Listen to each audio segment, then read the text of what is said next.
Good evening. I have Lego Star Wars tonight. I had been wanting to do Lego Star Wars for a stream during Star Wars weekend last weekend, but we've been having technical issues with the network in the new room where my computer is set up. We had a successful camera test on Wednesday, but you'll recall when we did the game stream on Friday, we had all sorts of network issues.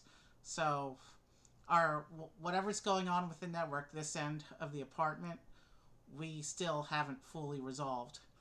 And on Wednesday, when I had the successful camera test, I was alone at home and I had no other apps going, no other devices, and so I kind of could replicate that today. My connection is mostly green right now, but I am still seeing some lag spikes. So I will talk for a little bit to see where our frame performance settles out once I switch over to the camera, and I'll show you these two Lego Star Wars sets I have tonight. So you can see I have two iconic starfighters from the Star Wars universe. I have here, this one is the ARC 170, which was featured in Episode 3, Revenge of the Sith. And it comes with three clone pilots and an astromech, and each pilot has an exclusive helmet print. We also have the U-Wing, which first appeared in Rogue One and also appeared in Andor Season 2. And with the U-Wing, this is actually the Andor version. I actually haven't watched Andor yet. I plan to start this week. This one comes with Cassian Andor, K2SO, Dedra Miro of the ISB, and of course an Imperial Security Bureau trooper. So we've got a nice selection of characters and figures to work with tonight. And both of these ships have dynamic wings. There's a lot of ships in the Star Wars galaxy that have moving wings. Shuttles do it for landing. Starfighters do it for maneuverability during battles. It looks like my frame rate is settling to an acceptable point, so I'll try and keep an eye on it, and maybe I'll pause building whenever I see a whenever I see a drop to red. Hopefully that won't happen too often, because I anticipate each of these builds being about 2 hours, so we'll be on late tonight. But I think we're in a good position to start now, so let's do the ARC 170 first, because it came first chronologically. One of the network issues are a disadvantage to this new setup, but one of the advantages is I have a lot more room to spread out, and my bed is behind me, which gives us more holding space than I ever had in the old setup. So we can do long marathon streams if we wanted to, without having to worry about where to put everything. Let's try and center the table a little more. Plus, I have there's enough space between my computer and the bed that I can put the table out and have enough space. I can have enough leg room to actually stretch out a little bit comfortably. And so that's another advantage to this space. So once we solve the network issues for real, I think we'll be fine. Also, I'm not seeing as many red spikes on the camera as I did on the splash screen. I don't know if that's a coincidence or if the camera really does broadcast better than this splash screen, which I don't understand if that's the case, because the splash screen is literally a static image and the camera has motion on it. You can see me moving my hands. And you can actually see me moving my hands right now because I see the green connection. It didn't go red. So let's go ahead and get into our first build, because like I said, we've got two big builds to do tonight. This is the ARC 170 Starfighter, as seen in Episode 3, which, by the way, just celebrated its 20th anniversary. And they actually, a couple weeks ago, did a limited re-release in the theaters for that.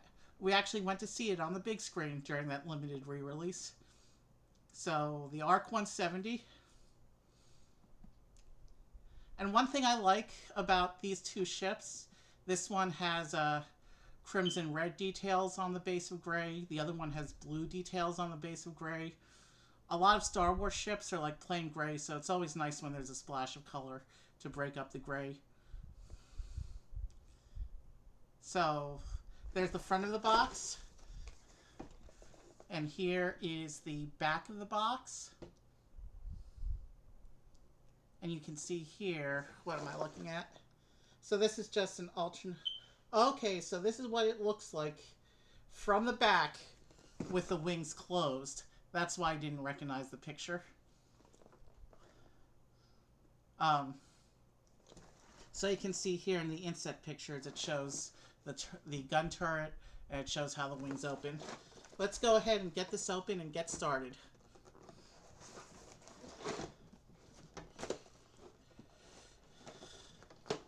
So the clone pilots, they all have the same torso print, but each one of them has an exclusive helmet.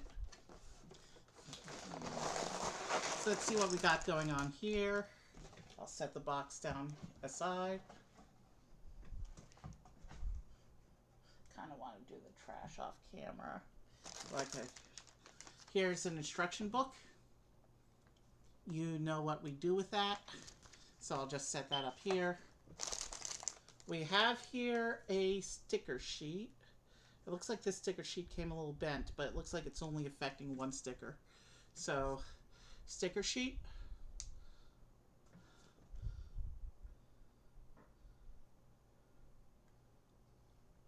$16 total stickers, so not quite as bad as Speed Champions. 3, 4, 2, and here's bag 1.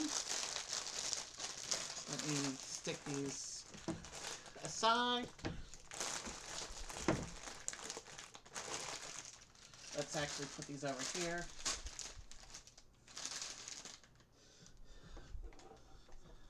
So we have bag 1 ready to go. Let's pull up our instructions. And we are ready. Let's click ahead. And of course, this is telling us about the tool. You can see in the bag, this set comes with a separator tool. And here it's telling us to open bag 1 and build the first clone pilot. And 2 of the clone pilots actually have names, and the third one's just called Pilot. So let me just look at the box real quick again and see if I can identify this one. That looks like it's a stripe down the middle.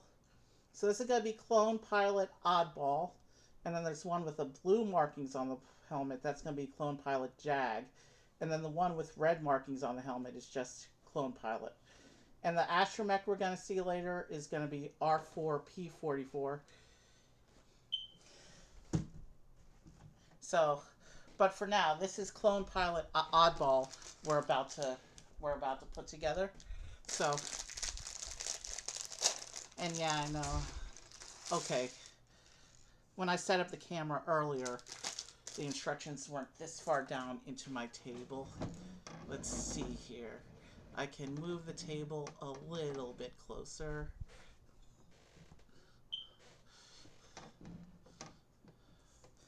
Let's do what we normally do, stickers and the tool in the back corner. And let us put our clone pilot together.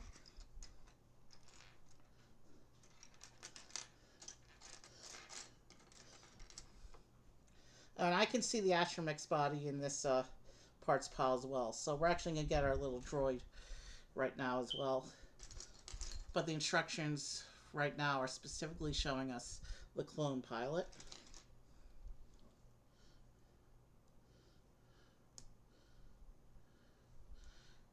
So here's what the clone pilots will look like before we put their helmets on. They do, of course, have the visors printed right onto the face. And that's what the front of their outfit looks like.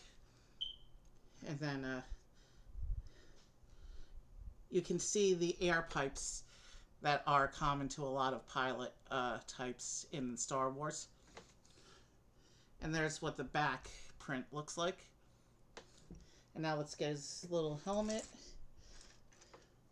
And he also gets a blaster, according to this picture. So he just gets a basic little blaster.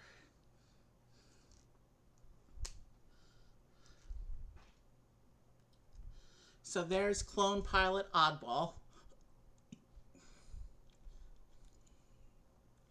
And let's go ahead and we'll seat him in the front of the table to watch the build, just like we do with all the characters that when we do Lego.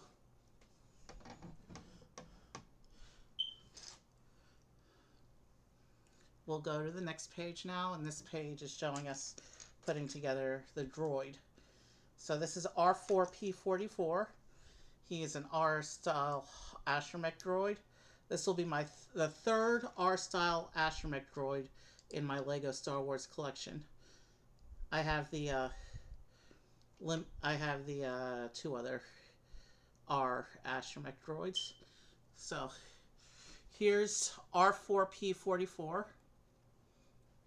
And there's no need to show you the back because they never do back printing on the R series astromech droids. They don't even give back printing to R2D2, who's like the main one.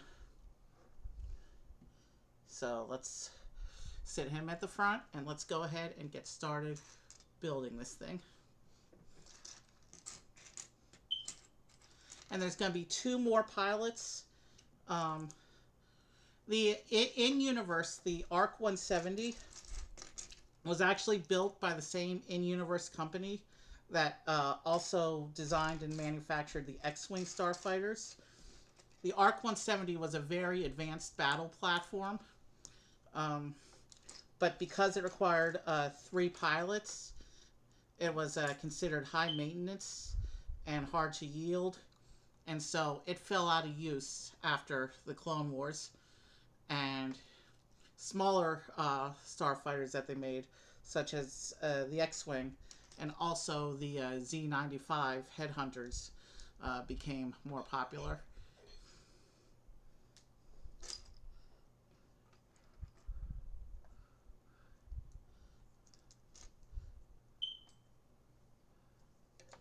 Yeah, I'm not too concerned about drop frames right now because I'm still showing green and my percentage is dropping since the splash screen.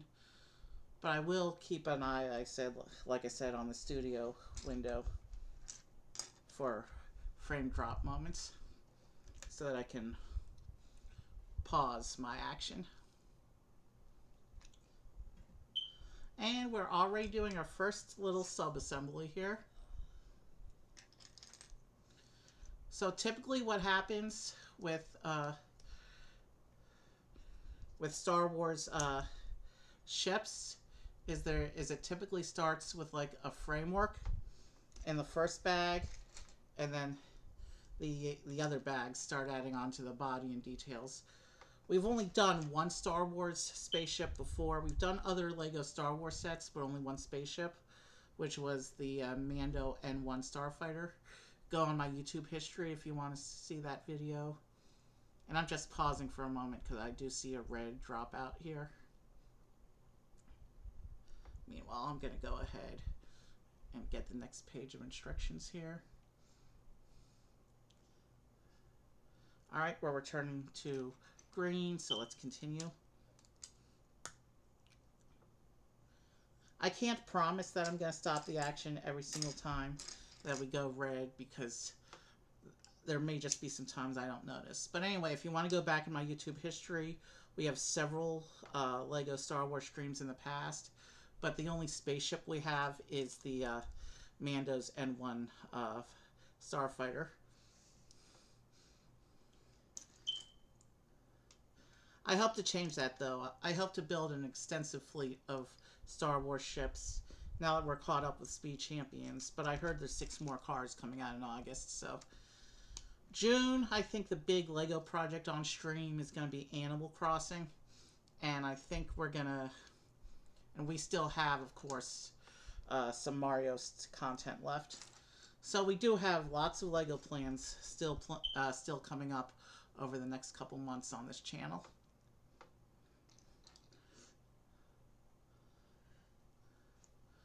And while I had to scale back my Lego plans for this month, um, I do hope to get in one more special Star Wars set.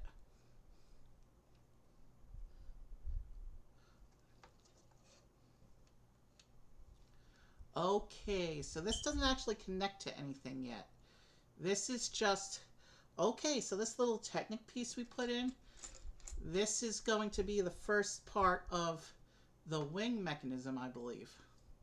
But did I use the correct Technic piece? Yes, I did. Yeah, I counted the holes against the instructions, so we're good to go.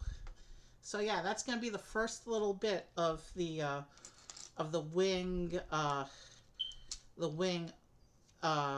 motion, the opening feature for the wing. This little Technic piece that we just put in the front here. That's cool. It'd be interesting to see how that develops, because right now I don't see any obvious connections for the wings to do their thing.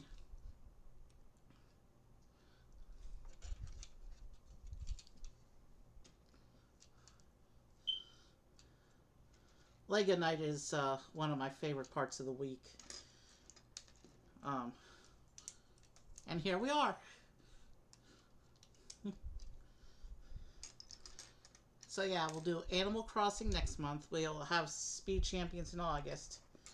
And we'll probably be increasing Lego Star Wars on here as well. Ah yes, the pink piece. There's this thing that Lego Star Wars designers do, is they try and hide a pink piece in every ship. And since most ships don't have pink in them, in fact none of them do in Star Wars, they always hide it in a piece that's going to be completely covered and not seen in the final build. But in general, that's an offshoot of what LEGO designers do in general across a lot of themes, where they hide colored pieces inside that aren't going to be part of the final build, just to increase the variety of colors that you get in your parts pile.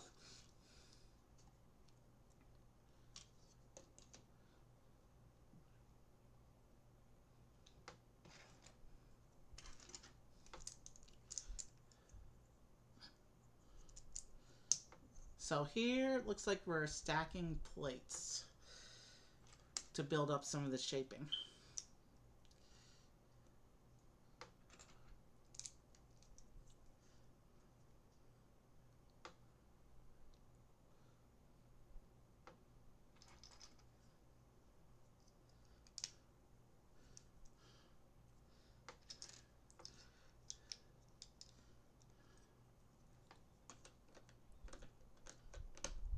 Originally, I'd been planning for like 2 months since I started getting the parts for my second droid. I was planning to pair this Lego set with the droid, because this Lego set came out in January. But when it became apparent I was going to have technical issues and wasn't going to be able to do them together, and budget issues last week as well. So I wasn't going to be able to get this set in time to do with the droid. But then I learned that the U-Wing was coming out last week, and so as soon as my budget issue resolved itself, I had a little bit extra, and Target put this one on sale for like half price. Well, it wasn't quite half price, but it was a significant discount, and it just made sense to get them together.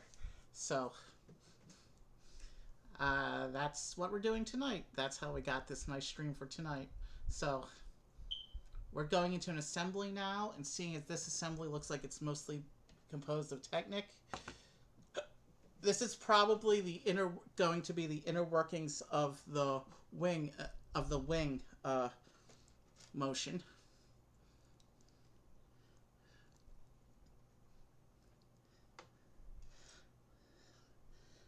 This looks like the rest of this the rest of this bag is going to be a looks like this Technic assembly.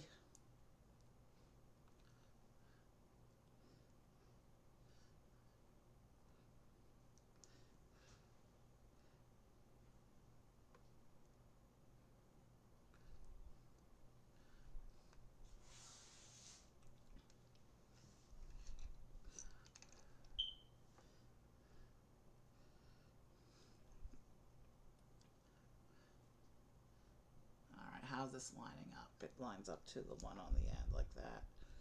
All right.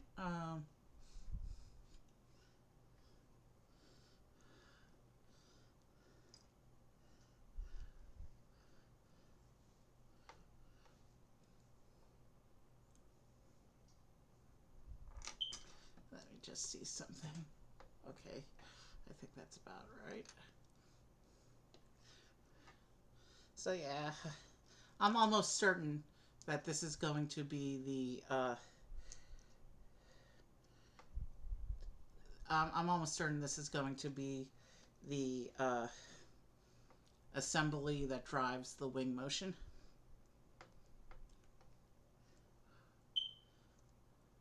And did I mention that the other ship we're doing tonight, the U-wing, also has dynamic wings?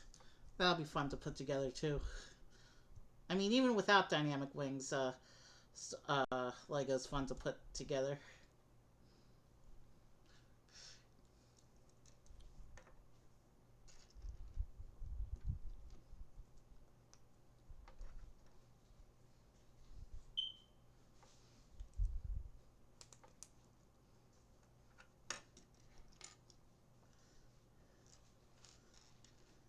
This is probably one of the more substantial Technic assemblies that I've done on this stream. Obviously, the chassis of the parade floats come to mind. But I mean, once we assemble this, pretty much the rest of the fighter is going to be straight Lego.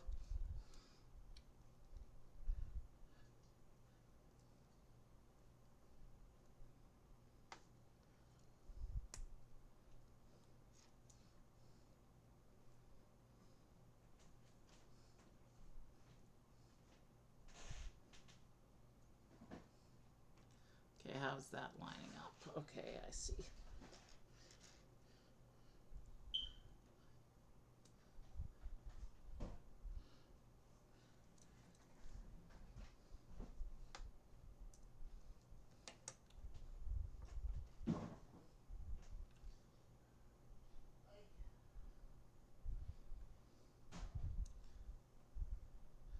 Bandwidth is holding steady. Let's keep going.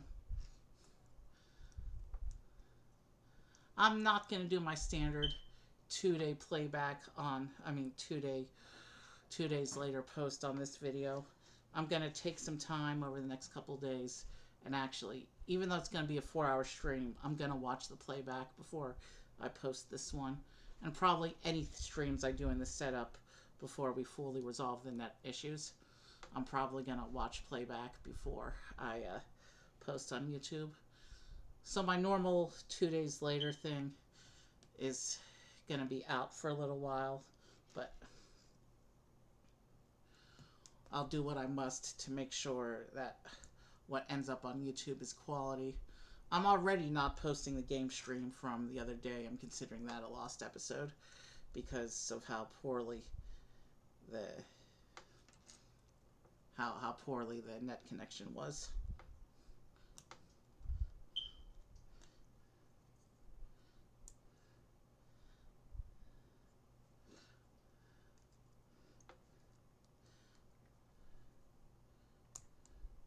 But we'll do what I said before, where my main content was all going to be Star Wars. I'm going to pull back a little bit, I think, just because of the net situation.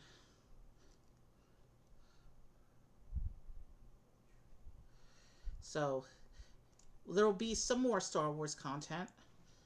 Like I said, there's another Lego set I want to do, and there's a couple other streams I want to do, but we're going to pull back a little bit and just use the rest of this month for testing different things, I think. One of the games we played in our game stream on Friday, I'm going to do a solo stream on that, I think, because that was really fun.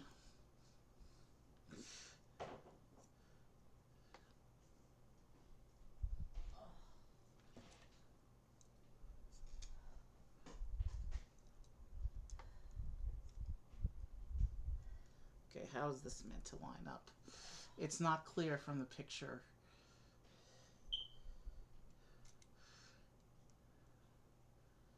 this is supposed to, are they supposed to be stacked evenly? Because if so, that doesn't work. I really can't tell from the picture how this is supposed to be lined up on the other one.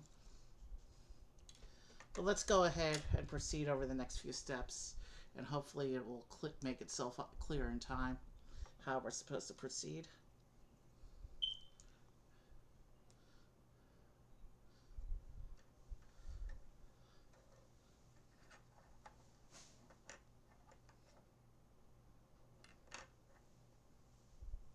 Unless, is it these?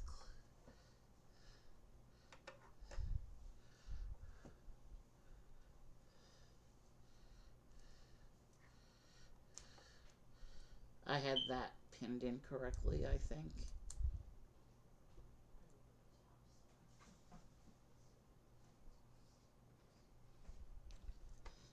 Now, does that let me?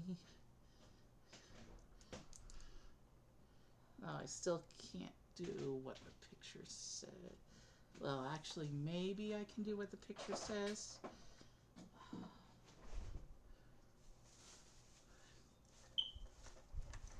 But it doesn't look like they actually clip on yet. So let's keep progressing and then figure out when exactly they're supposed to attach, when and how.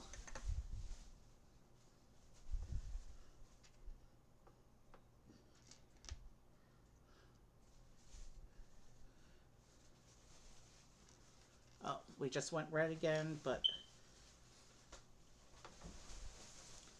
think this is only our first or second time going red since switching to the camera, so I'm just gonna keep, this is a sub-assembly, so I'm just gonna keep on. And we went back to green, so let's proceed with the actual instructions. Alright. I'm lost. Okay. Before we continue, I really want to see how this is meant to attach. So we have that facing that way. The picture has that bit facing that way. It has us just putting this section down on top.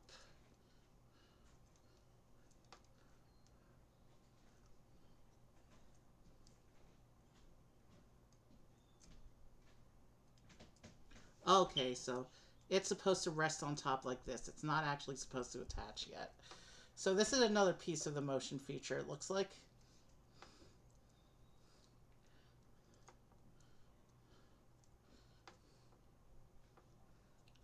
And I think this assembly here, doing all sorts of weird, funky Technic stuff that I'm not really familiar with. I think this is the bit that's going to actually attach those two sections.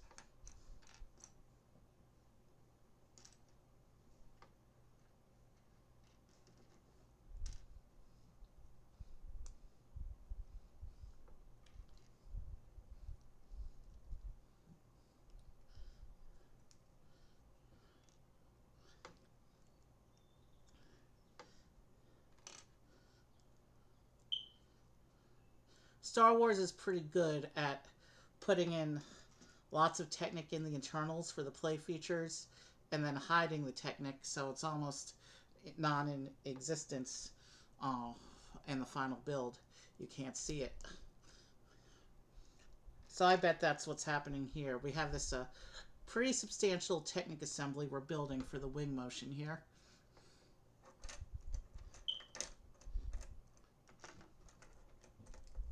And it's still not fully attached. And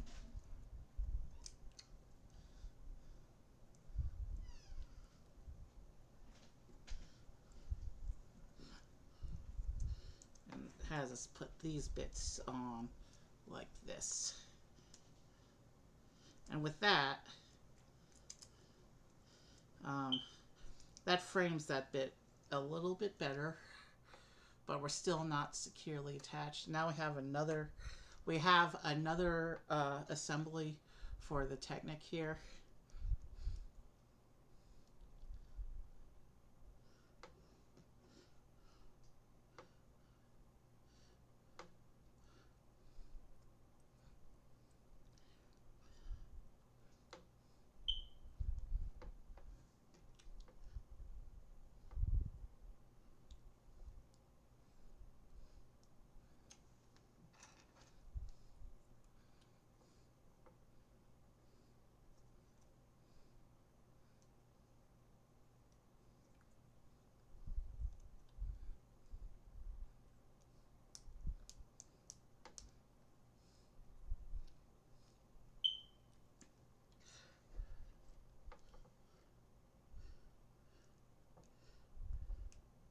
But yeah, eight minifigures are being added to my Lego Star Wars collection tonight, in addition to the 2 ships.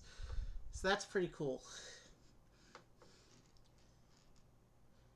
No aliens tonight, but we're getting 2 droids, because K2SO is a droid. And we're getting 2 Imperials, a Rebel, and 3 clones. So we're covering 2 story eras tonight.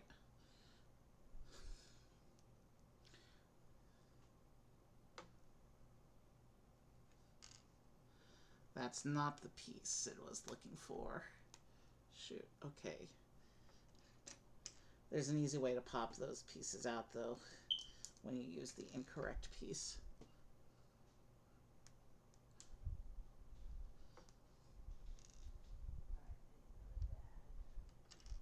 And this is the piece that we were meant to put in there.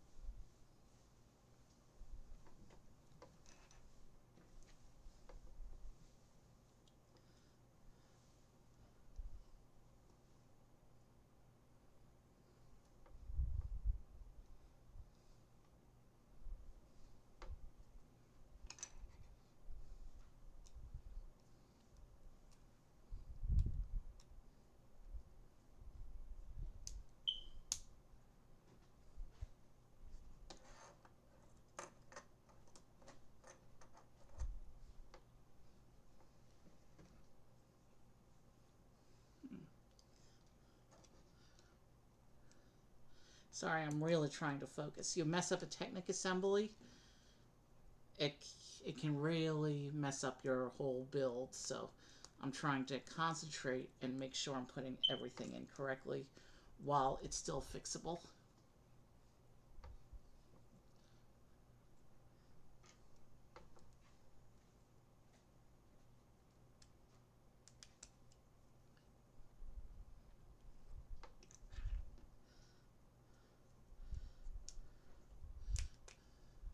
So now it looks like we're supposed to take this piece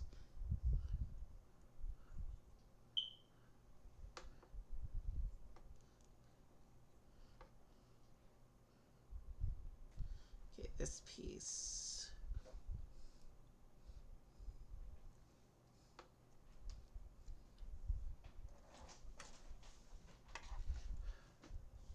Alright, so we want this lined up like this. I think.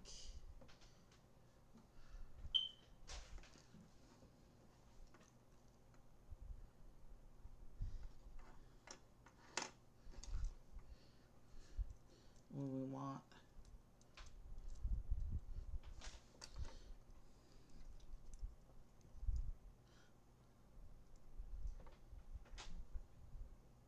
okay, what's not lined up here? Those are the notes. Take them. I'm streaming. Call me about those. I'm leaving.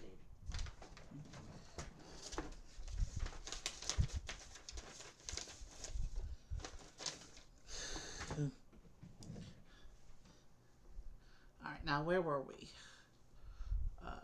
That's there.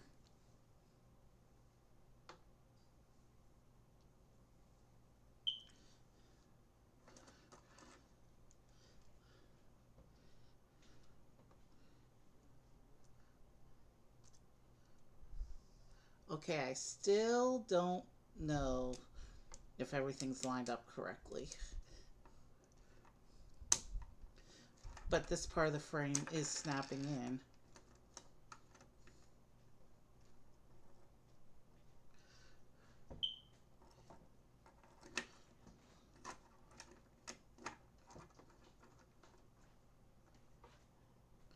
I think. And one of the gears just snapped off. And this whole thing is falling apart as I'm trying to put it together.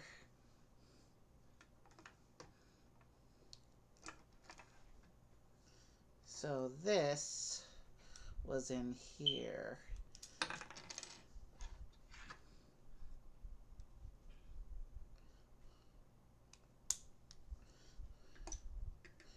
No.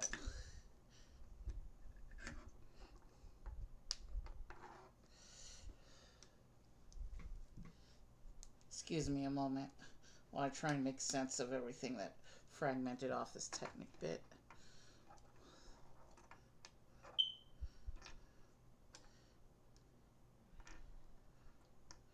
And then this.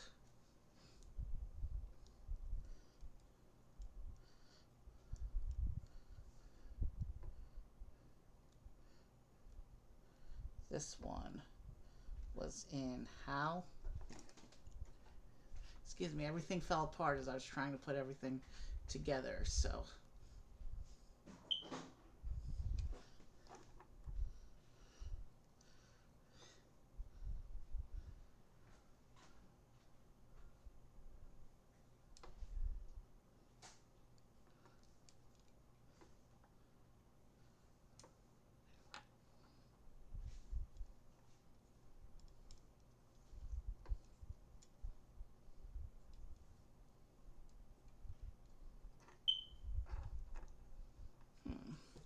And now I have no idea what.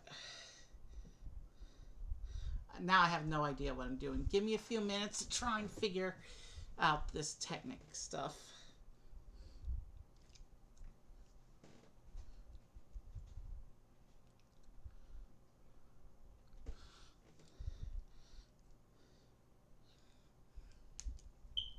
So this one needs to be faced this way.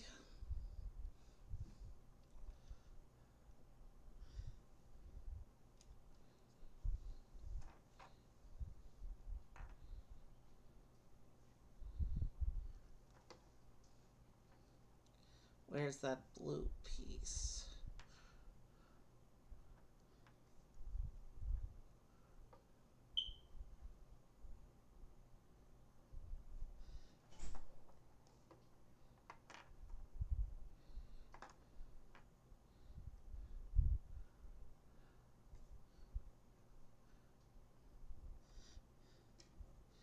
So this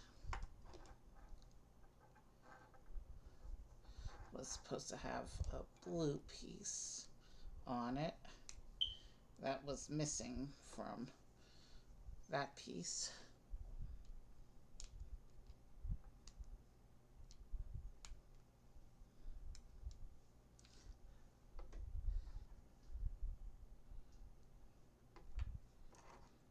Unless, no, shoot.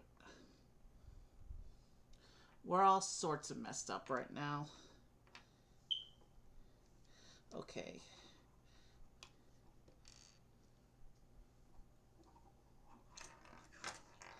We're trying to put things together backwards, I do believe. All right.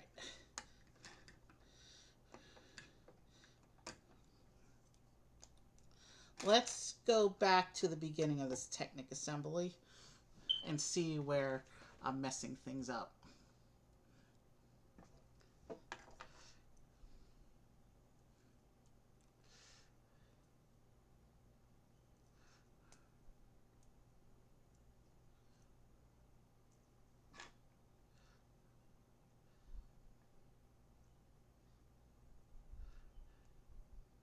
So the blue pins into the side there.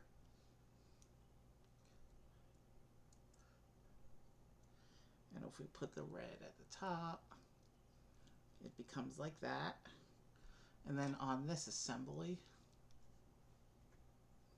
on this end. So far so good with that assembly.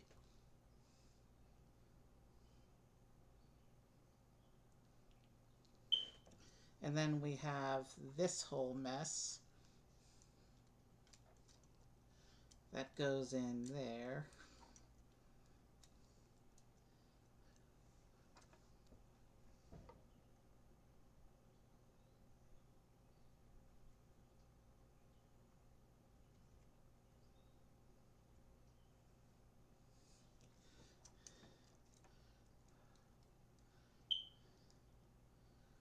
So if we have these facing like this, right? And then this piece goes on like this.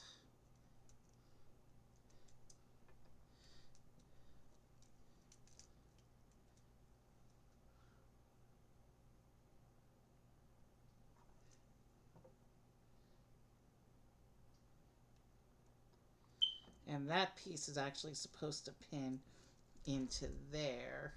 But then we have this other assembly blocking me from actually lining everything up correctly. So if I push this in like this, the pin that's sticking out should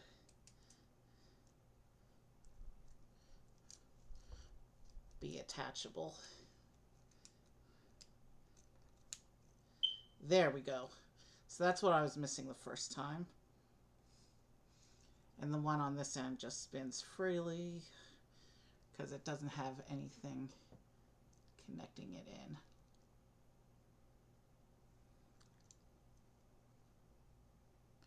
Okay.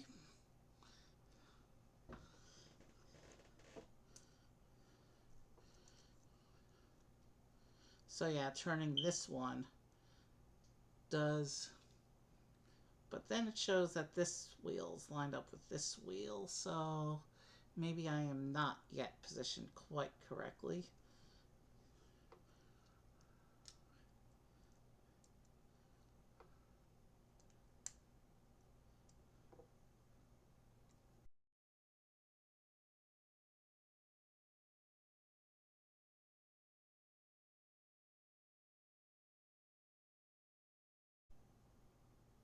And we just had a small dropout, so I'm gonna wait for us to go green again before I continue. You didn't miss much. I don't know how long we were red for, but I'm gonna just continue going here because I'm coming off of a fix here.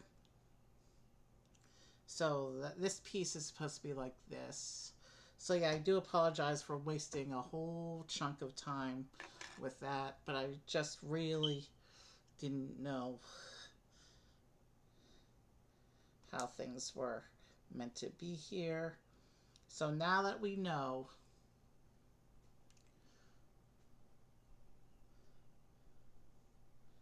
I can come here and we can connect up this piece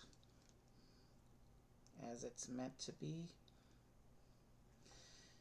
And we'll do the same thing on here, the same fix we did to the gears on the other side. So these rotate now.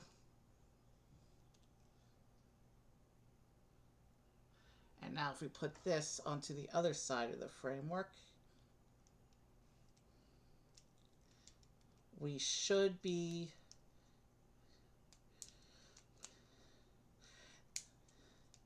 yeah, this is definitely technically the most complex Technic frame that I've ever done.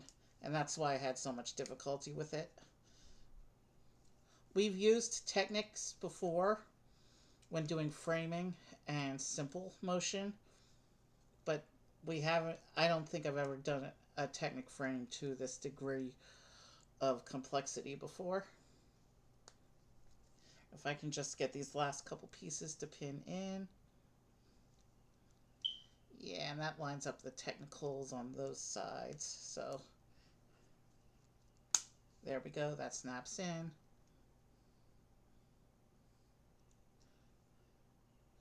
Okay, I see. So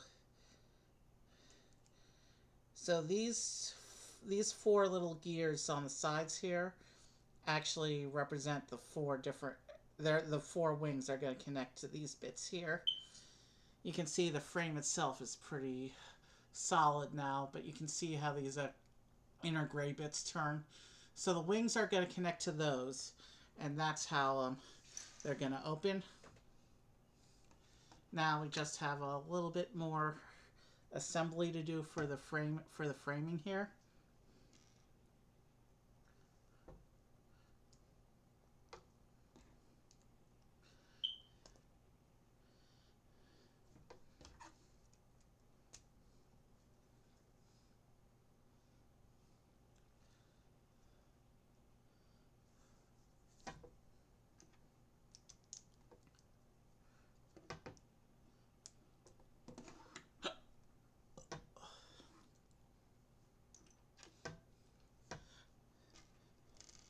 So yeah, if we didn't go back, if we didn't have it all fall apart on us, and we didn't go back, we would have gotten later on in the build, it wouldn't have been assembled correctly, and we would have been in even worse shape. So it's a good thing we were able to correct it when we did.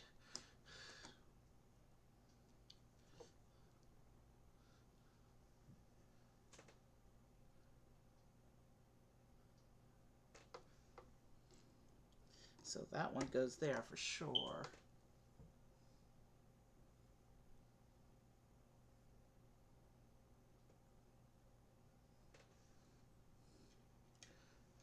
Oh, I see where it goes. Okay. Okay, and this little bit in here, this also turns. And something will pin into that at some point as well. So that's probably part of the triggering mechanism for the wings. So yeah, I'm glad we fixed the Technic stuff. I'm glad the Technic stuff broke down on us and we had to fix it when we did. Because otherwise we would have had serious issues later.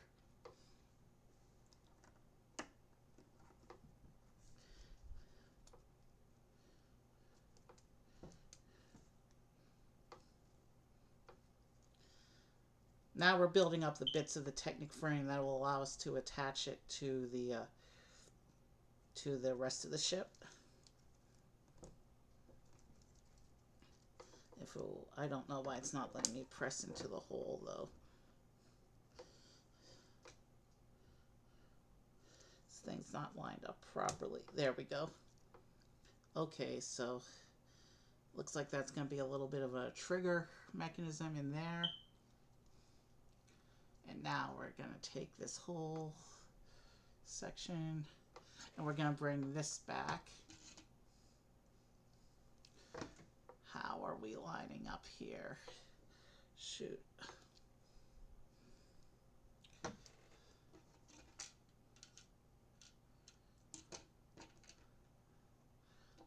Okay, so that pin in the middle, or that axle bit in the middle, lines up with this little bit of Technic that we put in the ship's frame, like this.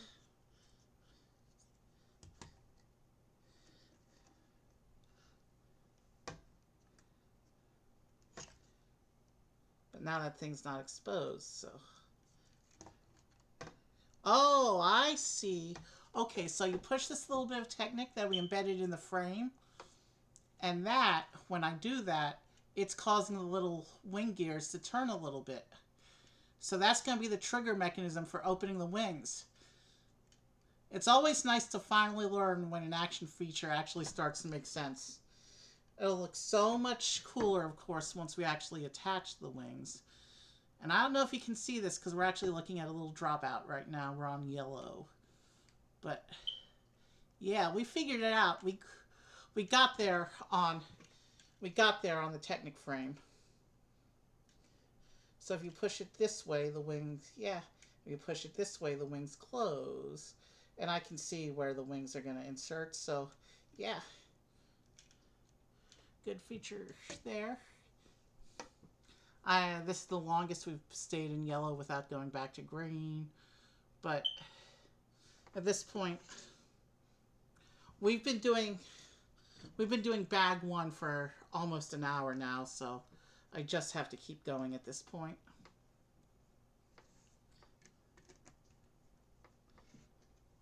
So after the first bag, our starfighter doesn't look like much yet, but we have an action feature ready to go. We have, or at least we have the mechanism for the action feature ready to go.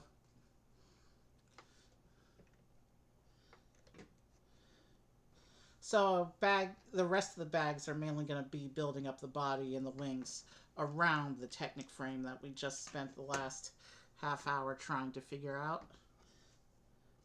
We do have a couple of extra spare bits here that I'm going to toss aside into the spare bits bowl, including an extra blaster. Okay, says we need bag 2, so let's get bag 2 and keep going.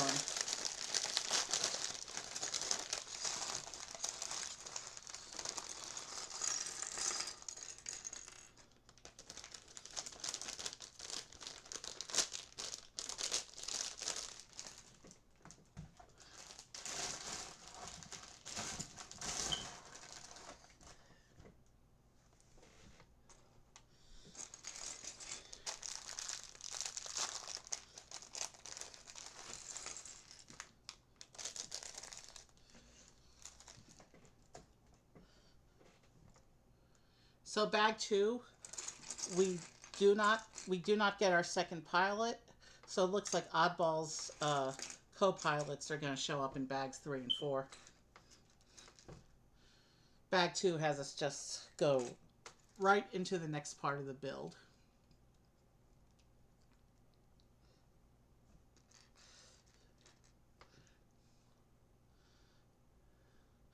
Okay, so it looks like bag 2 is going to start with engine blocks.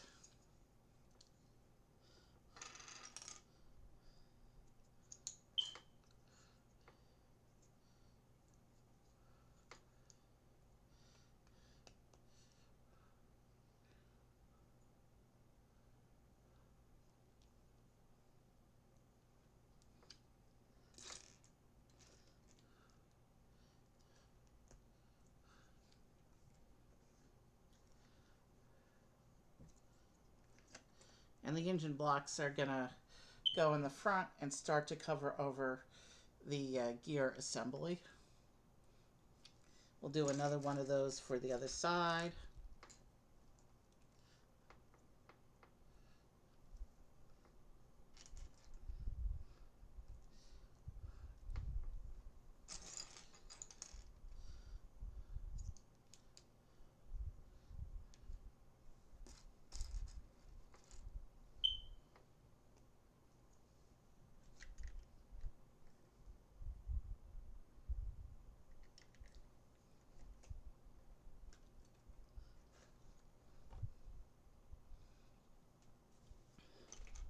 And we have these big long red axles that are going to go into here.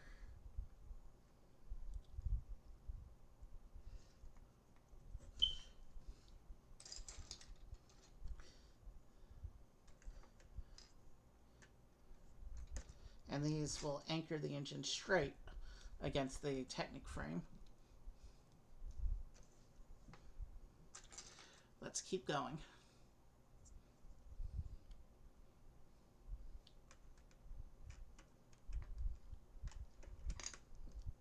And now it looks like we're going to start shaping up the back of the ship here.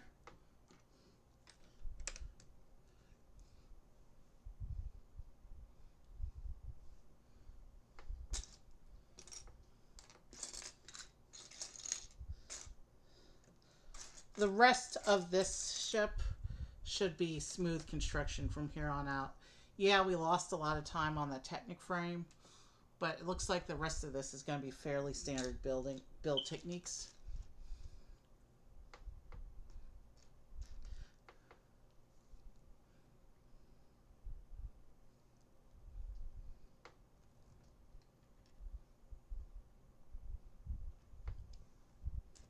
So it looks like this is going to be the rear gun turret. If I can find the correct piece, and the parts pile will be good to go. There it is.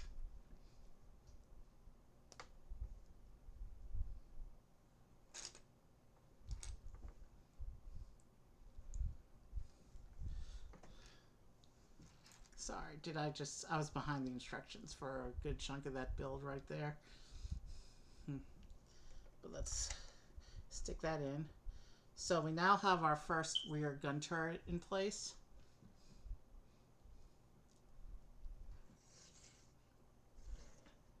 And now it has us doing another one of these engine blocks. And we're going to frame the 2 bits of the frame on the front.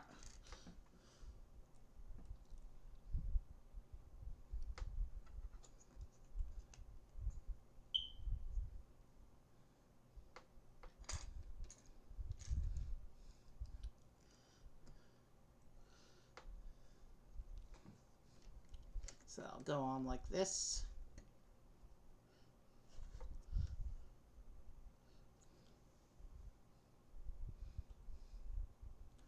And we need to do one more of those.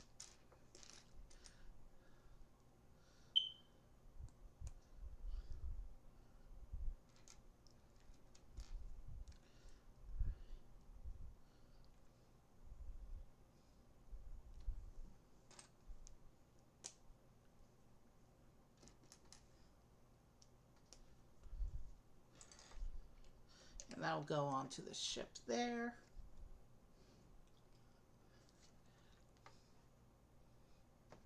And then we have these two gray axles that'll come in and hold these two in place.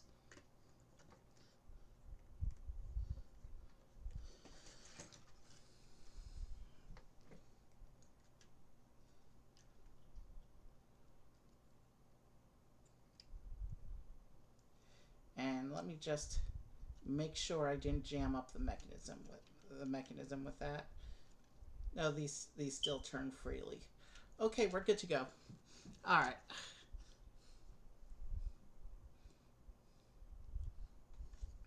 Let's keep building then.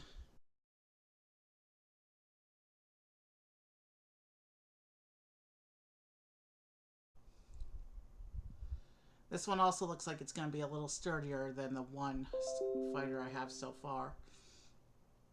The N1, it has bits that like to flake off. Hopefully this one won't do that.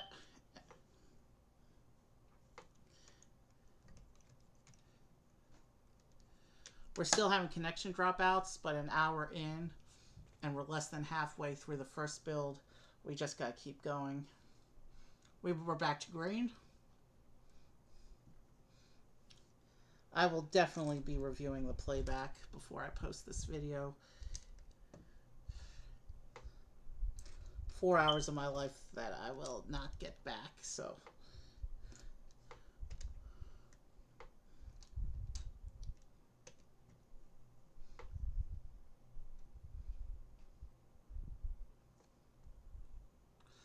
But when we are connected, we have very low drop frames for tonight, so at least I have that going for me.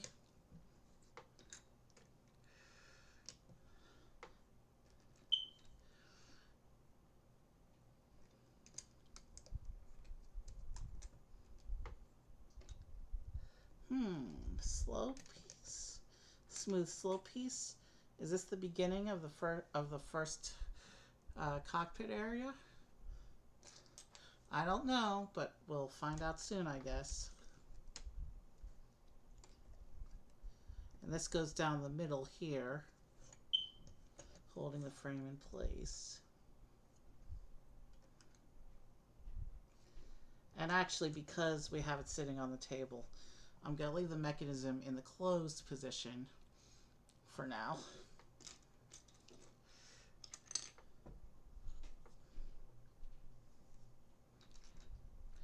So, yeah, with this bag, we're filling in a lot of the shaping and structural bits. And then the last two bags will be filling in, of course, the surface shaping and all the detail.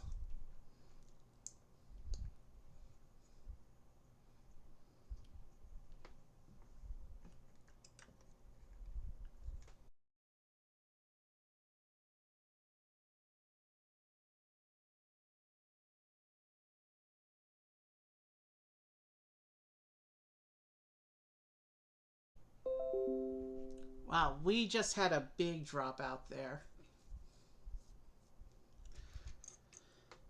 If this splits my VOD, there's going to be another whole extra step before I can even review the VOD, so that is not good.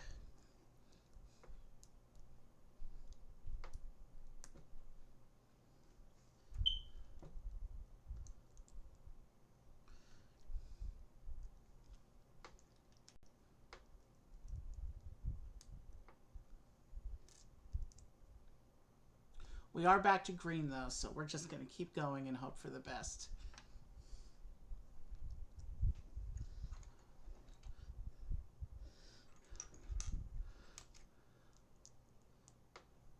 Okay, so it looks like we're building another gun turret here.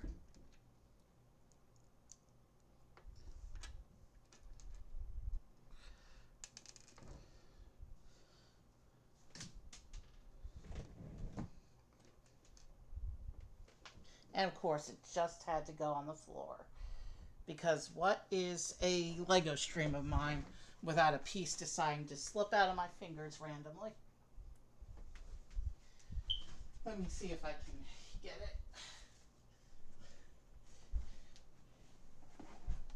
that was a round piece, meaning it probably rolled a bit.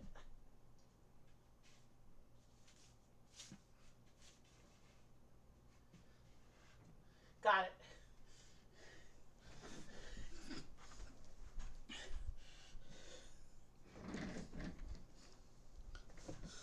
Well, at least we got through a full hour of stream before that happened this time.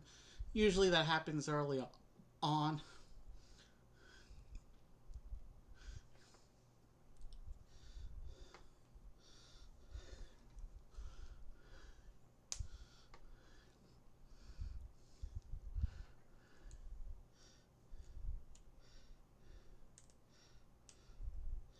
Okay, so that's put together.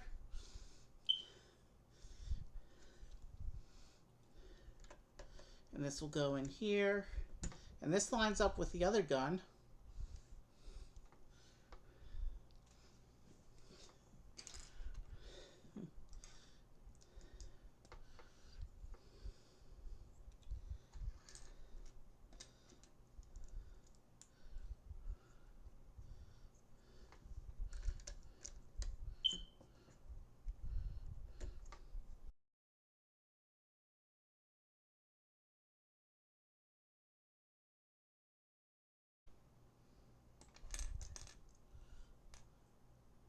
Okay.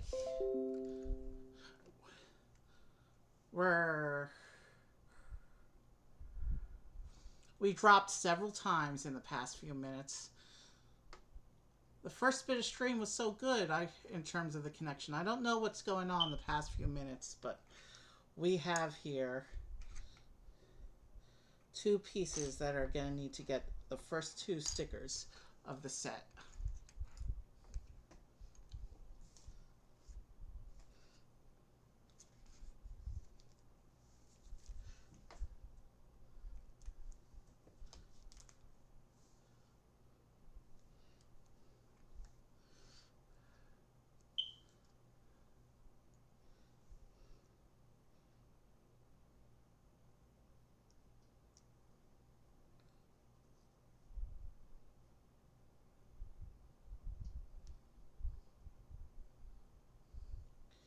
So that's what the first sticker looks like. And we're just going to wait to go back to green here.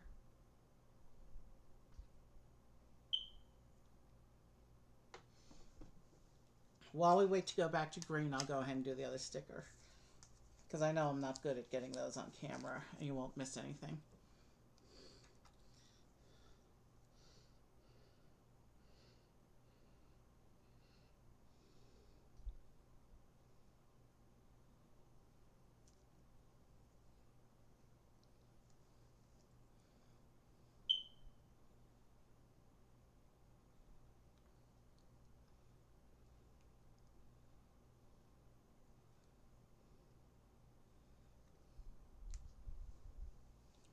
All right, let's go back to green, please.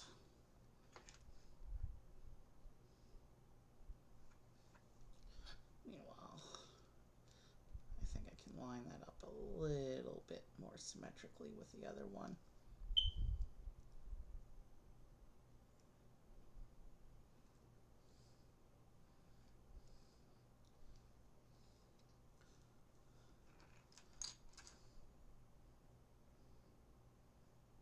Wow, that's even worse somehow.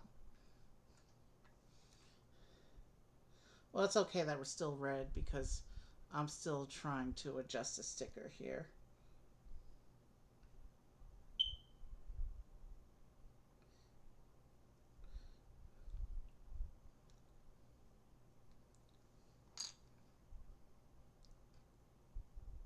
Sticker's good enough to go, so why aren't we going green yet? What's going on here?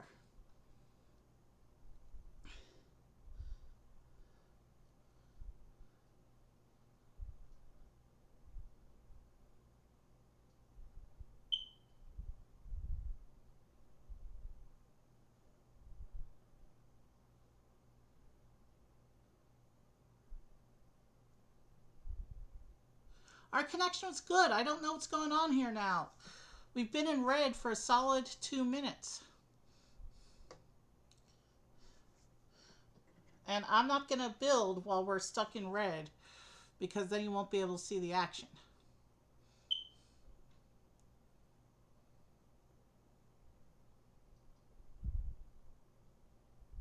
And I haven't opened anything. There's no other apps using network right now. I don't know why we just have this sudden drop out of our connection.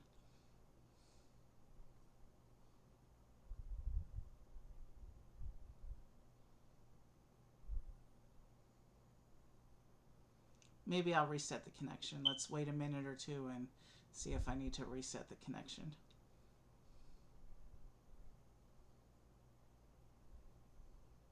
Yeah, let's reset the connection. Bear with me a moment. Oh, we just went green. We went back to green.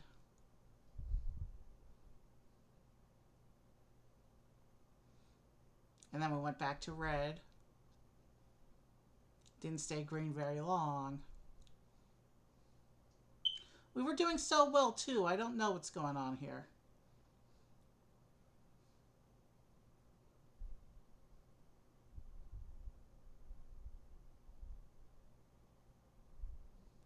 Tell you what we're going to do.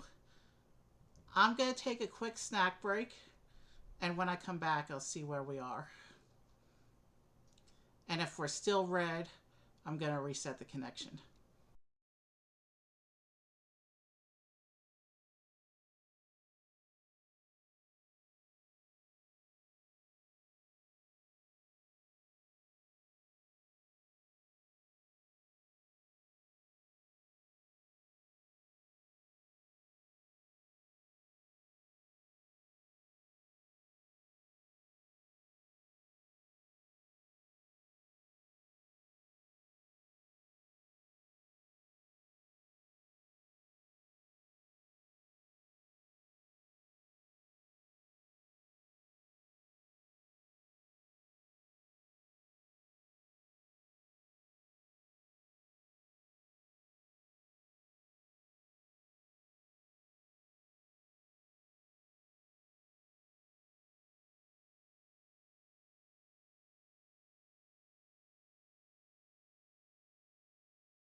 We we seem to have gone back to green while I was away from my desk.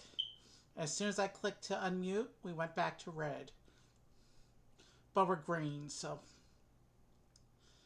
let's go ahead and keep trying.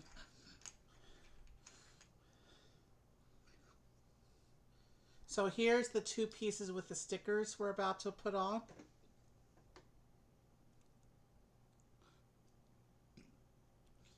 Star Wars uses stickers a lot for surface detail.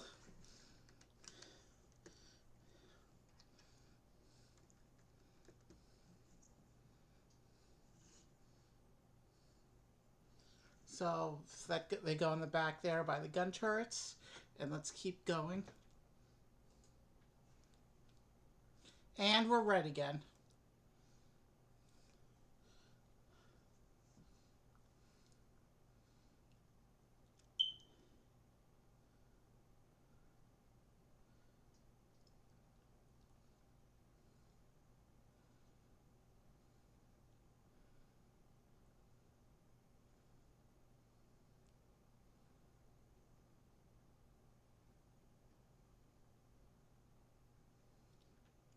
Okay, I'm not sure what's going on because we were having good connection the first hour of stream.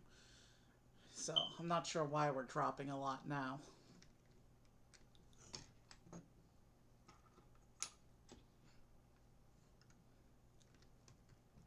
I'm going to try to keep going, but I'm watching the bar closely.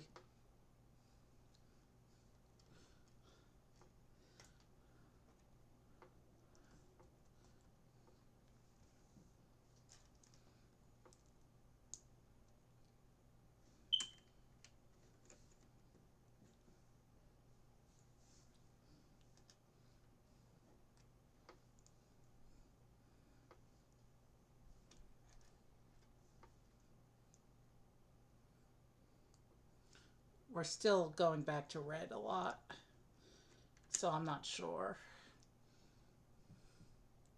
But we've been on yellow most of the last few minutes.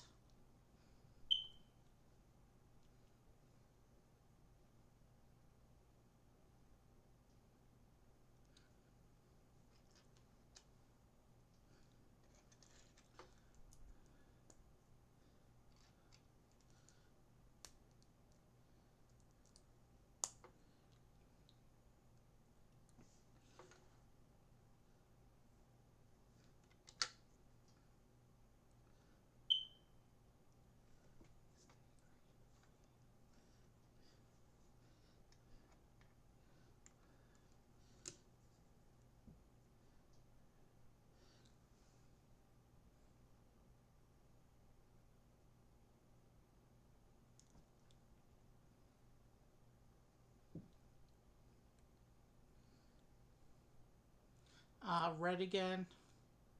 I'm going to try resetting our connection. Hold on.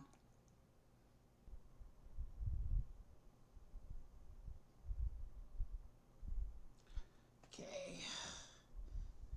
This is really, really frustrating. Because I had a green connection for an hour. I don't know why all of a sudden it's... I don't know why all of a sudden we have had a dropout for like the last 20 minutes. There's no reason for it if the connection was good before.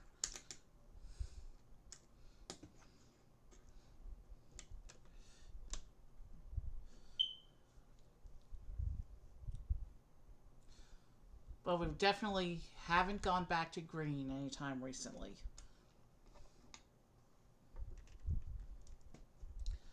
So, looks like what we have here is the gunner section in the back here with the turrets. We've just put in the seat back, and now we have a printed console piece, if you'll let me show you.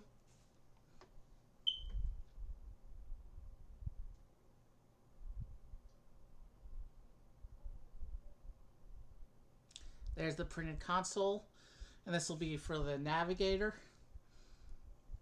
And then the cockpit in the front, which we haven't built yet, is going to be for the pilot.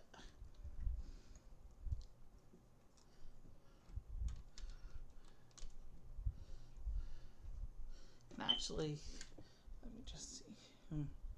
Fairly standard Lego, traditional Lego printed console piece there.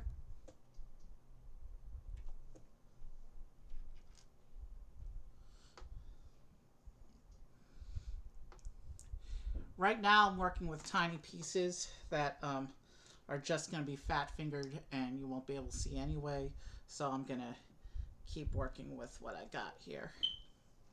So sorry if the dropouts mean you can't see anything, but you couldn't see me working with these particular pieces anyway.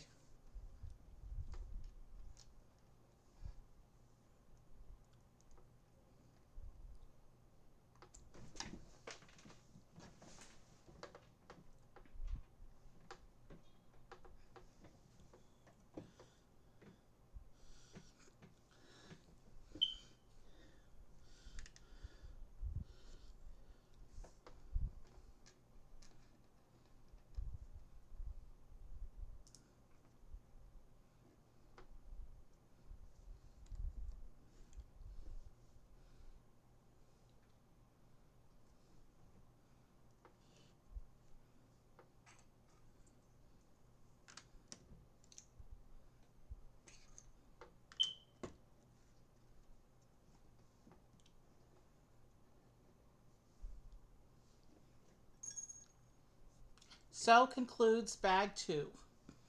This is what we have so far. And you probably can't see it right now because we're still showing red and high drop frames. But the structure is pretty much there for the back of the ship. The front of the ship still needs its structure. We still need to get the wings, the front cockpit, the canopies. But we're getting there in terms of the ship. And it's already starting to get some serious weight.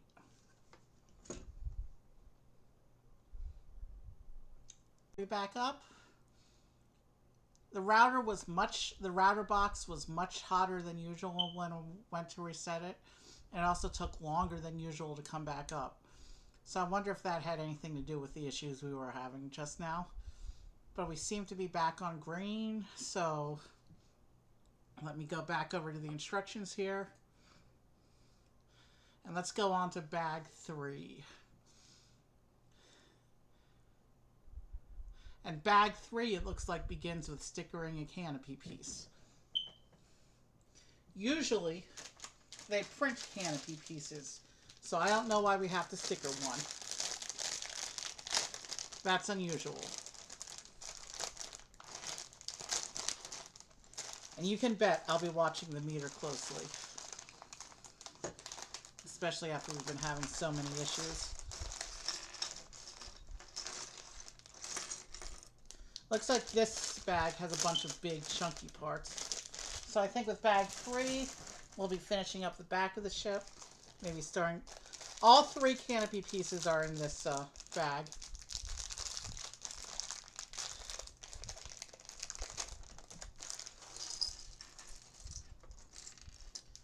So it looks like this bag will be finishing all 3 of the piloting areas.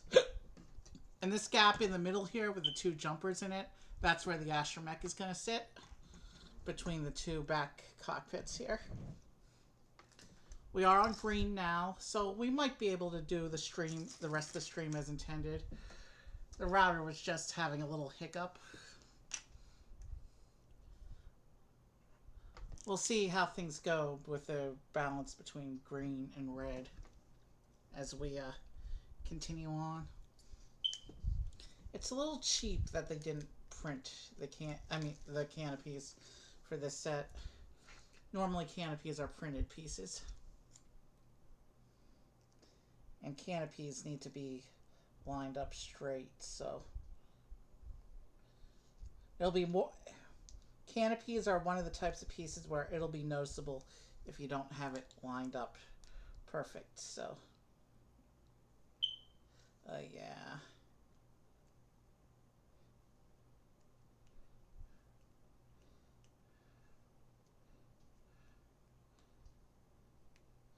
That's definitely not good enough.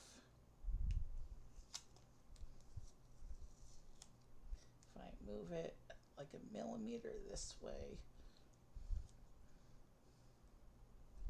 No, that's even worse.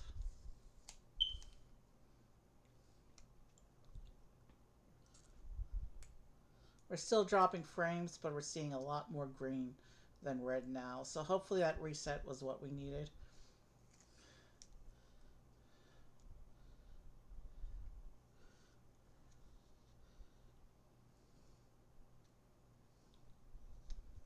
Yeah. Let's press this down and try and get some of these visible air bubbles out of the look here. As you can see, that most decidedly is not going to match the white of the plastic that goes next to. Really should have been printed, Lego. You can't even see the detail that well because it's a sticker rather than a print. Oh well. Let's get it on.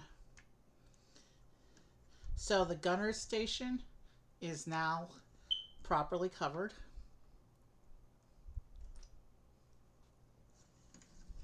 We're coming back to the back of the ship now, and we have these 2 little pieces that are going to make parts of the engine here.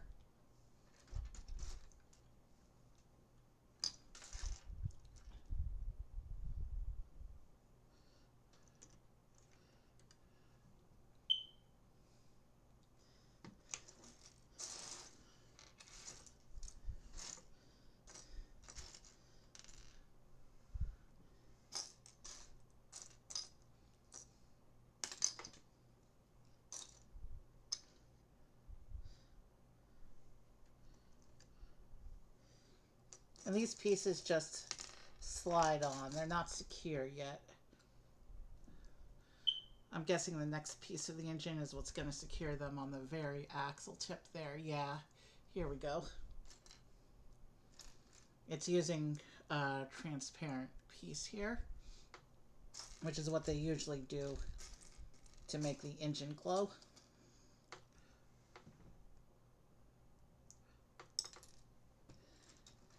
And I always have trouble with kind of that, putting a stud in the 4 studs like that. It's a legal technique, it's just one that my fingers can't really get into position to do. There we go.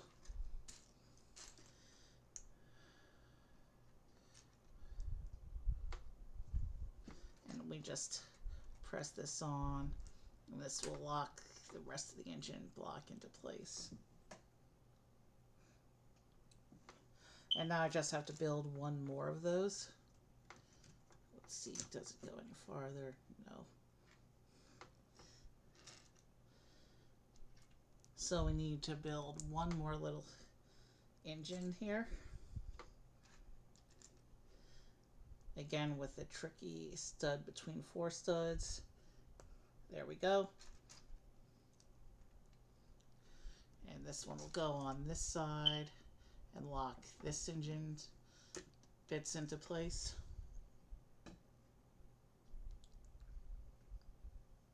There we go.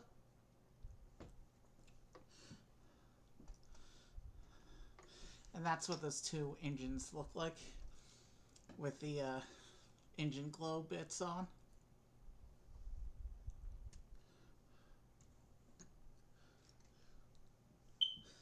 And now we're going to build some framing and shaping for where the astromech is going to sit.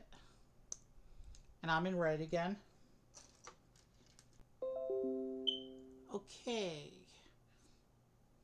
Well, we got 5 minutes of green before it started dropping out again. Alright, now we're going to put on the second canopy piece, which has this other sticker.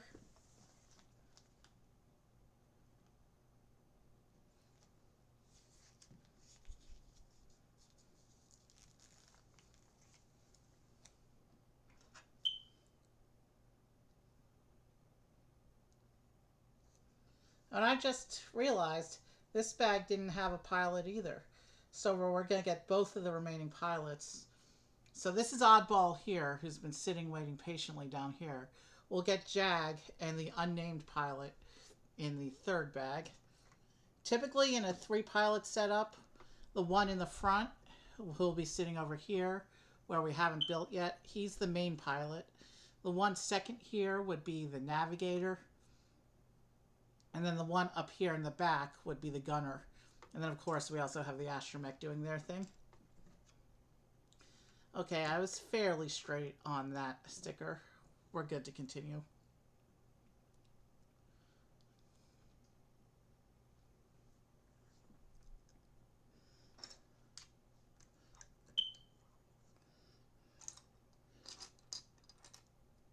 So it's green again. I have no idea what's going on. If it stays green, maybe we'll attempt the other one. But if I have any more dropouts before we finish this one, then we're almost certainly not going to take chances with that.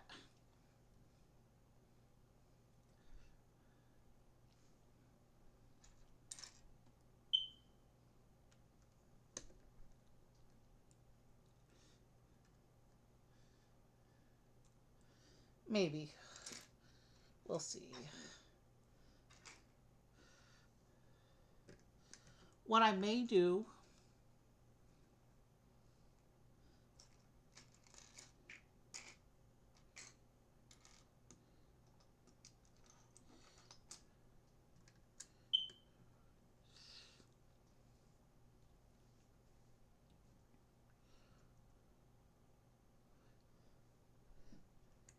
I meant for this to be a double feature.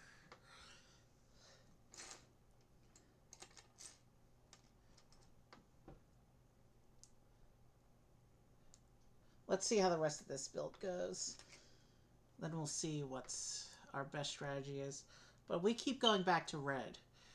We're mostly in green right now, but we keep going back to red even more than we were in that first bit of stream. So I'm not hopeful that we've resolved the issue for tonight.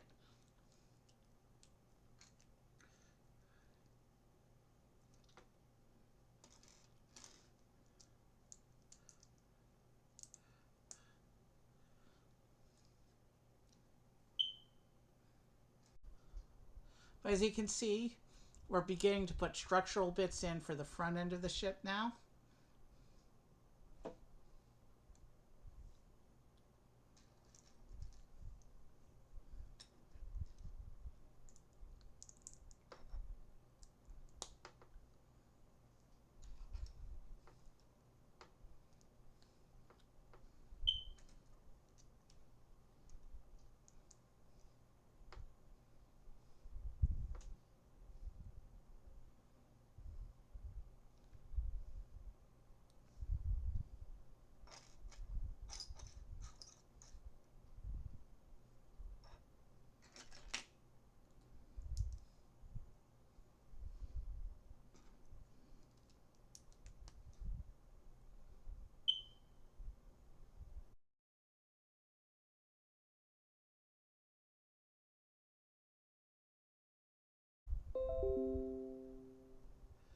Okay, so we're putting this on the front of the ship. This bit, the structural bit, adds some more length, some more side studs. And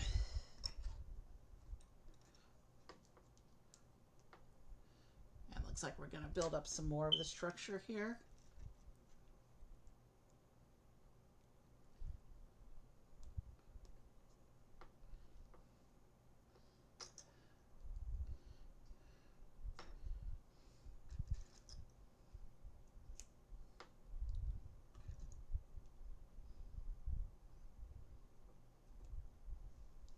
So I think on Tuesday we'll do the other ship, and hopefully the connection will be stronger on Tuesday.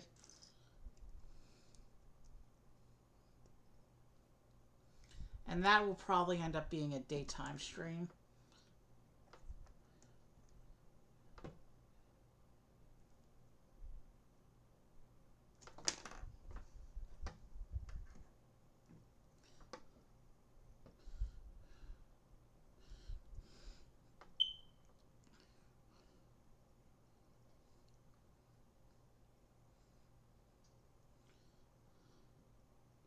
I'm trying to make sure that the axle is flush with the brick here.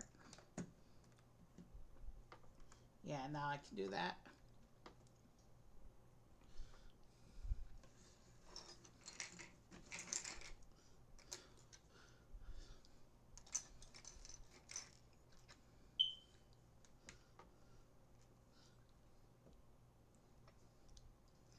I know that the action is pointed away from the camera right now, but I need to be able to see what I'm doing, so sorry about that.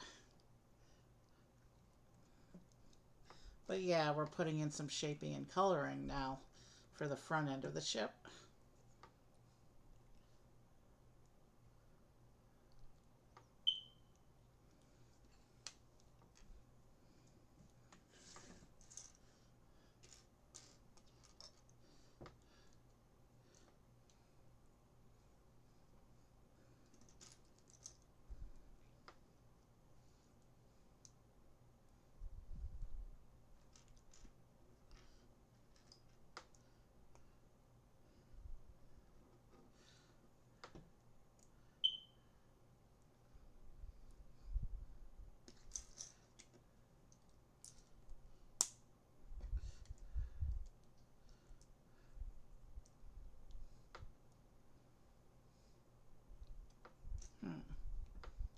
That I think lines up there.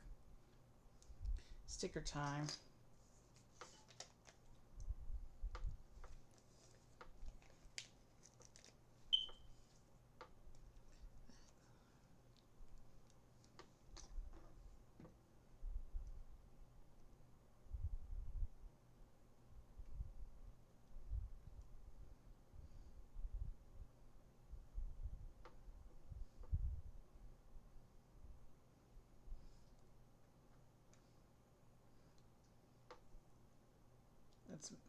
This is one sticker that matters if it's straight.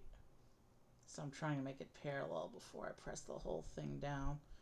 Parallel with the edge of the tile, I mean.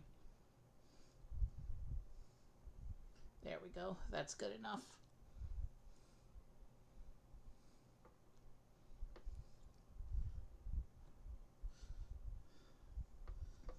this will just go in here and fill in this gap in the canopy here. And when I turn this around so that I can see what I'm doing on the other side, you'll see the last few steps that I just filled in here. So we'll turn this around and you can see we've just put in the sides here. We put in the side detail for the lower canopy there. And it looks like we have a little bit of a build in the middle before I can go in and do the other side.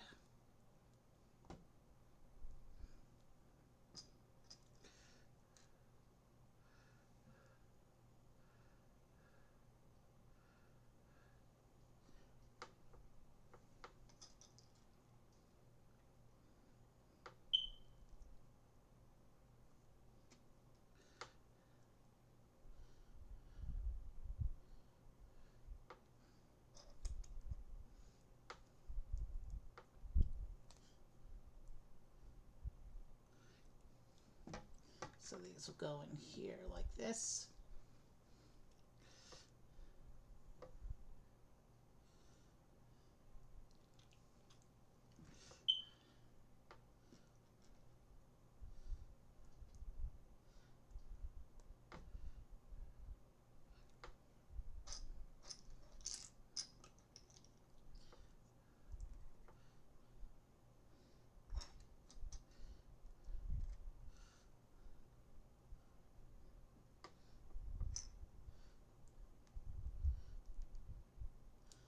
I'd like to do the other ship tomorrow, but I think my brother's going to be home,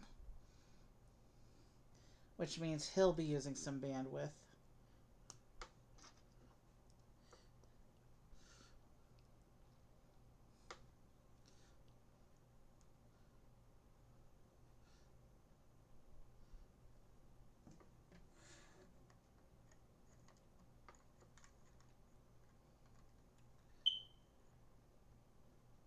How does this line up here? Like this. Okay.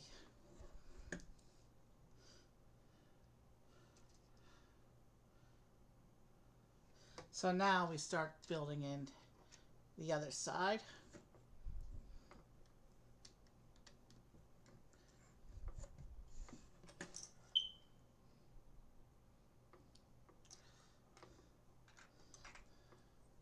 So bag 4 is going to be the last two pilots in the wings, basically.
Okay, this one will go in here like this. And we've almost entirely covered up the gray with the white and some of the crimson. I forgot that this was a white ship at its base. The box art made it look like gray. Most Star Wars ships are gray.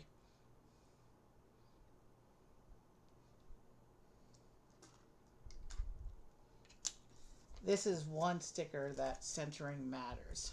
So my own sticker is printed a little bit off center. So that's going to hurt the look a little bit, I think. But if I can put it straight, I might be able to minimize the visual effect of the sticker being off printed offset.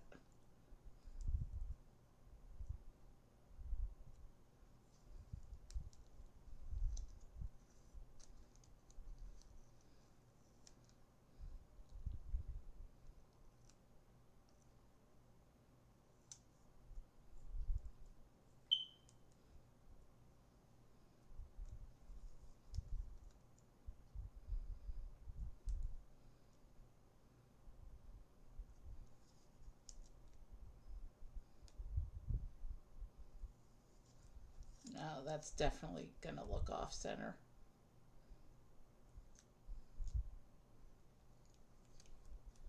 Bear with me while I fight with the sticker.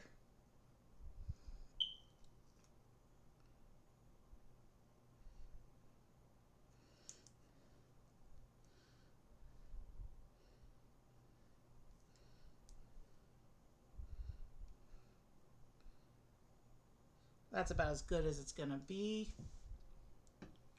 And this sticker is gonna go on the front of the ship. Like this. And then this little tile here is going to close up these studs here. And then we put these little spacers into the front ends of the engine blocks.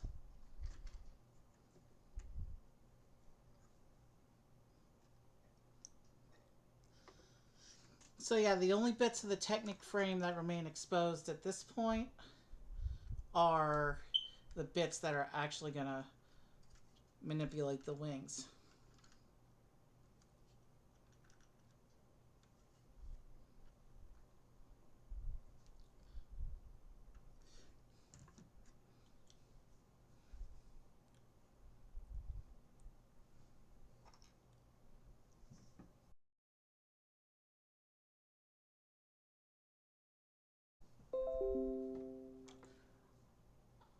Because that's a 2X build, I went ahead and did the second copy during the dropout, but these go into the fronts of the engines. If I can line them up, and they'll press in like that, and then I just got to put the other engine block on. Oh, and we're still in the red, so you probably didn't see any of that anyway.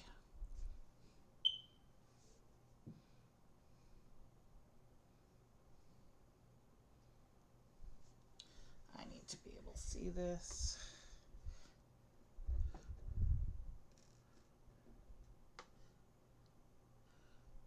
This is a bit that's involves pieces so small that I'll fat finger them and you can't see them anyway, so it doesn't matter that we're red right now.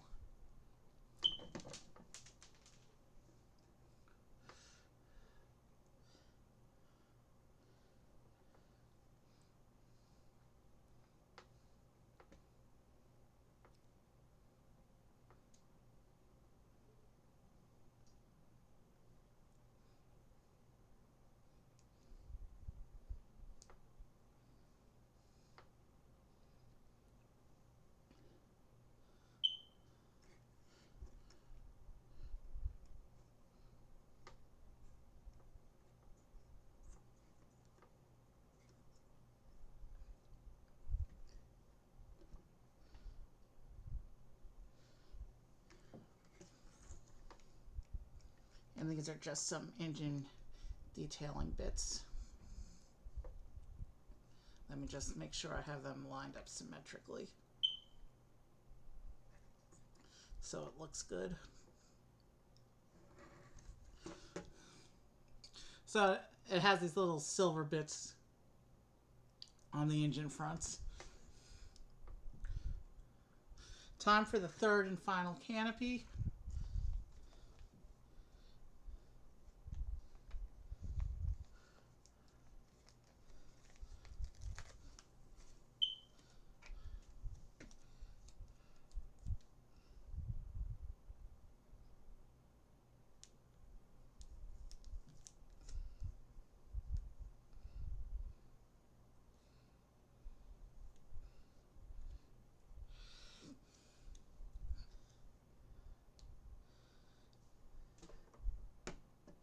And we'll drop that into place.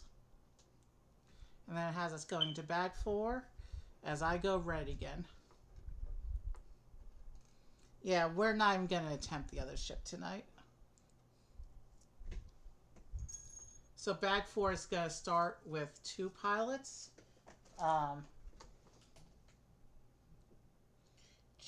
Jag will be the one with the blue stripes, and then the unnamed pilot.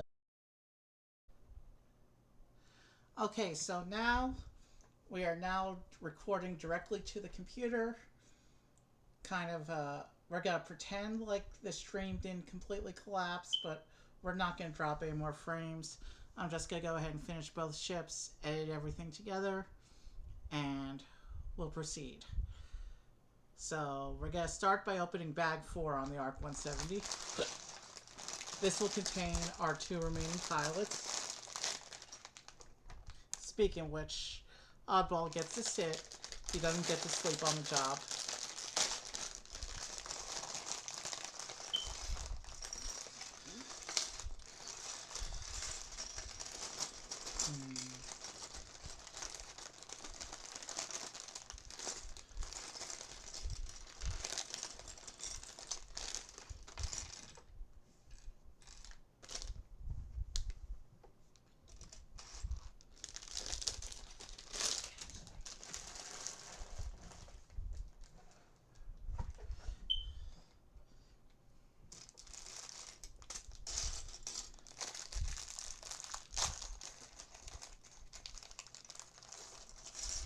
So this bag is mainly going to be, after we do the pilots, this bag is mainly going to be the wings.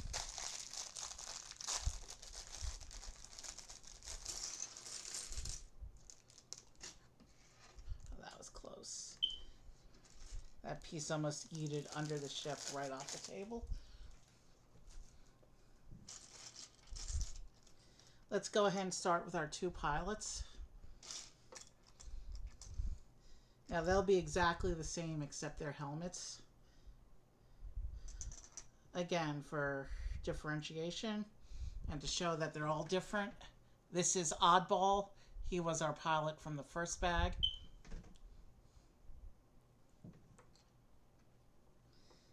We're not going to spend too much time on these guys because they're the same except for their helmets.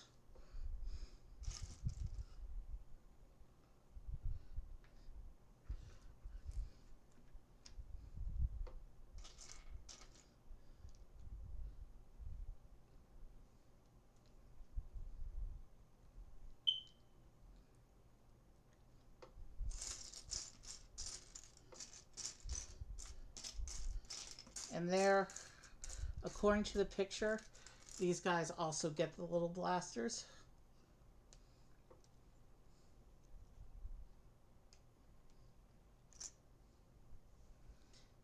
Hey, they're clone pilots. They gotta be ready for combat even after dismounting their vehicle. So here's clone pilot Jag.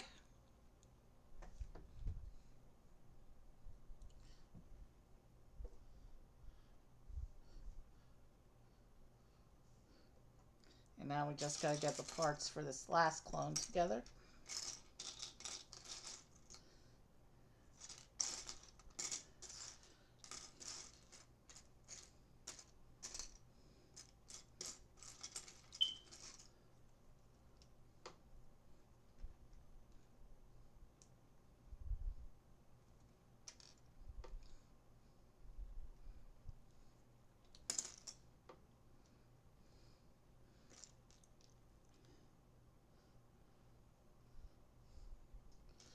let's get his blaster out.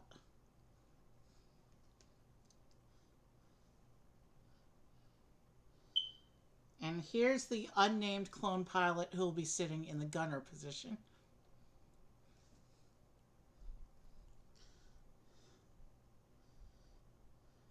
And since we're looking at figures, here's one more look at R4.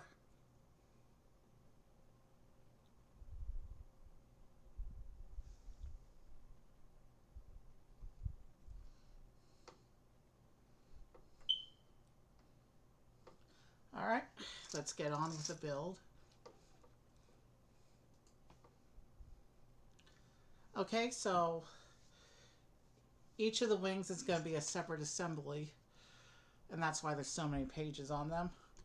So I'm going to actually take the big ship and set it just off camera here so that we have space to work with the wings here.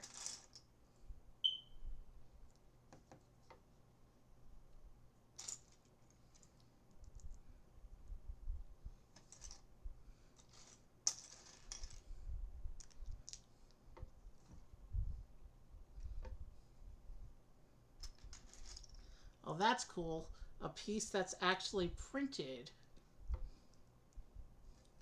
We have this printed round tile, and I think there's going to be one on each wing.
Oh, I have to put that piece on first.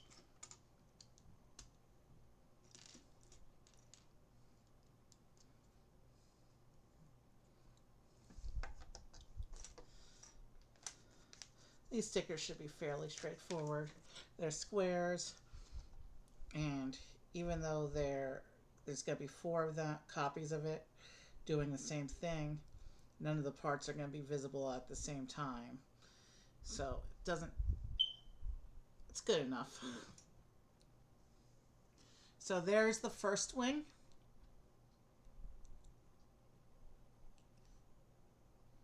And it shows us taking the ship and attaching this one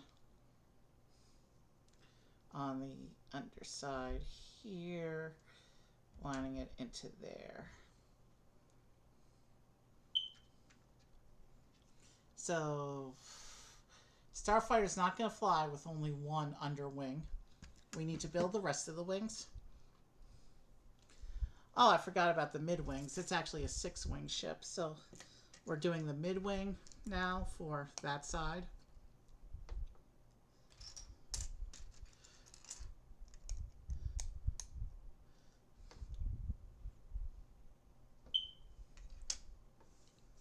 And here's a sticker.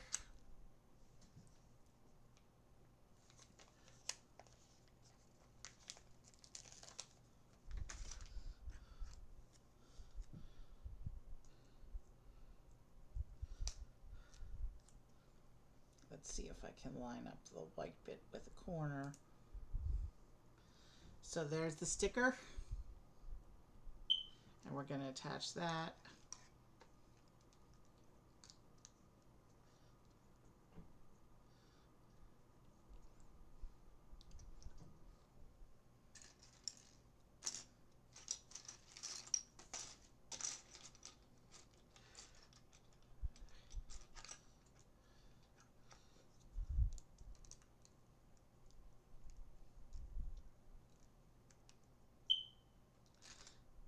So yeah. Um,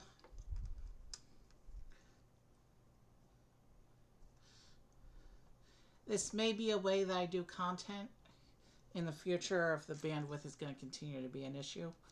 But I have to see how the video quality compares, if it's consistent.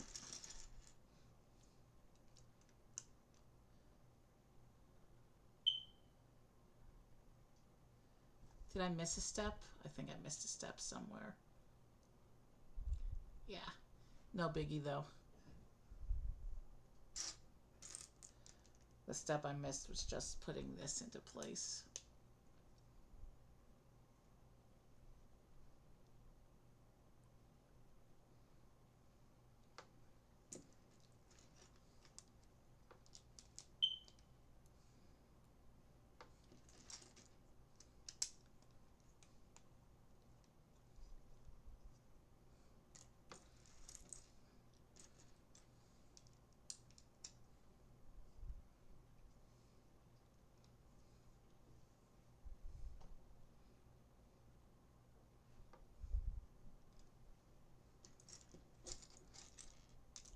So yeah, let's just keep going.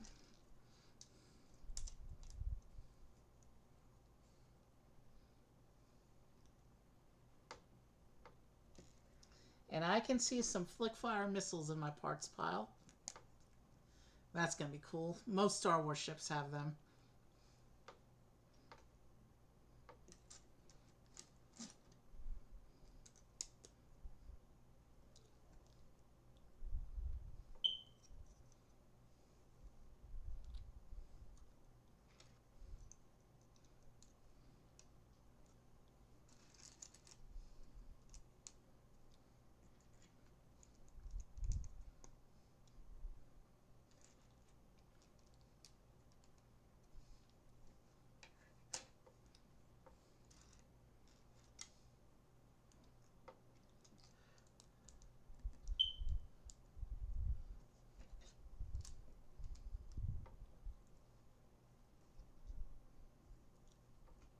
Okay.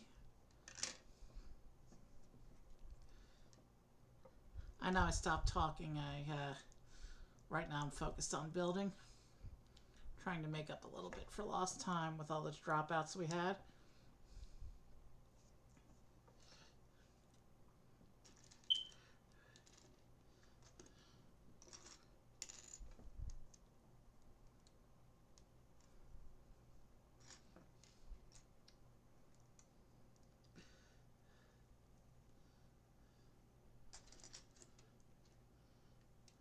So yeah, I'll edit all the chunks of videos together, watch the playback, and hopefully by the end of the week I'll have this episode put together for the YouTube.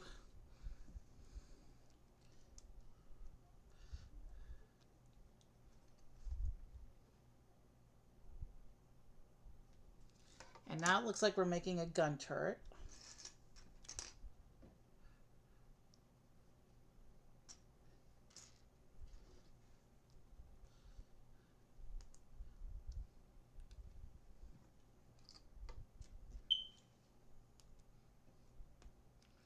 Well, not a turret, just a straight gun. Starfighters often have the weapons attached to the wings, not just on the body.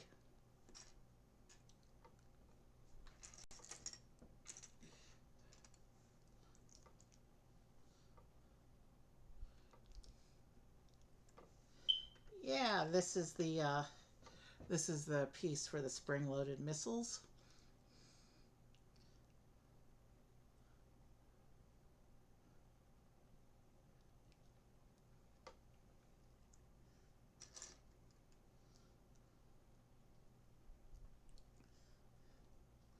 So what happens with this brick is you put the missile in the hole in the end. If you apply pressure to the missile tip sticking out, it will shoot. Obviously, I'm not going to do that on stream. Unlike the stud shooters, I'm not even going to test it on stream. When I do displays, I usually position the missile sticking out a little bit. I don't press it in all the way. That way it doesn't launch accidentally.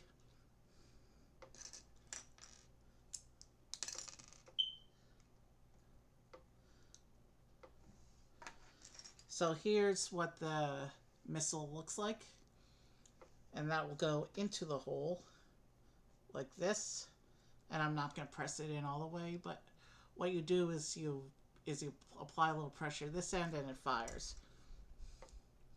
Many Star Wars models, and I don't know if this one does or not, or if you just hit the tip on this one, but many models, what they do is they hide the back end of the missile and then include a piece up top that functions as a trigger, so you can press in the little piece on top and that will activate the missile.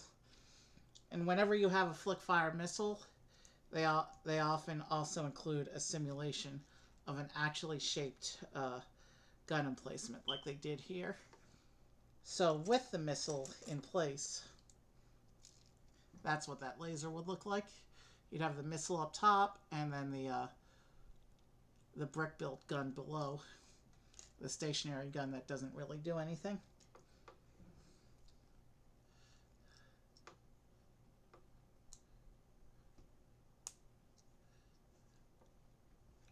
Let me look at that box real quick because I remember seeing something. Oh yeah. So this is going to attach onto the bottom here. The bottom of the wing like that. And that's where you're going to load your missile. So this one, it looks like it is one where you're going to interact with the missile directly. And this will go onto the ship. How do we attach it? Okay, so it attaches on these Technic pins on the engine here. So you see the pins on the engine. We're gonna attach those pins into the wing like this. Now this middle wing does not move. So if I push this into the closed position, the other wing will stay rested against it like that. Now you can see that side of the ship is coming together nicely. We still need to do the top wing. And what's cool is that these lasers are probably a bit bigger than they are on the actual starfighter, but on the model they have the practical purpose of serving as an additional landing gear for the wingtips on the big wings. I like that. That's a good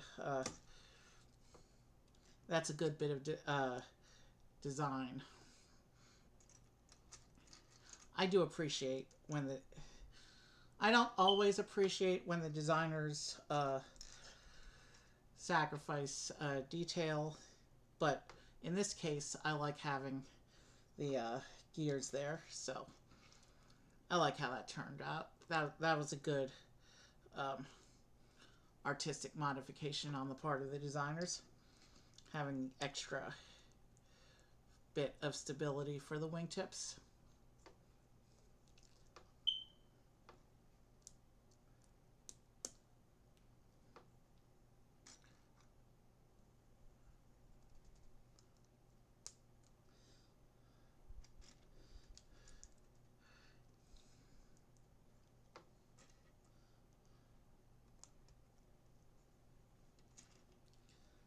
I'm just going to try and breeze through the rest of this build because at this point I want to get on to the other ship. Since we won't be losing any frames at this point, the network doesn't matter right now. We should be able to just power through without any more issues. Although I think I will need a quick bio break between builds.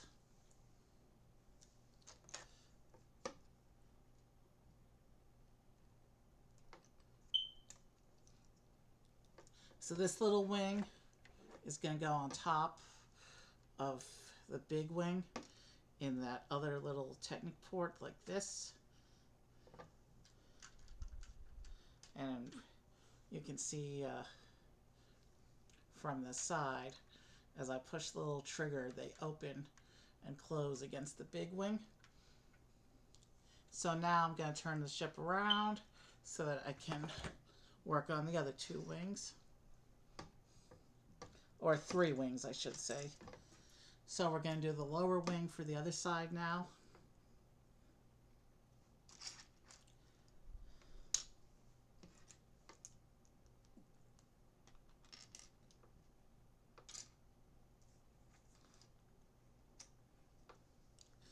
Just a couple stickers left on the sheet, and then that will be done.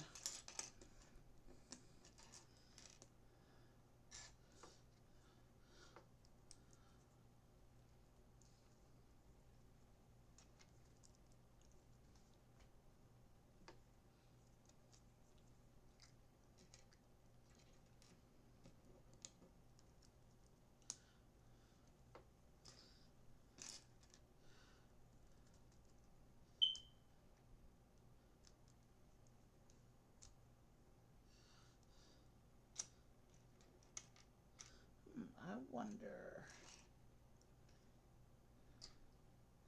Yeah, I missed a piece on the other wing. We'll go back and fix it when I go. Let me make sure. Yeah, I missed a piece on the other wing.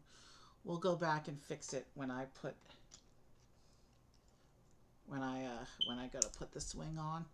We'll fix the bit that I forgot on the other wing, because it looks like it's an important stability piece.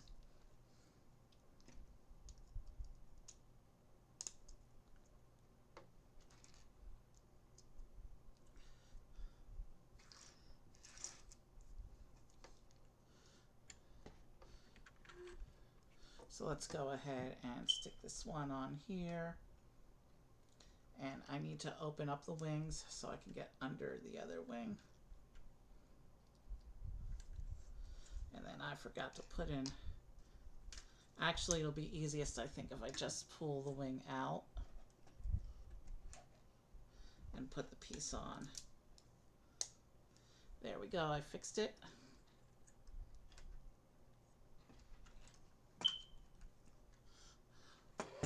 And I'll just leave the wings in the open position for now. Actually, the height of the ship does allow the wings to be open for display.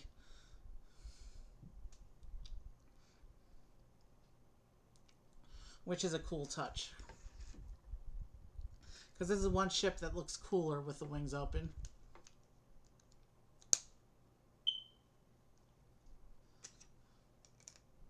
Alright, now we're building the second big wing.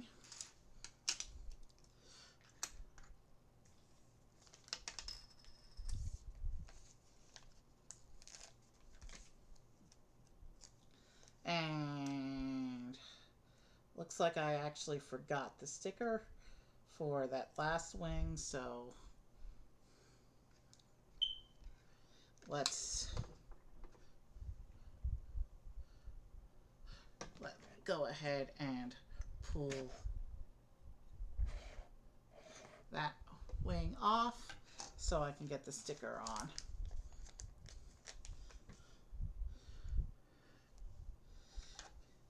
It's interesting that they even stickered the lower wings, because normally they don't put that much attention to detail for the underside of the ship.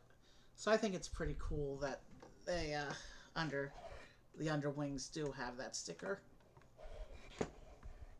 Some people do, after all, hang their flying vehicle Lego from their ceilings.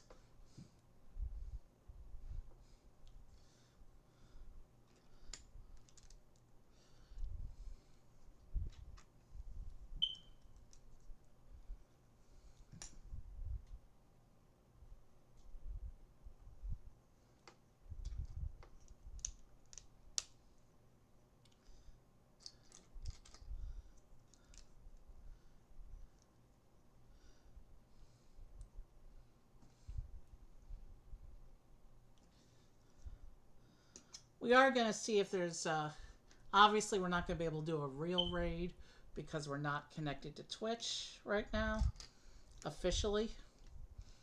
But we will see if there's somebody we want to go fake raid into.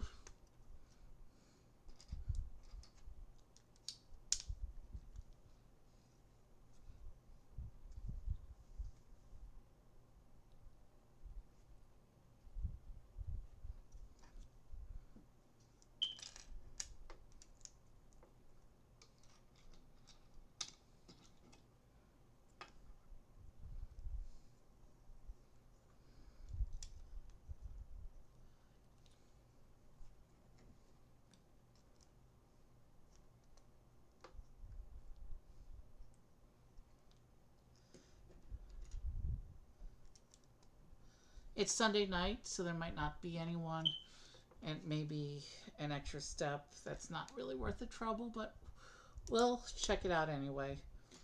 I do like to raid out at the end of stream, and we skipped that on Friday, so we'll see. We'll see if I want to do that at the end.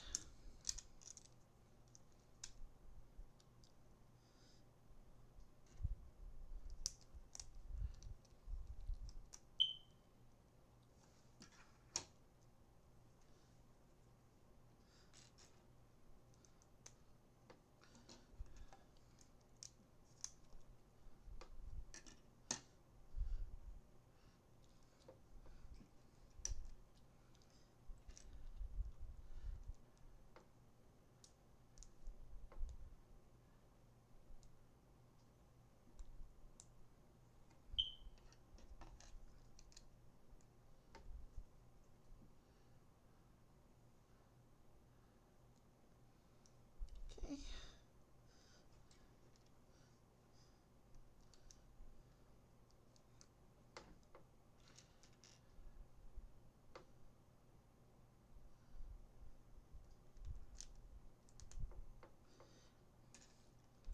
All right.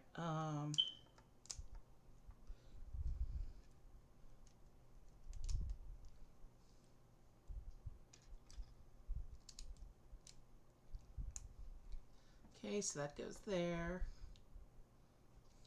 And now we got to build the gun. And then we just have one more top wing, and then our ARC 170 is finally finished.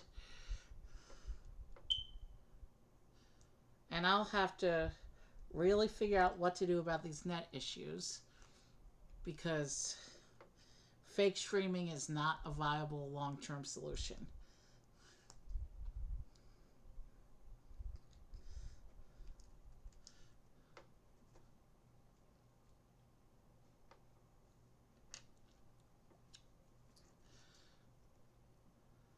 So the set came with 3 of these missiles.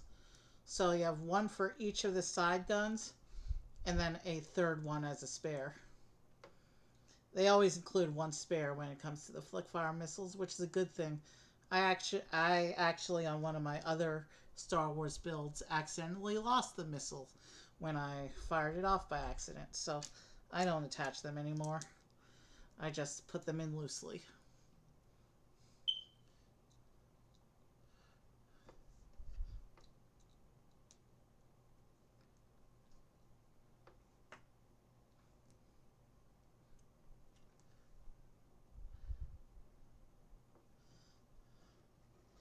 So now we're putting on the brick-built cannon. And then we put on the stud on the bottom.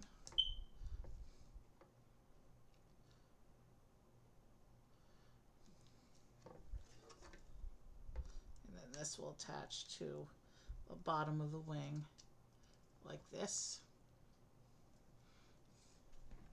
And then we attach the pins.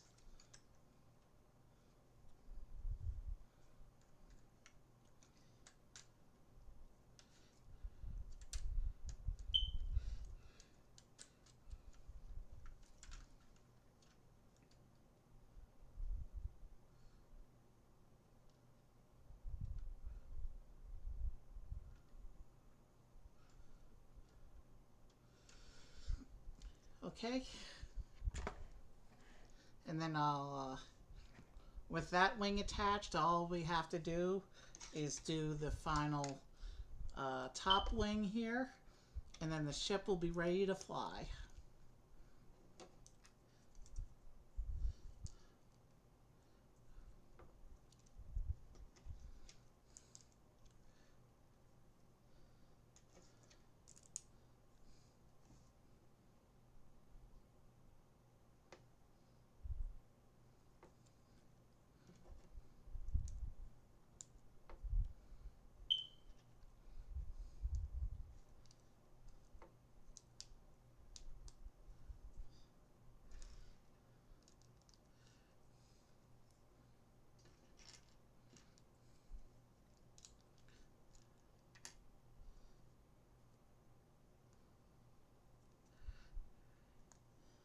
I just did that incorrectly,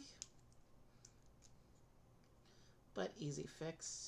You know, I've done that 3 times, so there's no reason for me to have made a mistake like that.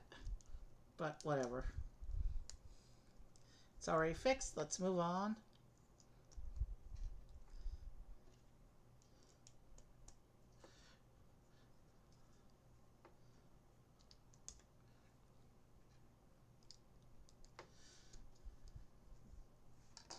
Let's not forget the last sticker.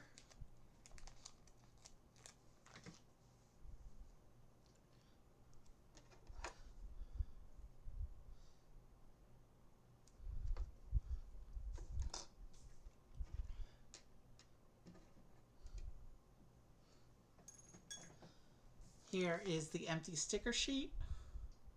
Let's toss that aside. And then here it shows us attaching the final wing.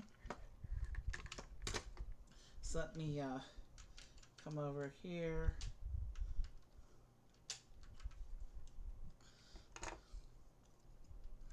And I will pin that in.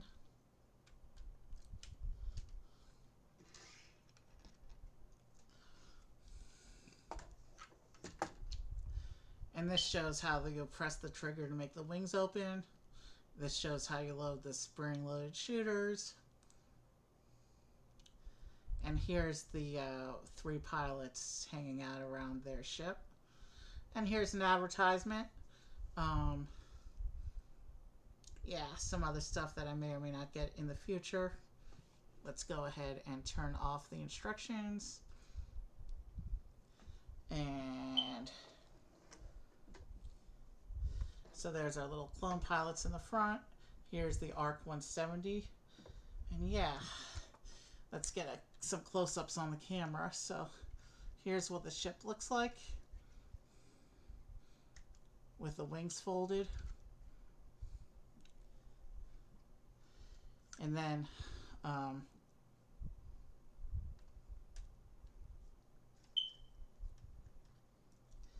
you press this little trigger down here. You can see here the Technic piece inside. If we press that, then the wings open, and if you move it the other way, the wings close. That's a pretty cool feature. I like how they designed that, even if we did have some issues at the beginning of the stream with putting the Technic all together. But once the Technic came together, that's a beautiful action feature. From the front now, look at that. Look how cool the ship looks like with the wings open. This was featured in episode 3. Like I said in the history of the galaxy, this ship was phased out because it was too advanced and it required 3 pilots. But I've always liked this ship. It looks so cool with those big wings in the middle. It's like an X-wing but cooler. So I wish Star Wars had done more with this ship. But as it stands, it's one of the coolest ships they've done in terms of starfighter design. I really like those folding wings. I like that. That's a fun play feature right there.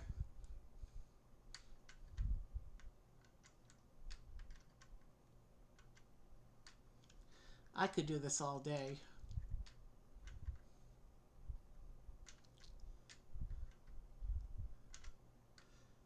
Okay, that's enough fooling around. Let's set her down.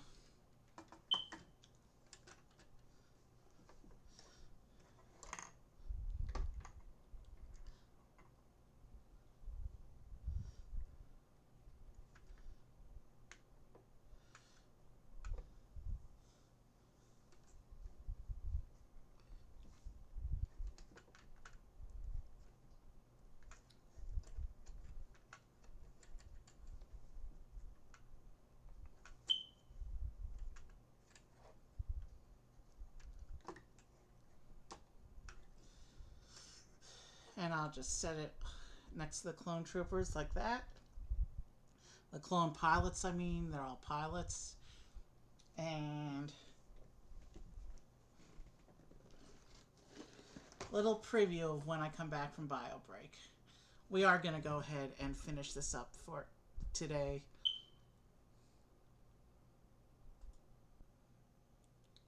Okay, so we're back from my quick little break. As you can see during the cut, I cleared the ARC 170 off the screen to make room for the U-wing box. Here's one last look at the ARC 170 before we go ahead and get into the U-wing.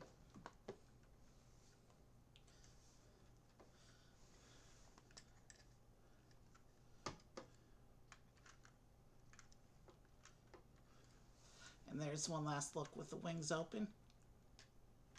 Alright, let's set that aside so we can get straight into the U-wing, because the ARC took way longer than anticipated due to the technical issues. I've decided that even though they represent different eras and these two ships would not have been active at the same time, the clone pilots and their droid friend can sit out and watch the second build. And we will still make an exit scene, even though, like I said, these two ships were not at the same part in the timeline. This is actually from Galactic Civil War era, which came about 15 years later in the timeline. 20 years later in the timeline, something like that. The set comes with Cassian, Dedra Miro, the ISB officer. It comes with an ISB tactical soldier, and of course K2SO, the Imperial assassin droid that the Rebels reprogrammed. He features prominently in Rogue One. I like him. Anyway, I have not seen Andor Season 2 yet. I really enjoyed Season 1 and Rogue One, so this will be a fun build to do. Front of the box. And then here, on the back of the box, you can see in the inset picture, this one also has folding wings. And you can see with there being two Rebel characters and two Imperial characters, they're kind of got a little battle going on outside the ship there in the back picture. This one has folding wings too. Let's go ahead. And the other inset picture shows flick-fire missiles. So, yeah. Pretty much all Star Wars playset ships have flick-fire missiles these days. So that's not a surprise. And let's go ahead and pop this box open and get started. I know I said during the stream before that I was going to try and stream this in a couple days, but when I switched to fake streaming, I realized I just wanted to finish the double feature as intended. And we'll come up with something else to do in a few days to test the connection again. So I must have either I got really lucky on Wednesday, and Wednesday was a fluke, or something. So let's go ahead and get that box open. So yeah, when I did the droid build, I must have been really lucky that day. So we have a sticker sheet here, but there's only 6 stickers on this sheet, and it's a very tiny sticker sheet.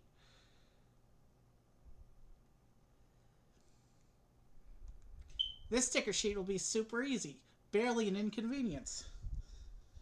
Moving on from that, we have the instruction book, which again, you know what we do with those. Looks like we have a bag 5. Bag 6 Okay, the piece count is comparable. So there must be smaller amounts of build in each bag.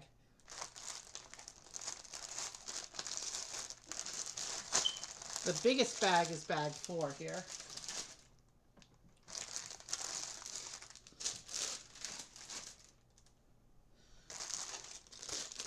So I have bag 1, which I left out in front of me. We have the sticker sheet ready to go. We have the brick separator ready to go. And you can see in bag 1, there's another brick separator in there. So that one we're just going to set aside. We're going to bring the instructions up. And we are ready to go with the U-Wing. So this ship was first introduced in Rogue One.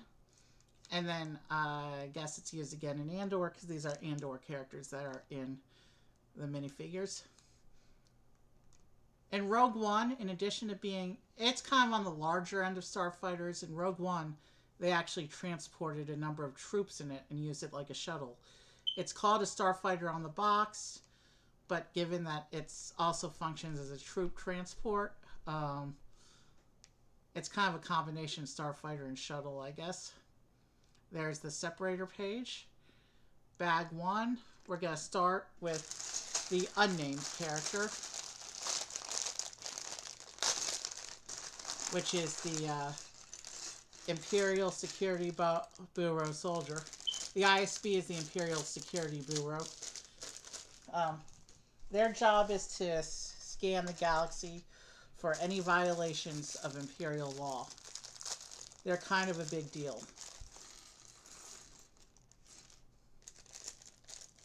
Dedra was an interesting character in Season 1.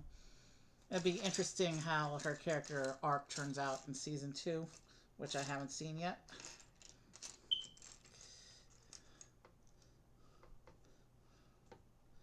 Oh, that's cool. It's almost Stormtrooper armor, but they don't have a helmet. Instead, they're face characters. These ISB tactical soldiers. He gets a nice little Imperial hat, and there's a very tiny little symbol printed on that hat. So tiny I can't even make it out. It might be the Imperial logo. But yeah, there's a very tiny hat logo printed in silver on that hat. And why is he smiling? He's an Imperial... Well, actually, that's not a smile. That's more of a neutral face. He's an Imperial soldier. He's just doing his job, I know, but he's still a bad guy. So there's our tactical agent. You can see there's a little silver thing printed on his hat, which is so tiny that we can't make out any detail. And then, what was the... And here's the back of his outfit. And now we have to give him... He gets a blaster and a riot shield.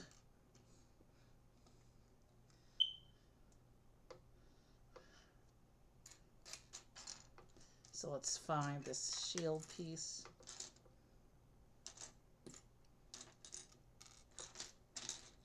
Okay, the second separator.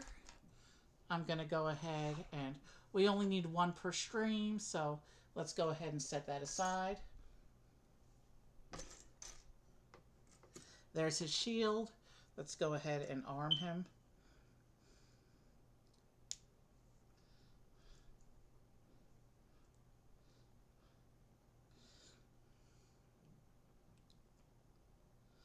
So that's what he looks like with his shield and blaster equipped.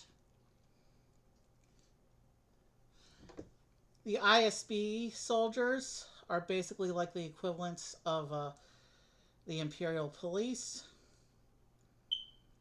And if a planet's giving them too much trouble, the ISB can defer and call up the Stormtroopers. We'll start this spread of characters going from this end of the table, since it's a different set. So there's our unnamed ISB agent. And now we're going to start with the build itself.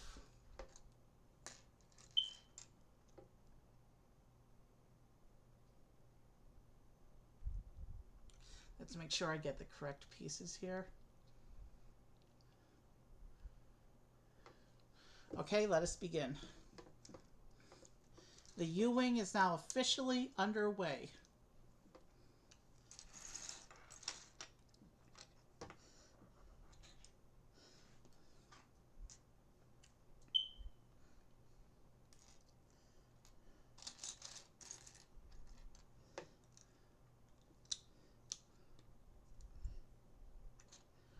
Okay.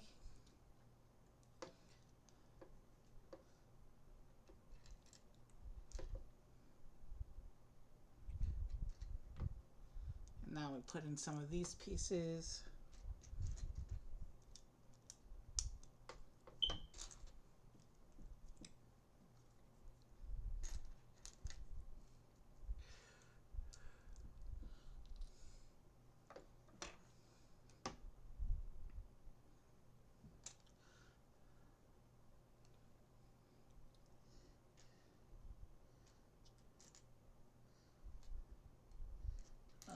What's going on here?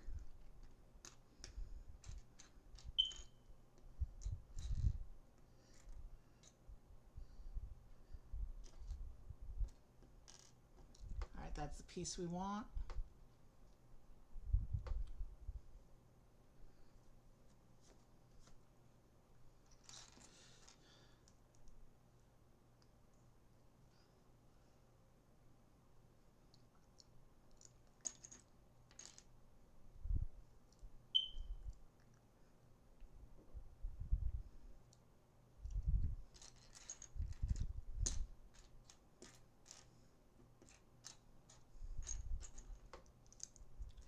All right.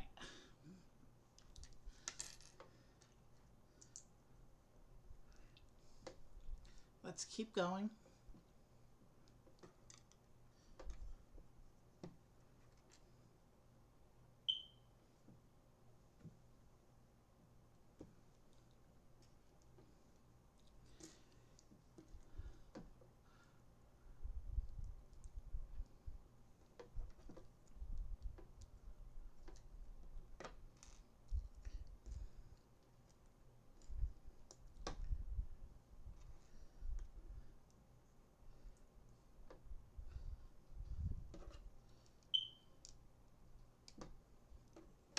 Okay, 2 more of those.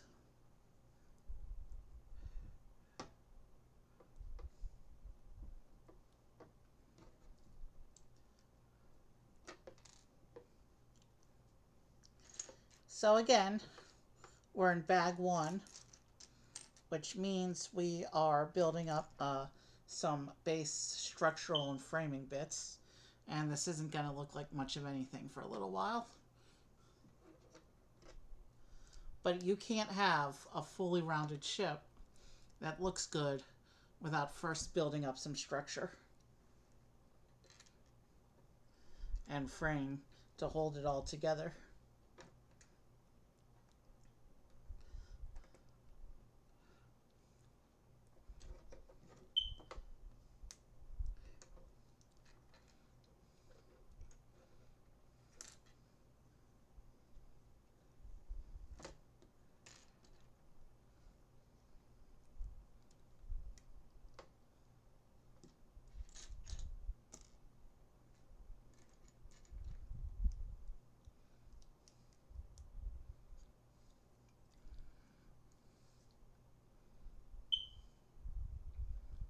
Okay.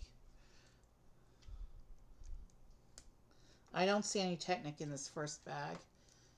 The wings on this vehicle might have a bit of a simpler mechanism.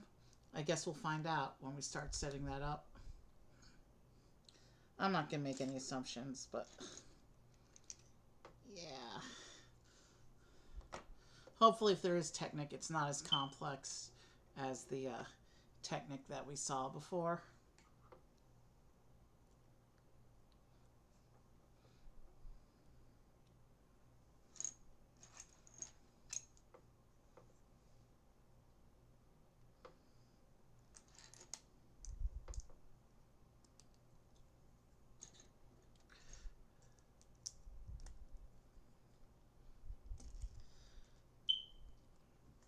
Okay, this piece is hinged. So it'll be interesting to see.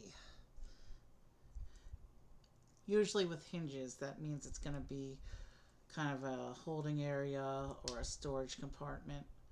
But right now, there's not really anything going on there. It could just be the back door.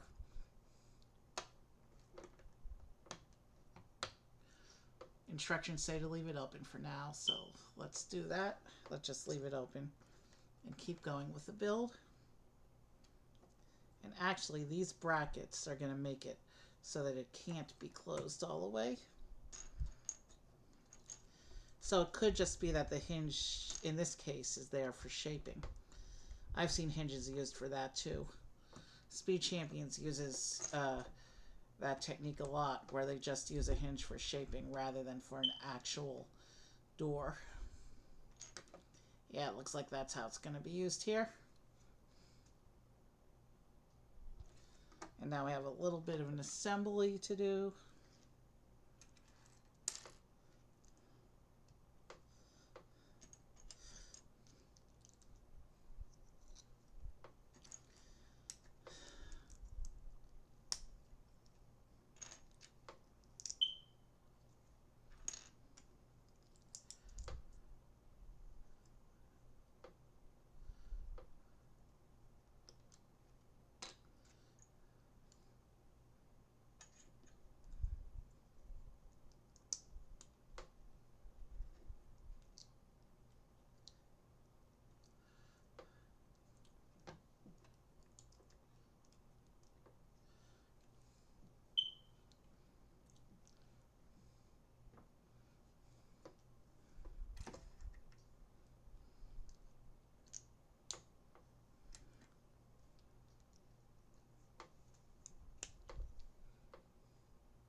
I wonder.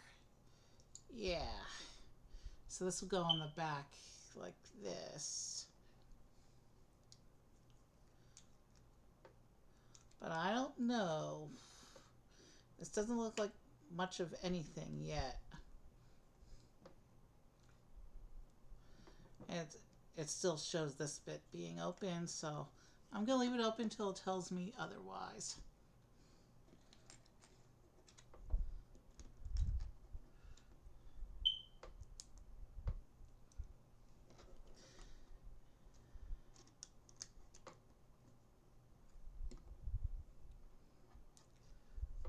I did that incorrectly. This needs to line up with this, like this.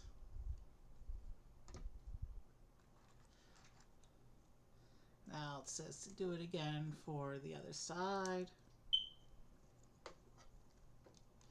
And so we line that up on there like that.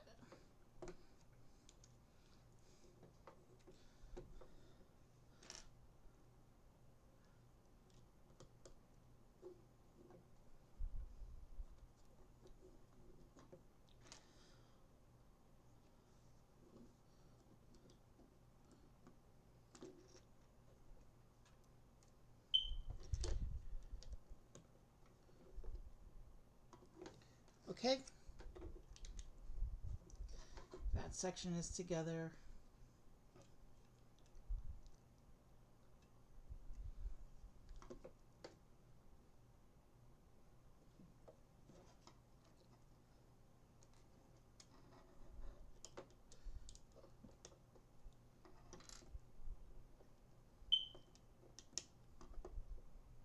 And now it shows us closing this back flap.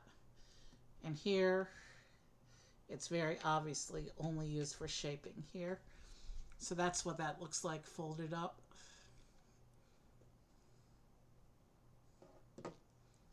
So I have one little bit of shaping in, so far at least. The rest of this is still unrecognizable.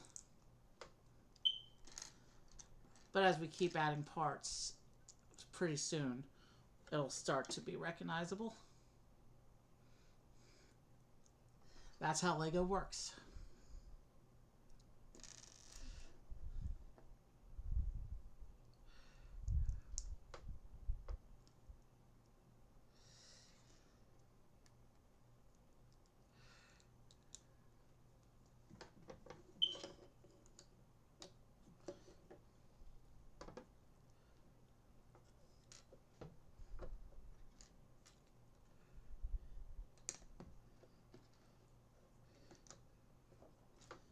our first bit of white.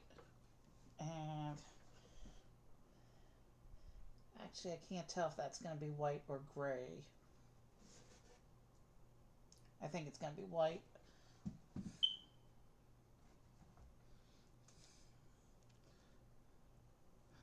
Interesting. We have some hinge bases going on the front here. Probably used for some more shaping for the front bits.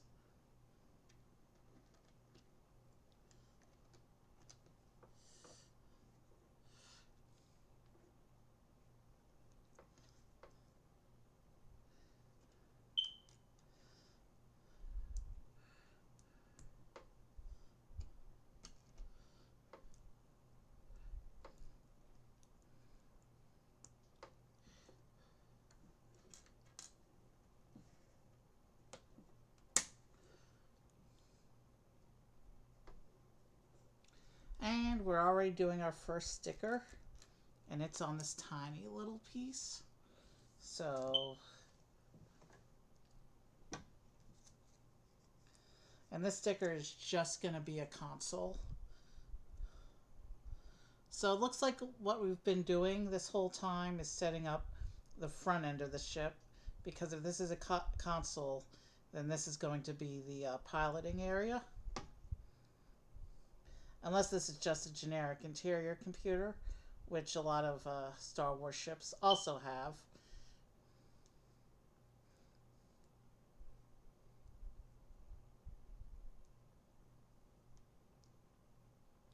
But I don't recognize any of the shaping yet, so... Oh, you know what this is? I think this is the transport area in the underside of the ship.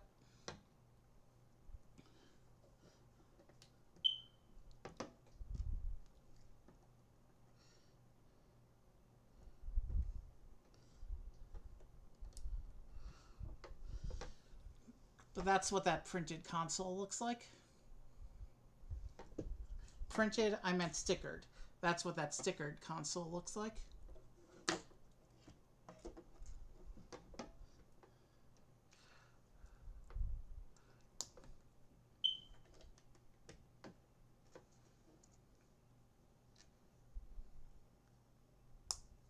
Yeah, right now I don't recognize any of the shaping yet. But like I said before, Lego is a process.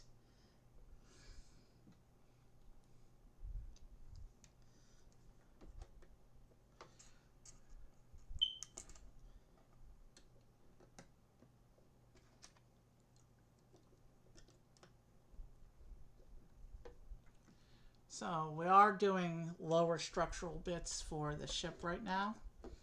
That's what appears to be going on with these.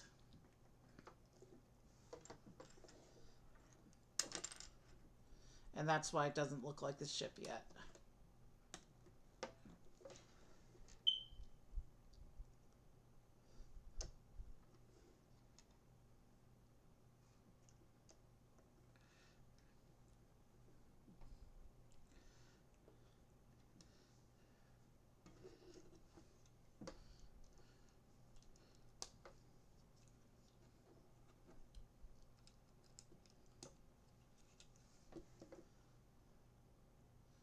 Okay, so now we're going to go into bag 2. Bag 2 does not have any characters yet.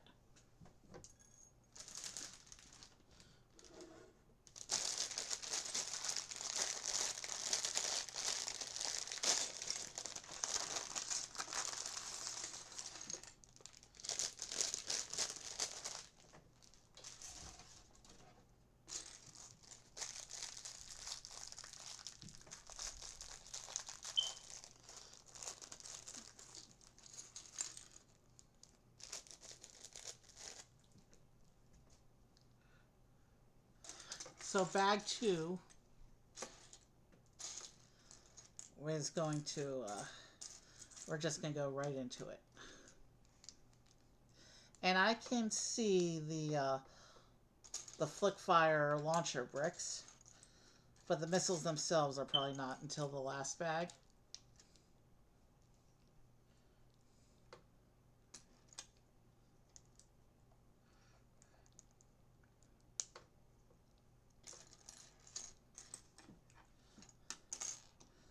Bag 2 doesn't look like it has a lot in it. Looks like this might be a relatively quick part of the build.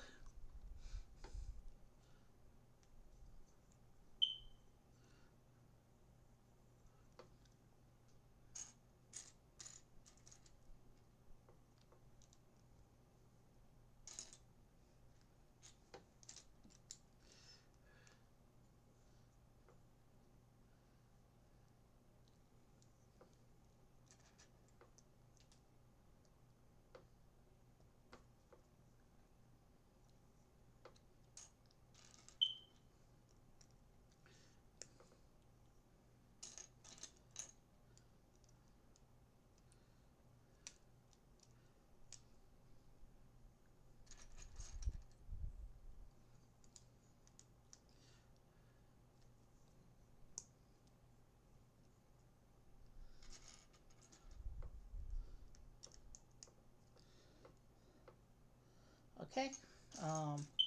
Where's the other piece? Where's the other tan? There it is.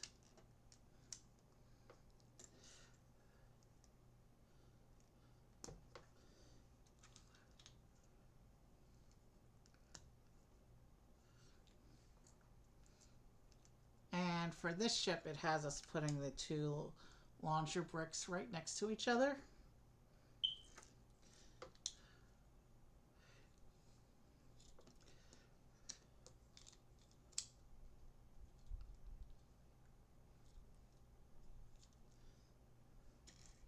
Now let's keep building up on this assembly. And now it has us doing another assembly.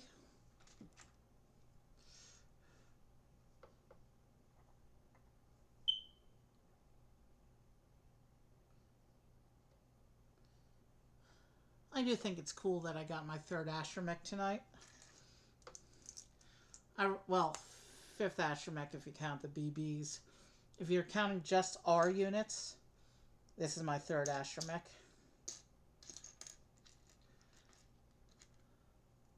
We opened one of them the night we did Mando. And then the other one was the anniversary figure that they put in the battle pack we did that one night.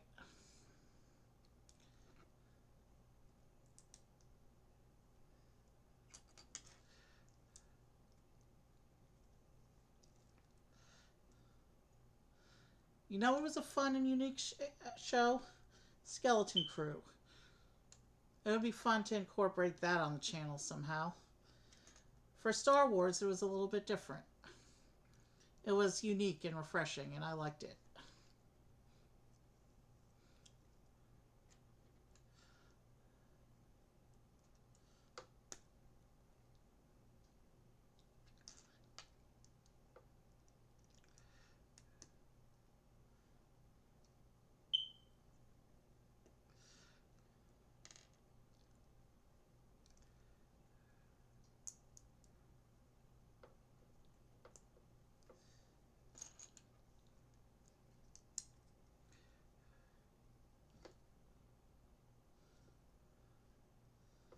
Okay.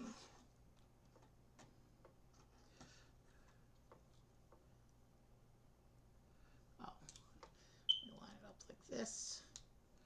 And then that all goes on like this. And it looks like we're building the one for the other side.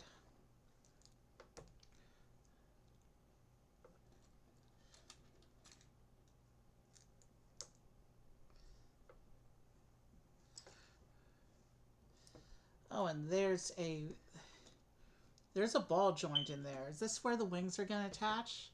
If so, it's a much lower tech wing motion than on the other ship. I like simple.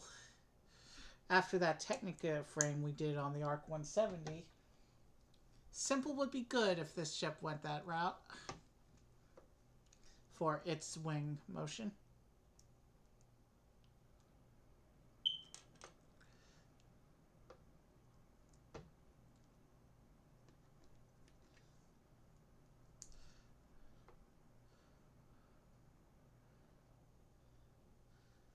did I? No, I did those. Okay.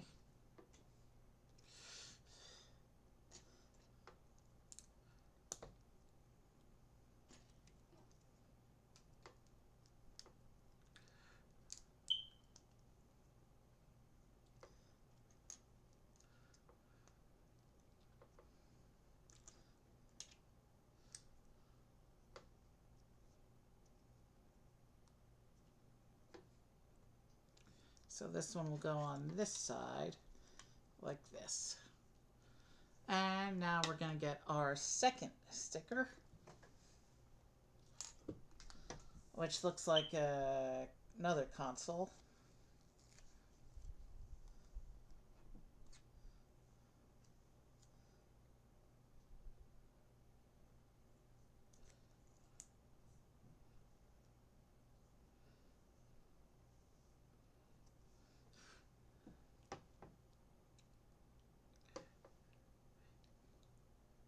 So here's our second sticker. It's another console, and this will go in here, like this.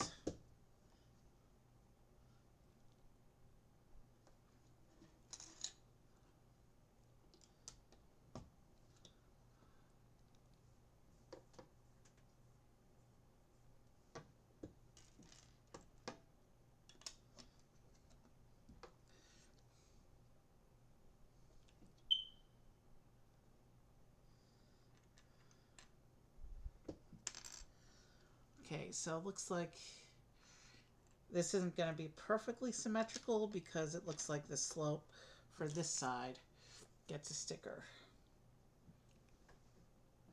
It looks like the sticker is oriented that way. Interesting.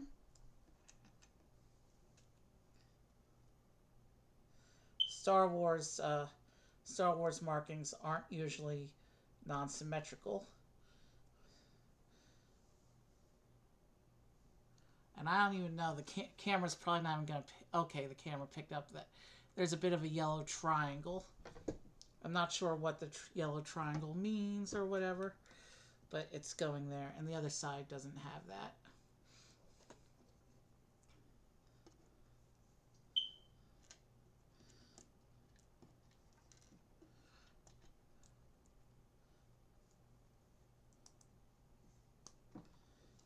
So we're going to keep going with our little build here.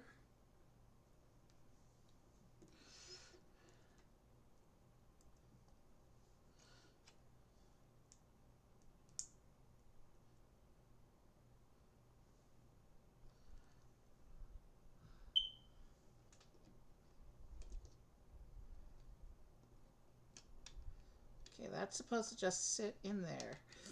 It's not actually attached to anything yet. Interesting. Oh, you know what that is? Let me just... I know I said I wasn't going to do this on stream, but I think I know what that is. That's not directly physically attached, just held into place. If I put the missile in here, yeah, that pushes that up. And this whole thing is off camera because I need to be able to control it. Yeah, so... Okay, what we just put on, that bit that's not directly connected, this bit right here that we just put on, that you can see me pulling out a little bit, that's going to be the trigger mechanism for the flick fire missiles. The missiles are going to get loaded in down here in their holes, and they're going to stick out into the little compartment behind the console, and when the missiles are put in, this little bit pops out, and then you can press it to launch the missiles. That's a pretty clever little trigger mechanism they put in there. Let's continue on with the rest of the build now.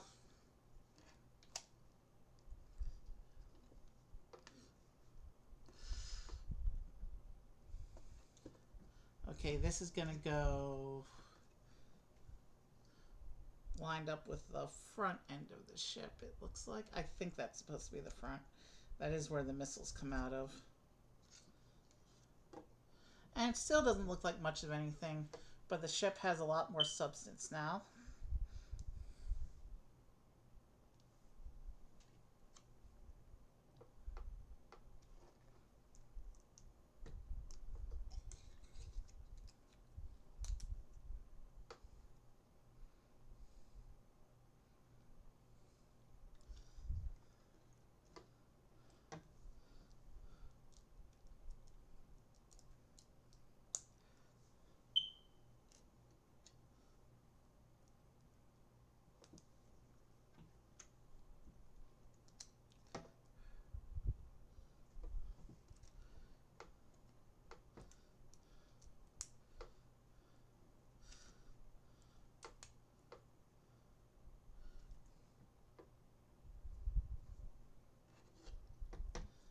This goes along here to fill in the underside detail.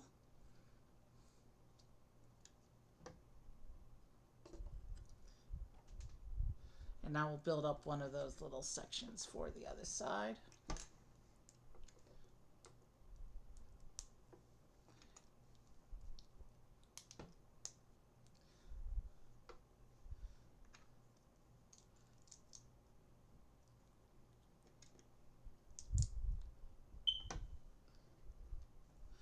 And I'm just trying to speed through at this point because I do have a doctor appointment tomorrow and need to get some sleep, so I can't finish too terribly late. I'm not in trouble yet in terms of the time, but I don't want to end up at that point. So now we'll attach this over to this side.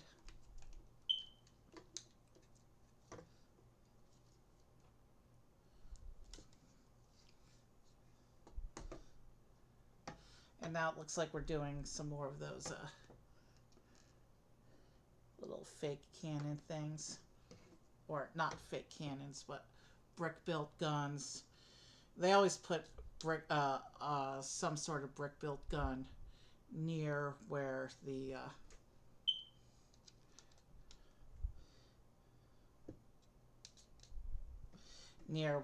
actual flick-fire missiles are going to go.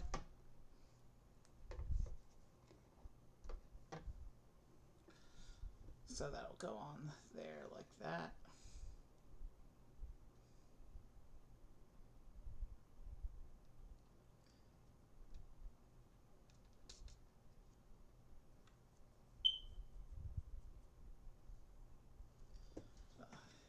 So those are the two little brick-built.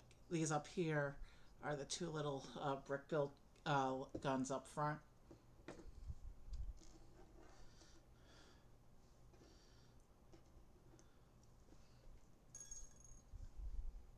Bag 3, in which we get our Cassian Andor figure.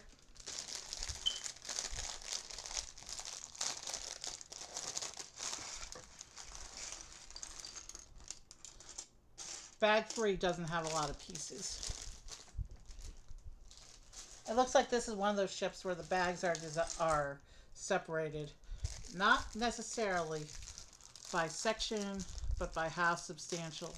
Basically, a more organized building order so that each of the bags is logical in their divisions. So all the bags are not going to be equal. There is some logic to bag division.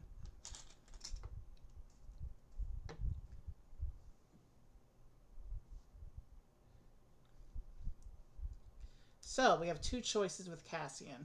He does have this serious face. I don't know why the camera's not focusing.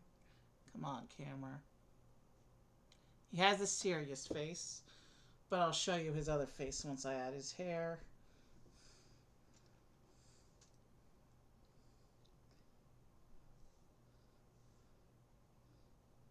We're going with the slightly smirky face for his actual look. And there he is with his hair. And he just gets this tiny little blaster, if I can find it in the parts pile. Wow, did they give me a spare of his hairpiece? They don't normally give you a spare of hairs. Interesting.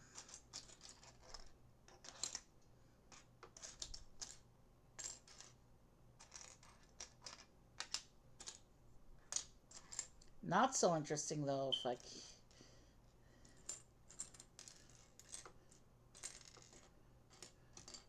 I cannot, however, find his blaster in the parts pile. Looks like they might have given me an extra hair piece instead of his little blaster. Interesting.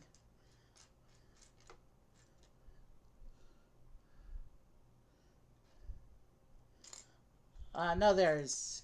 I was just looking... yeah, no, I found his blaster. No, we're good.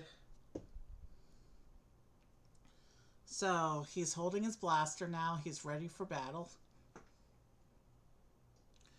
And they're not friends or anything, but we'll sit him next to the Imperial soldier to watch the rest of the build. Actually, we'll put the rebels here in the middle. Not with the clone troopers, though. They're at a different point in the timeline entirely. I do want to separate the rebel and the Imperial figures, though. I think we can get away with doing that at least.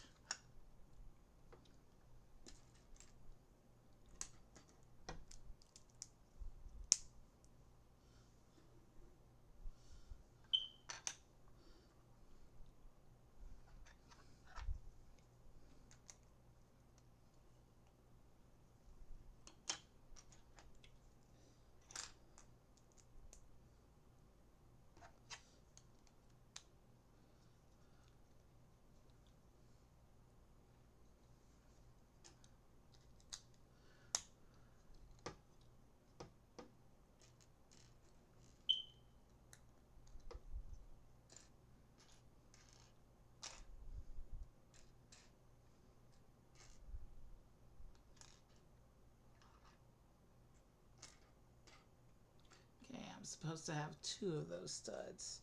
Where's the other one?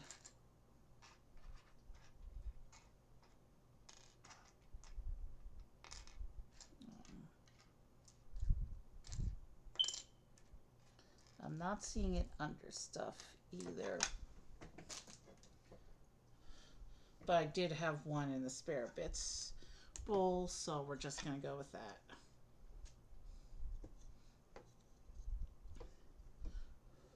So this part sits over the middle section and looks like it becomes the floor for... Yeah, it looks like it becomes the floor for the upper section. Like that.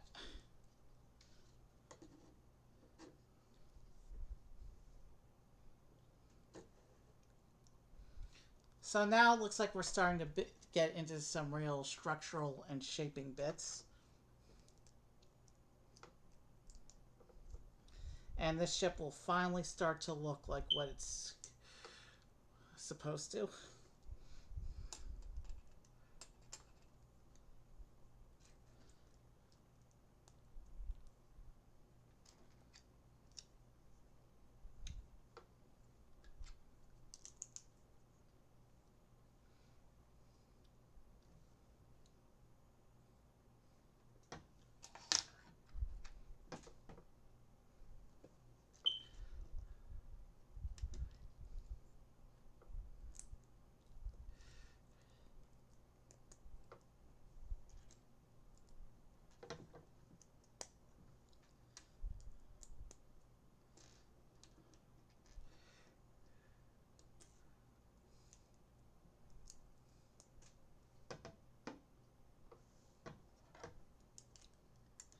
Oh, I see how that goes together. Interesting.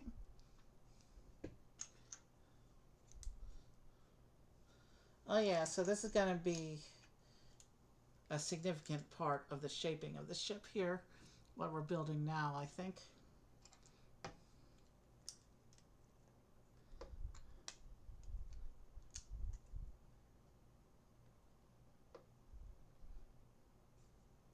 So wait, if those ball joints were up there on that end, those ball joints may not be for the wing mechanism itself, but for actually just holding the wings into place. I think that's what those ball joints are meant to be there. Because those ball joints are on the front end, and the wings on this ship open from the back end.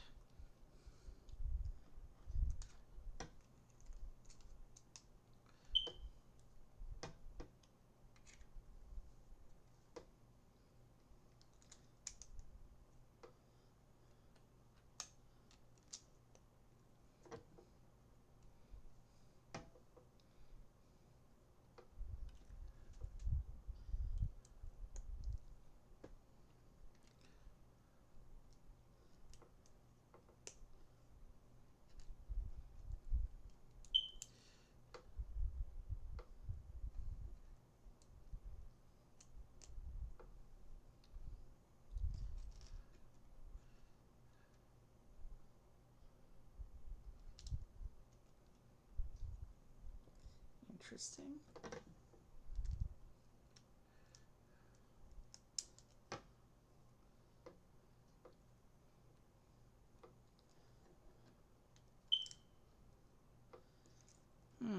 I wonder what's going on with this bit here.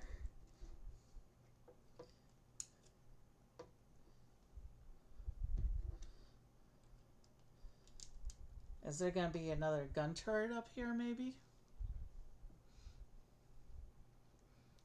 Because there's circular tiling, which suggests that there's going to be something spinning up there.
Oh, that's because I had it up going in upside down. That's why it wasn't connecting. There we go.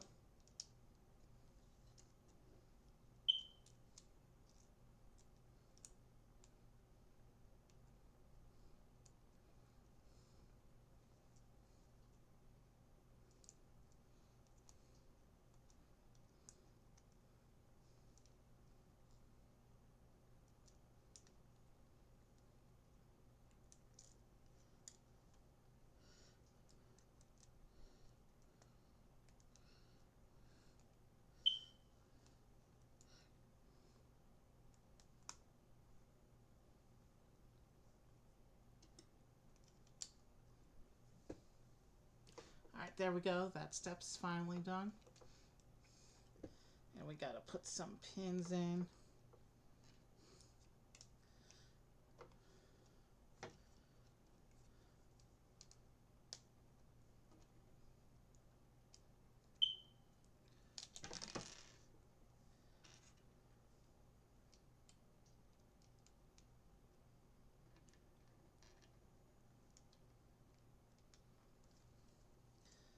Clearly this isn't all secured yet.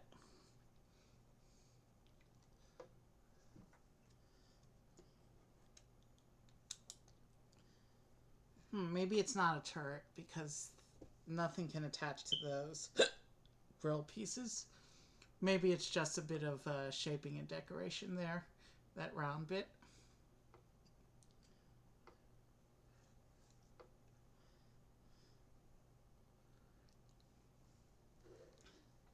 So this bit goes on the back of the ship here and lines up with those studs like that. And we're starting to see some of the ship's distinct shaping coming along the frame now.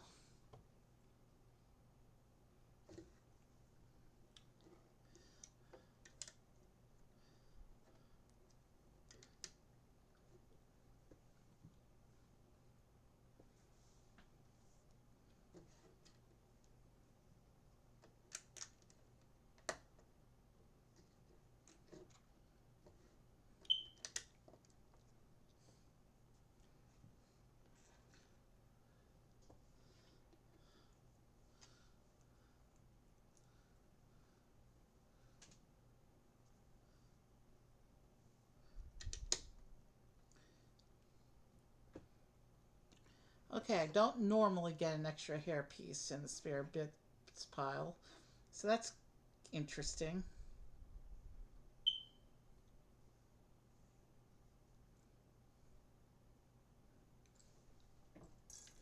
So bag 4, we're gonna get Dedra.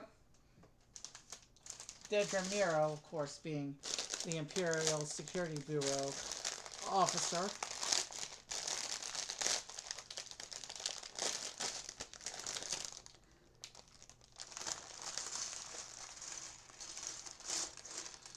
She's the main bad guy representative in the Andor series. There's also Cyril Karn, obviously all sorts of other Imperial characters, but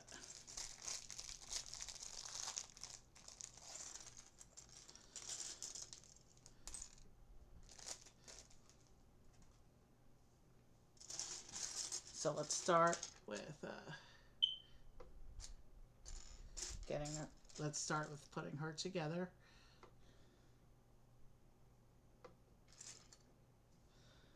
Wardrobe choices: serious face or a neutral frowny face. So you have a serious face and then an all-out angry or action face. There's her angry face. I'm just gonna go with standard serious for her though. Let's get, and she's got this really cool hat hair combo. Okay, that's really cool. I like that hairpiece. And a tiny little blaster.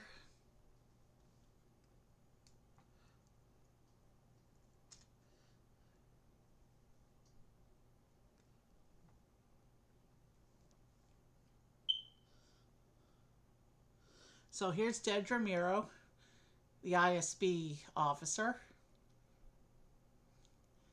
And if I turn her around, you can see how she actually has a little bit of her hair underneath that black Imperial hat. The uniform hat has hair under it. This is a piece that, for now, only works for this character, but because that hat is specific to the ISB. So we do have a plain version of the hat on the ISB soldier over there. This is the hat hair combo. I suppose if you want to make your own female Imperial officer character NPC thing, you could use this hat hair combo for your own custom character. But let's set her down with her friend over there. Did I say friend? I meant underling, because that's really what he is. He works. The soldier works for her. She's the officer. She's the one in charge.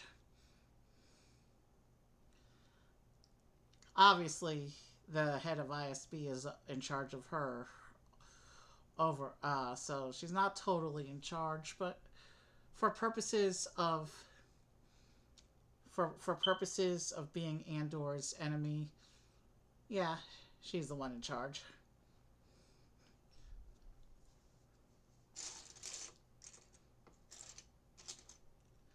Ever since I saw Andor Season 1, I've been wanting them to make a minifigure of her. And here they have. It looks like this is a very massive assembly, so I'm just going to take the body of the ship off screen for a little bit so that we can focus our build area on this assembly.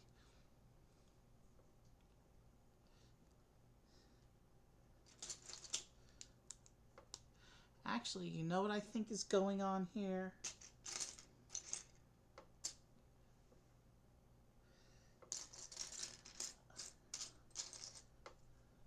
Let's see.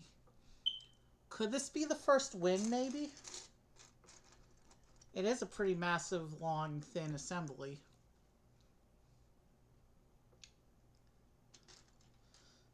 So yeah, I'm glad that they finally made a minifigure for Dedra. And I can't wait to see what she does in Season 2. She was one of the best characters of Season 1.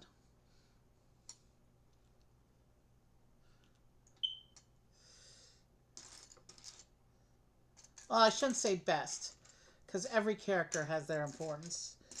I'm going to say most interesting to me as a Star Wars fan. Because Star Wars, they tend to make a lot of bad guys in Star Wars who are just, bad guys with bad attitudes for the sake of just being evil. Um, Disney Air has done that a lot, and Dedra actually had some depth and nuance to her. Um, yes, she was the bad guy, but when you saw her doing her job, you didn't really think of her as a bad guy so much as, hey, this is a very intelligent person that the good guys need to watch out for. Like I said, the Star Wars doesn't really do that a lot with their villains. A lot of the villains in Star Wars, particularly Disney era Star Wars, are let's be angry and bad for the sake of being angry and bad. And Dedra's not like that.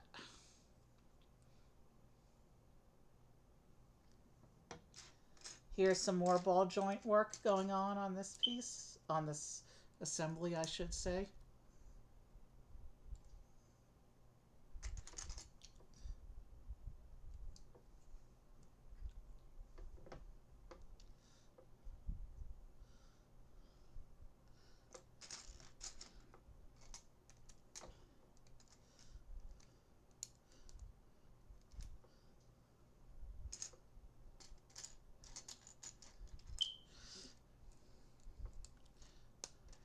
Normally, after a certain number of pieces or pages or whatever, I take a stretching break. But I think, given how late it is, I think I just want to try and power through. We have a sticker. Oh, before I put the sticker on, we get this piece. This is the studded, partially studded tile that they use for the CMF series bases. It's cool to see them when they use them in actual builds, which is actually a very common occurrence.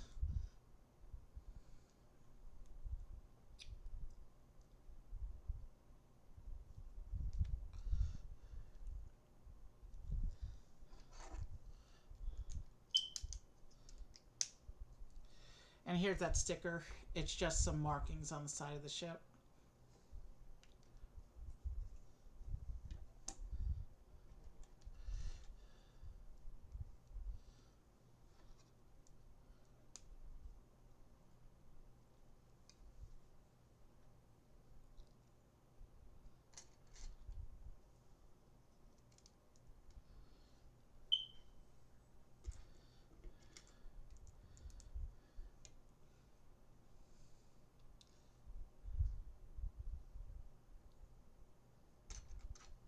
Okay, let's keep going. And I just heard the door. Someone must be home. But let's keep going.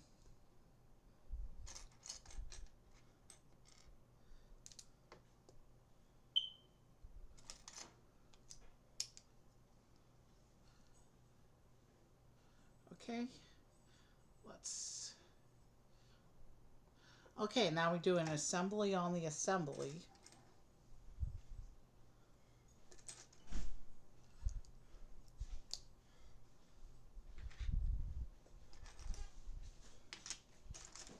Yeah, this is the one we want. Gotta be careful of those wedges.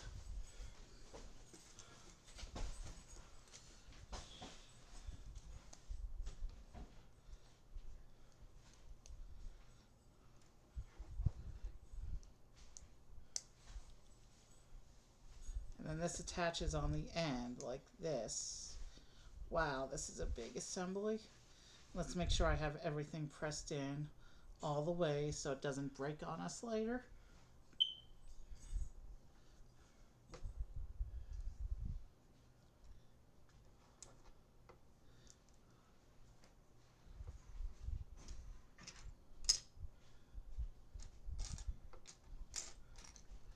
And then we'll put this one here. Excuse me a minute.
Alright, let's get back over into my instructions.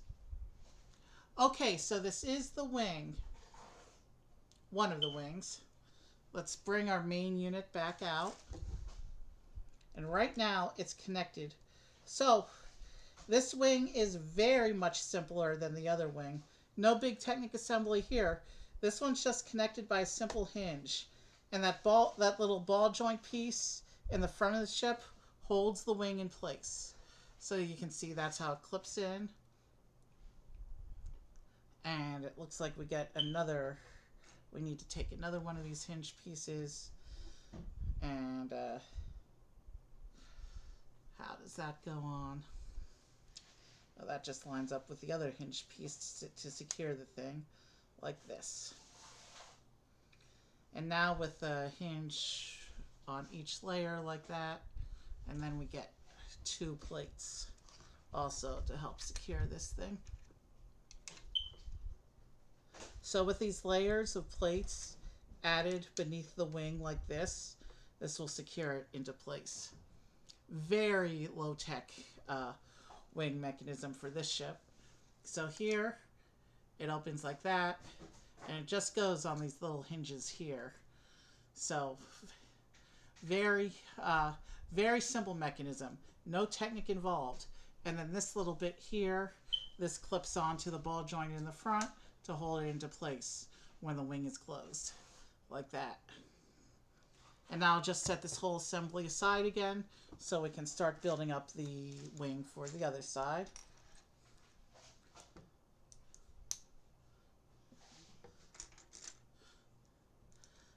I think I chose my ships for this stream well. The ARC 170, very cool, very iconic. And then this U-Wing, maybe not quite as iconic, but still very cool and unique. Actually, not too many Star Wars ships are totally unique anymore. A lot of them take design cues of ones that came before. Like the ARC 170 was inspired, the design for the ARC 170 was inspired by the design for the X-Wing, and in universe it's a precursor to the X-Wing. The U-Wing, with its folding wings, obviously that was inspired by a bunch of ships that came before.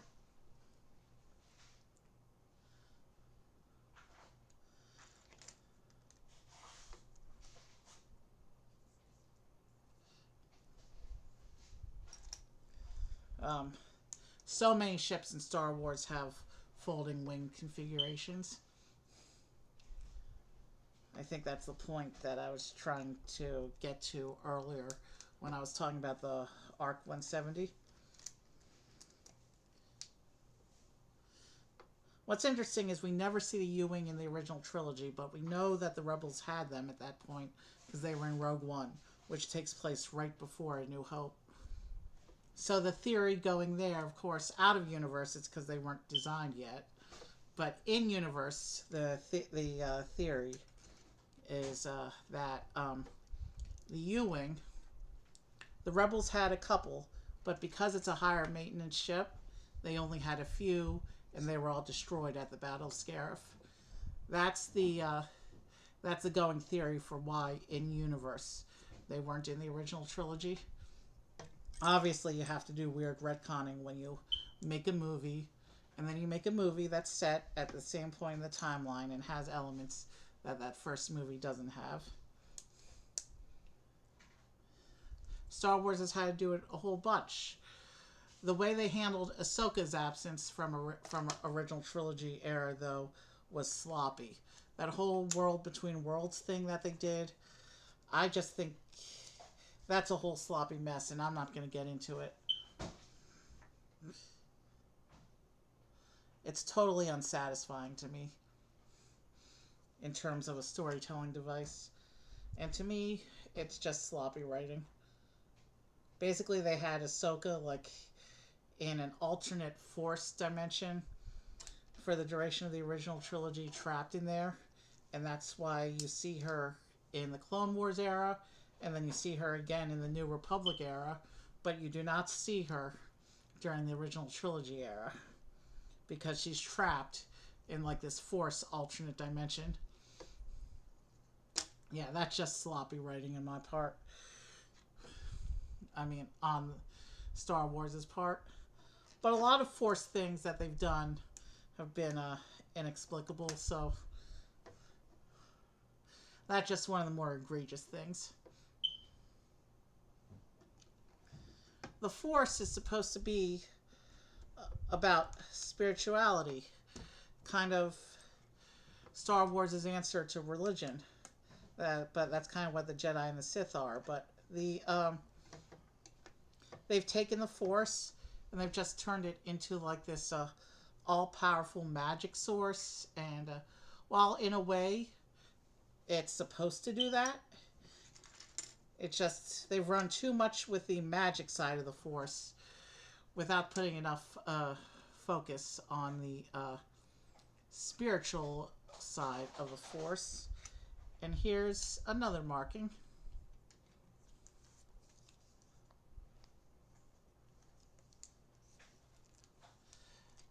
Not sure why the marking is tiled on the other wing, but stickered on this wing. But whatever.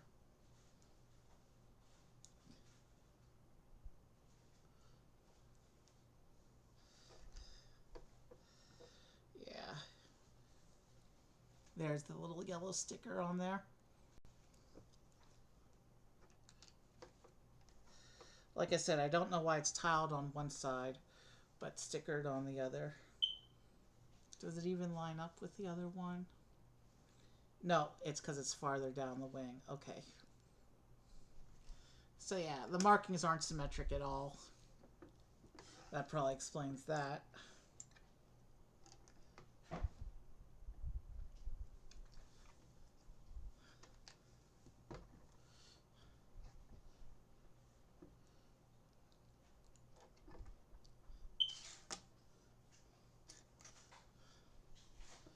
Okay, yeah, did turn my microphone back on. That's good.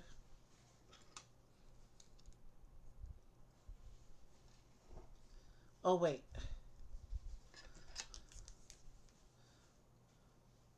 The sticker sheet is empty. I just realized that. Normally, the sticker sheet lasts until close to the end of the build. But we still have uh, two numbered bags to go, but they don't look too terribly substantial. So yeah.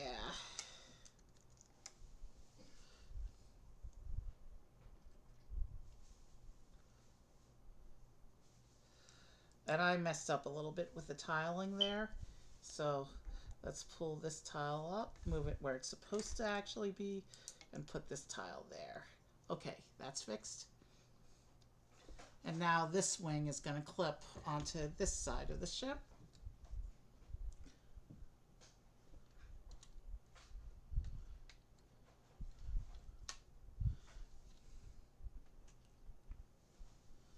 And I will turn this whole thing upside down. And I'll clip that in while I'm playing with getting the hinges lined up.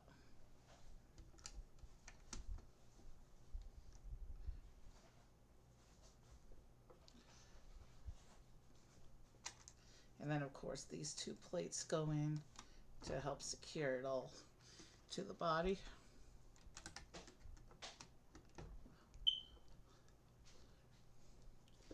And now it's going to go, yeah, we got to be back top side. So, yeah, the ship is taking form now. So the wing opens, is secure. This wing opens, is secure. And we are good to continue.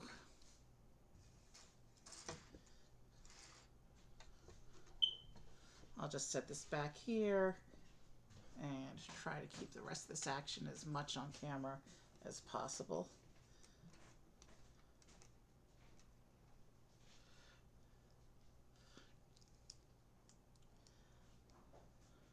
The U-wing is such a cool design. A lot of Star Wars ships are really cool looking. I've had other priorities when it's come to my Lego collection. But I kind of really want to get into Lego Star Wars more now that I see these two. These two ships are definitely cooler looking than the only slightly cooler looking than Mando's N1, but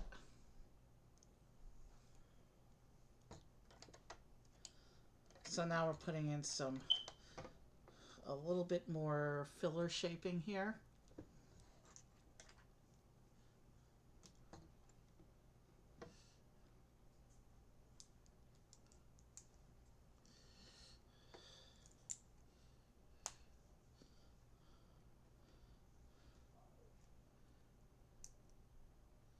Oh, did I forget a piece? No, I didn't. Okay.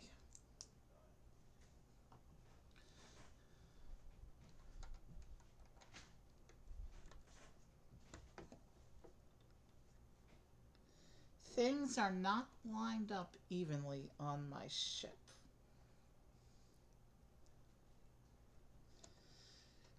These pieces are not in correctly. That's supposed to be there. And this little piece is supposed to be there. And then these two white slopes go here.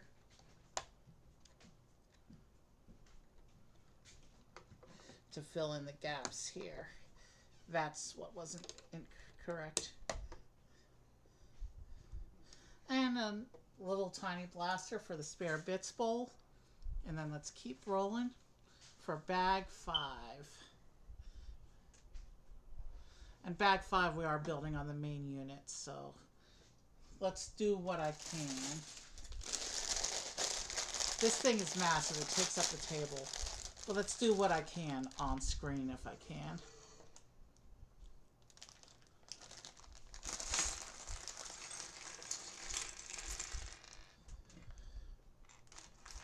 So, bag 5 looks like it has a lot of substantial bits in it.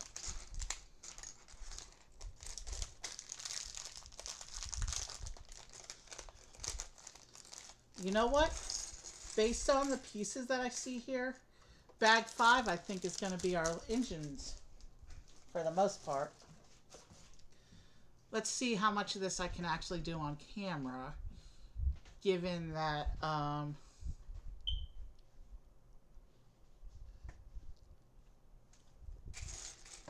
this unit is big and takes up a lot of space. Now, if it has us do assemblies, I might just take the starfighter off screen for a little bit.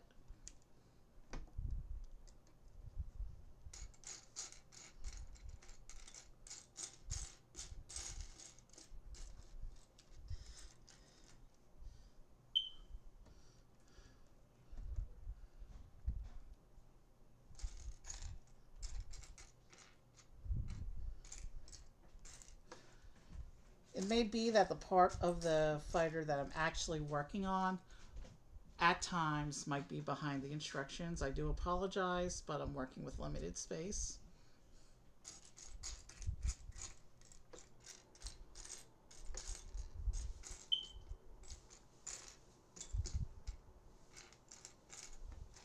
And we're at about 20 minutes to midnight.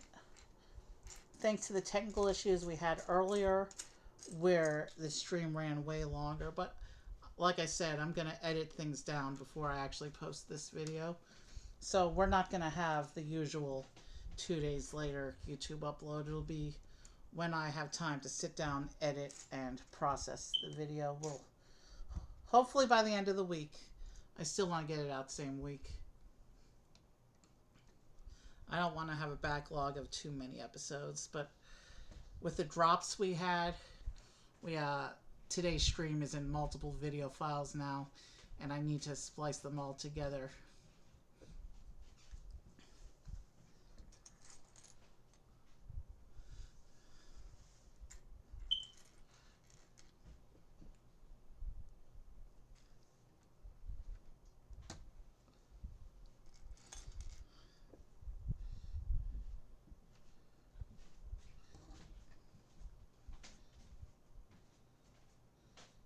Okay.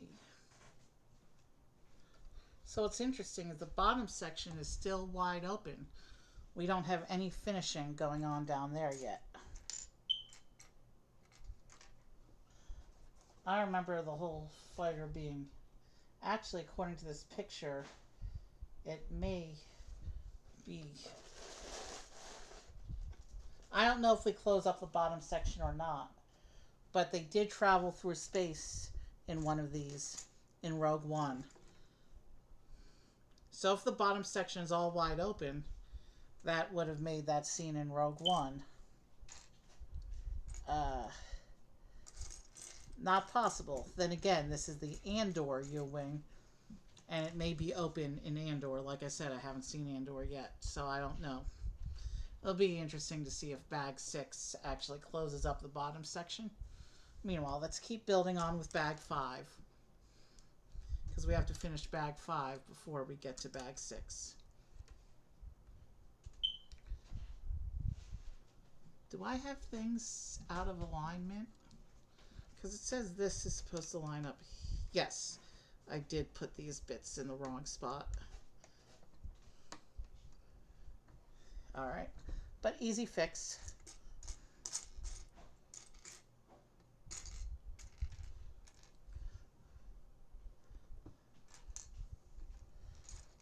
There's not too much left on this build. Bag 5 is going to be the engines, and then Bag 6 is going to be whatever Bag 6 is. And then we're done. Which means our K2SO figure is in Bag 6, because we're in Bag 5 and he wasn't in it.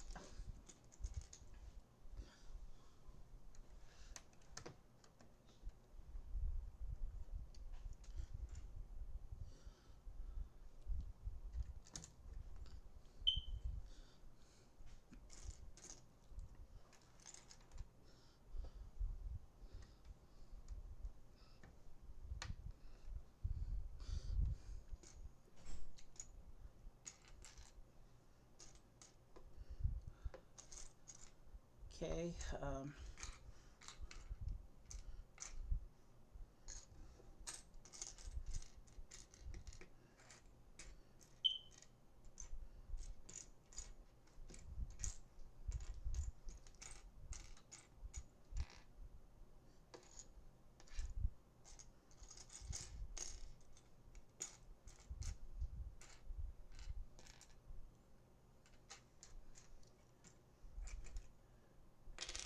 where is that other piece? Glad I caught that before it rolled off the table. Even with all the technical issues today, we've only had 2 yeetings onto the floor so far. I'd say that's pretty good given the circumstances. This is also the first Lego stream that we're doing in the new setup.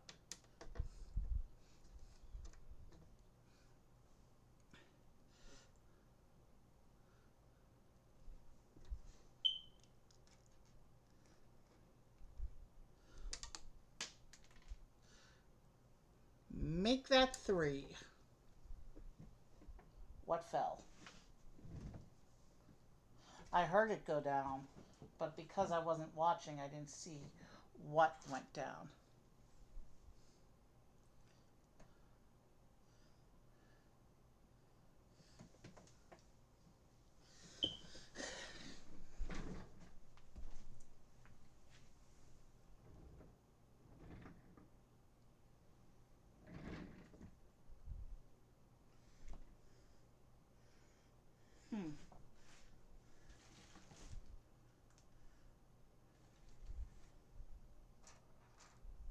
I don't know.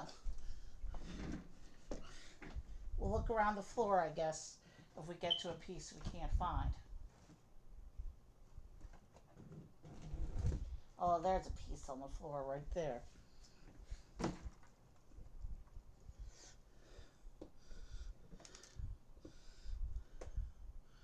Alright, where was I? We need one of those little...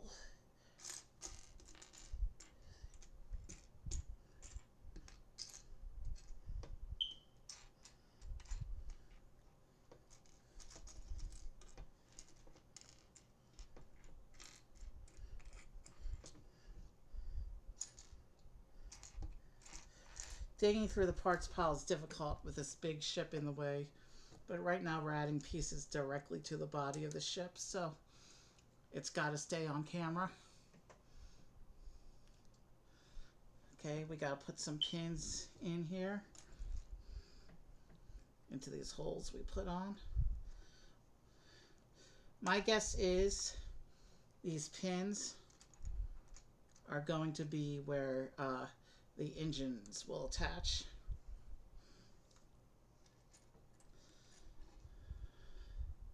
You can see there's going to be 4 pins on each side.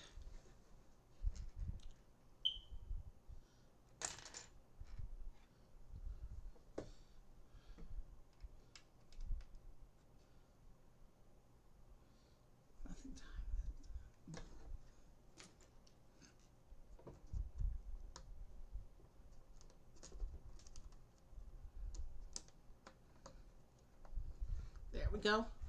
Those pins are in.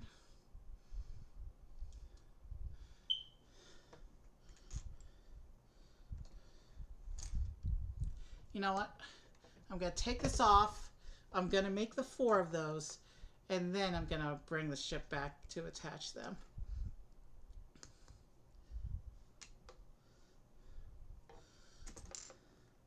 Let's not make things more difficult than they need to be. Sometimes you just got to take the main build off camera for a few moments so you can focus on the sub-assemblies that need to be put together.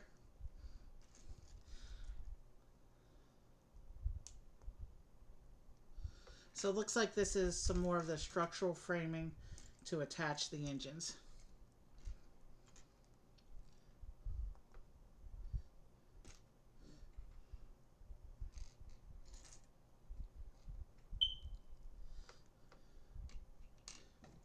Let's bring this back now, and we can go ahead and start attaching these.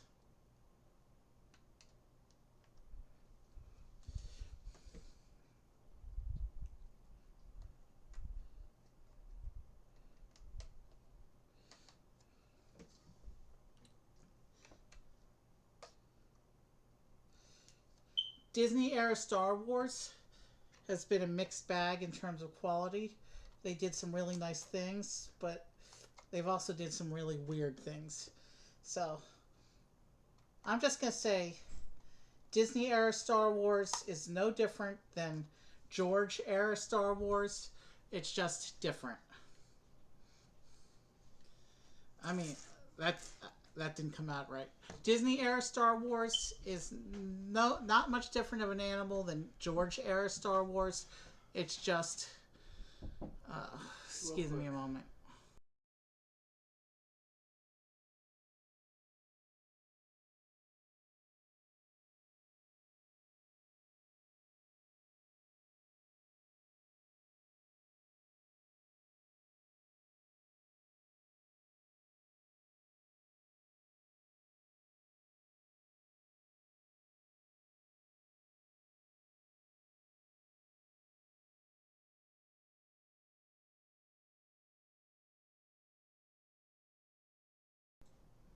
So, okay, we do have assemblies now, and it does say 2x. So we'll do this. This is our first multi-page 2x all night, which is surprising, given that we did Star Wars Starfighters here. But let's go ahead. We'll do this 2x the same way we do all 2x's on this channel, which is where we'll put the whole page together on both copies, and then we'll turn the page and keep going.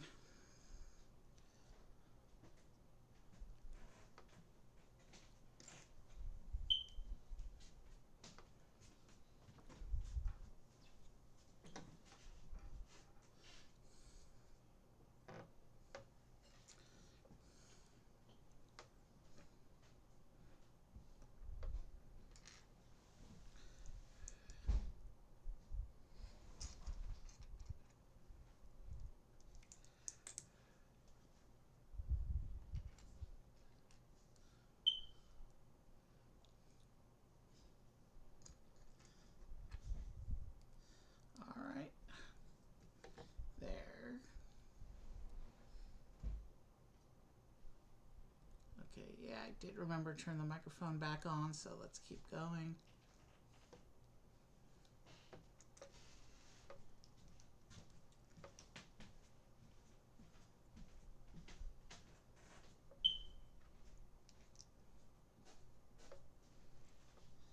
It's a 2x, but this part, that would make this part non-symmetric.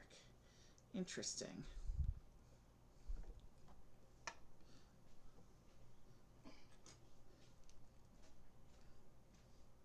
Unless this is actually a 4x, but the other two are in mirror. That might be a possibility for what's going on here.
So yeah, this will go here.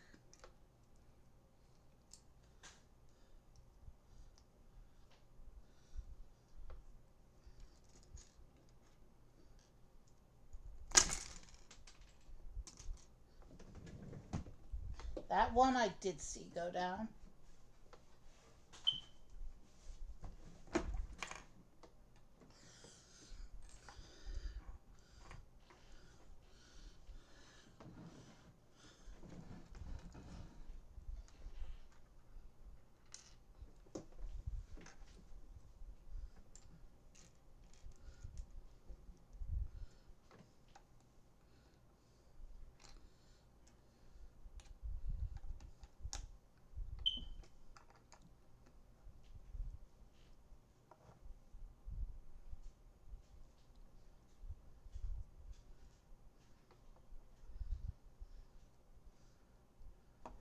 Okay, so these are in fact supposed to be not entirely symmetrical. Interesting.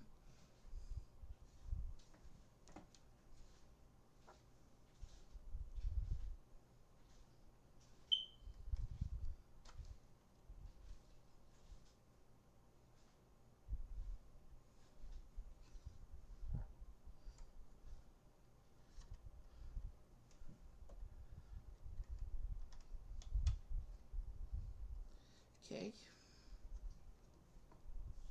So those bits are on. And then we have another 2x build.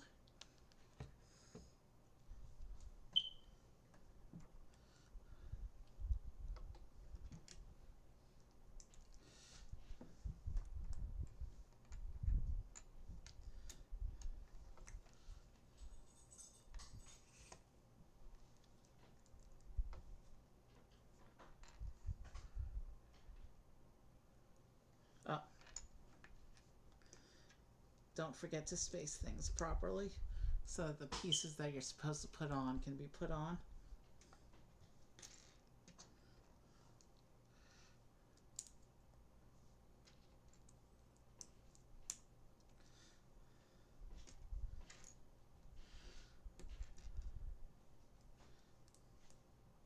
This is a 2x, so let's do that again.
It's just a couple minutes before midnight now. So I may, when I'm editing this and splicing everything together, I may edit down some of those gaps.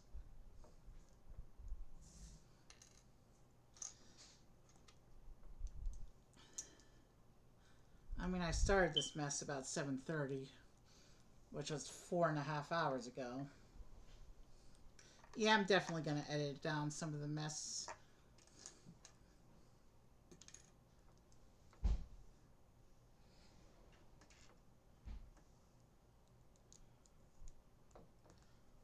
I think I know which piece to eat it out now, because I should have one more of these that I'm not seeing in my parts pile. So let me just be 100% sure.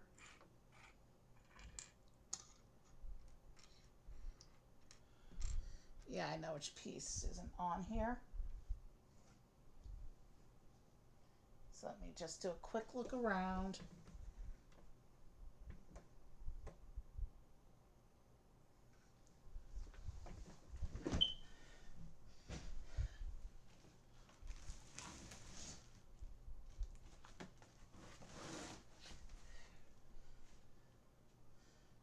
It's definitely one of those white half slope, half plate things. It wasn't in my parts pile.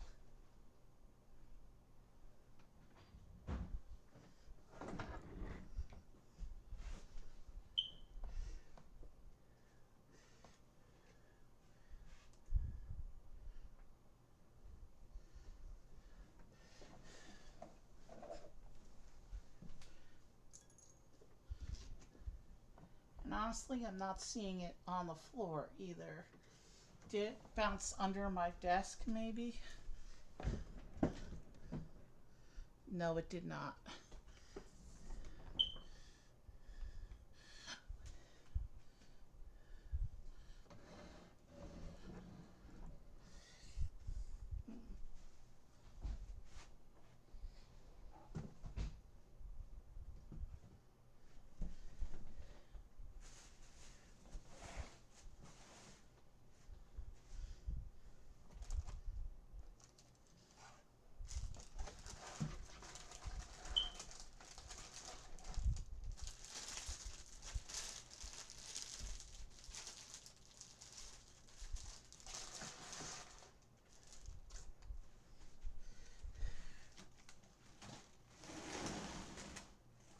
Did it go behind here? No, it did not.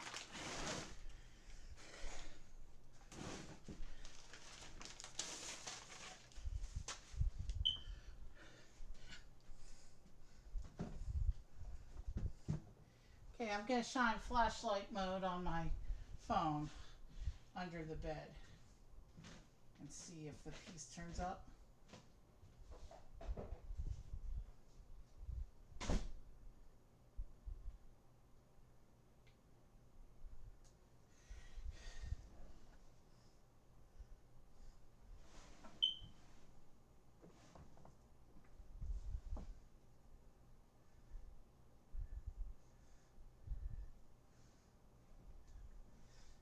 Nope, no sign of the piece there either.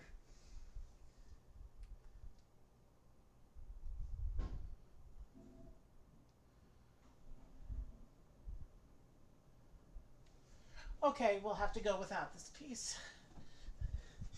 Let's see. How's this piece presenting?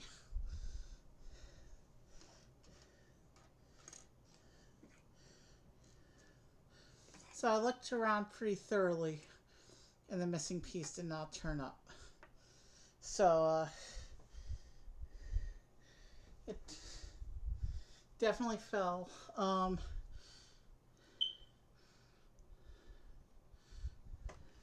What I'm going to do actually is I'm going to steal one of the pieces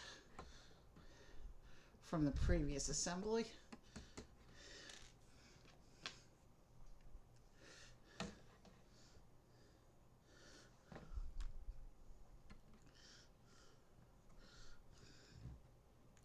because that's underside facing. And this is going to be upper side facing.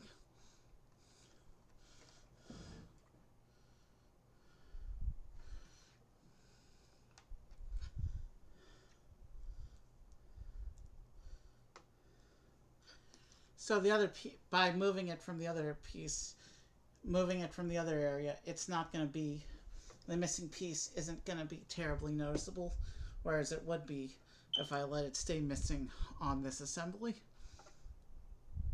So I'm just going to attach these off screen real quick.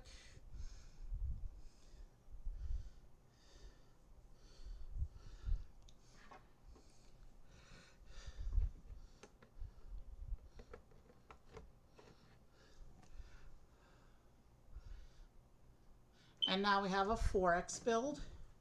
So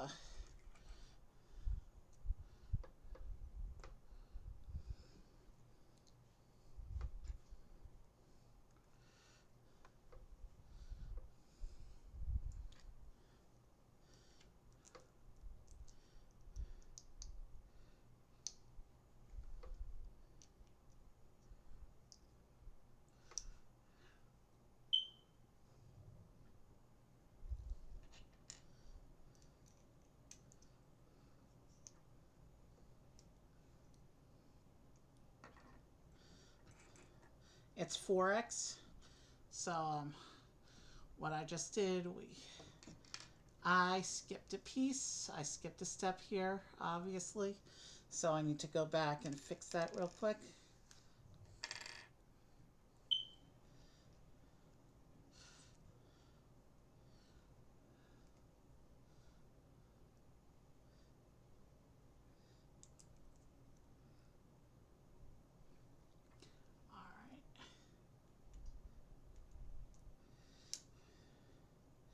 All right, fix that problem.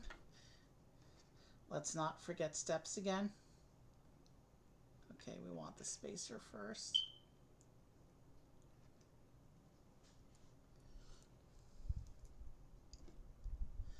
And then the brick.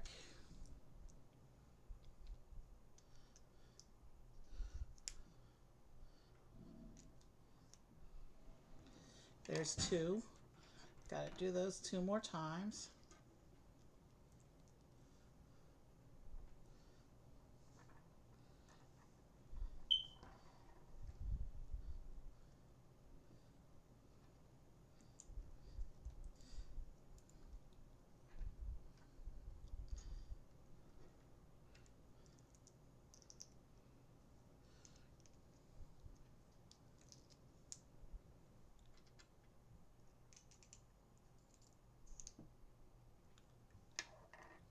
We need to do that 1 more time, and then we'll be able to move on to the next page of this assembly.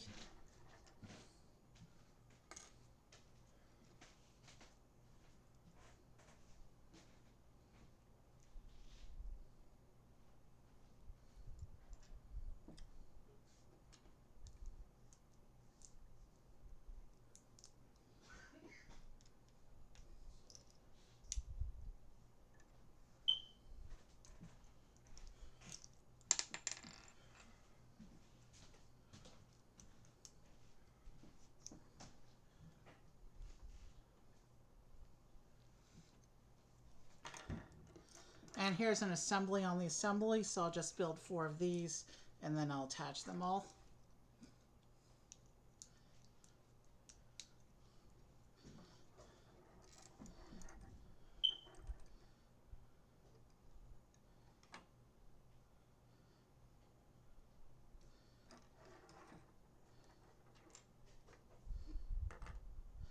I'll put them here, and hopefully the separator will hold them on the table so that they don't keep rolling around on me.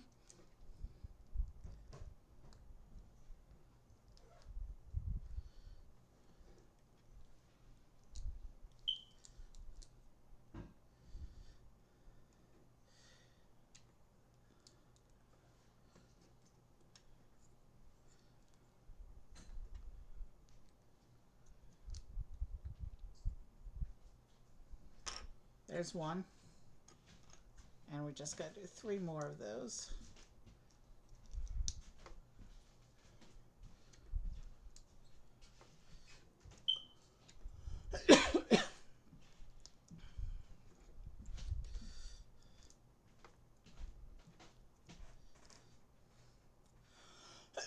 Excuse me.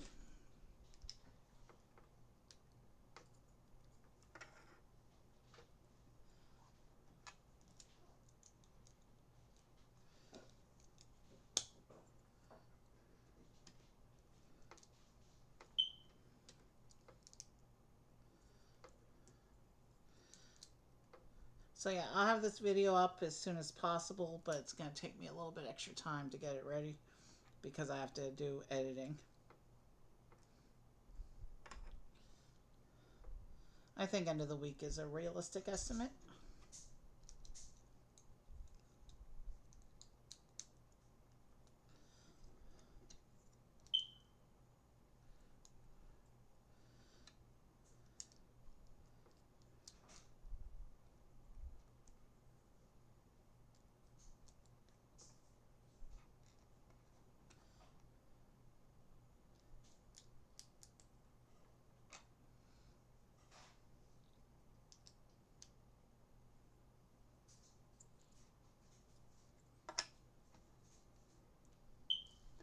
Okay, let's get these out of the way. And now let's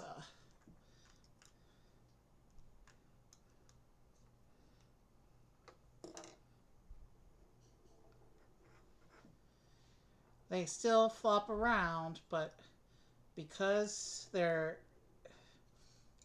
now different, because they're now not a uniform diameter anymore, it's gonna make it hard for them to go off the table. They just want to rotate around a central axis now. Let's just get this last one together.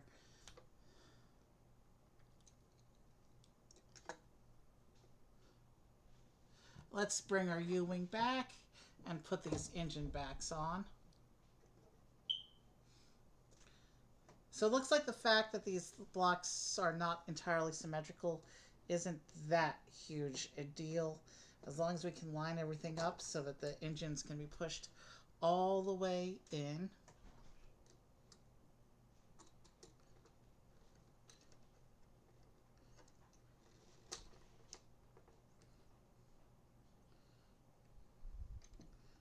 Okay, this one's not all the way in.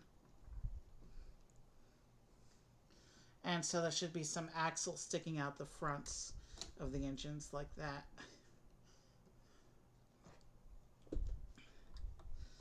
And so ends bag 5. We have the backs of the engines on.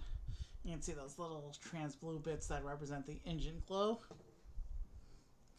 And now we're going to do bag 6, which is going to start with K2SO.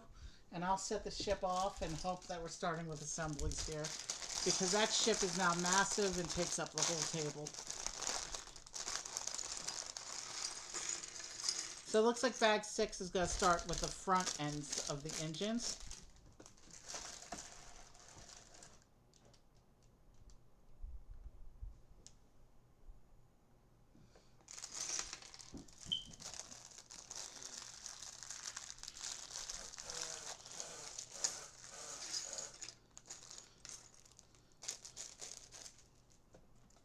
And we have here, as predicted, 1, 2, 3 flick fire missiles, which I will take off of this screen and set aside.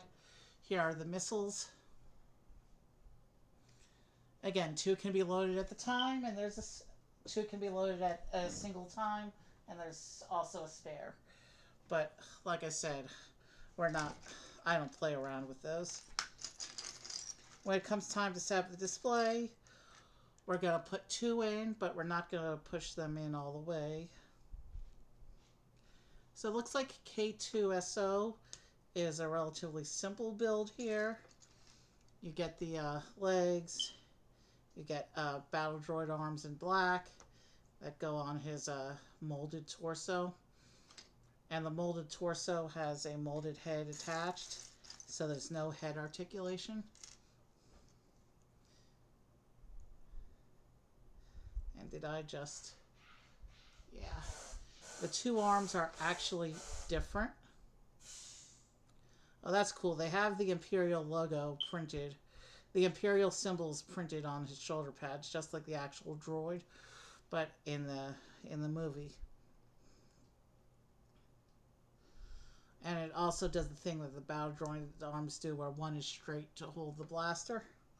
So...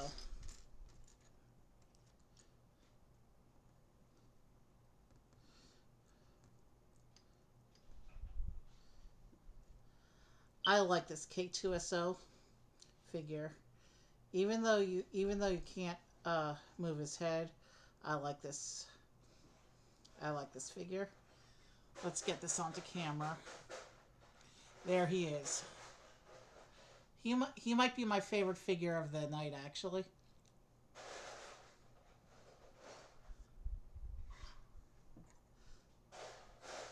So yeah.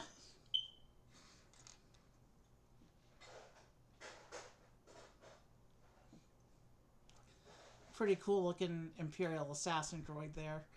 Obviously, this one is working for the Rebels because he was reprogrammed, but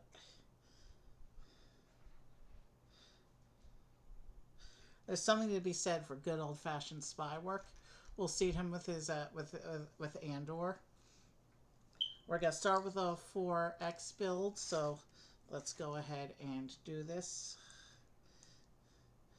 4 times, and then we'll bring the ship back. Because it looks like after we build this segment here, it looks like the rest of the build is going to be attaching pieces to the ship itself. So we want to keep the ship on screen after that point. We are in the final bag of the night.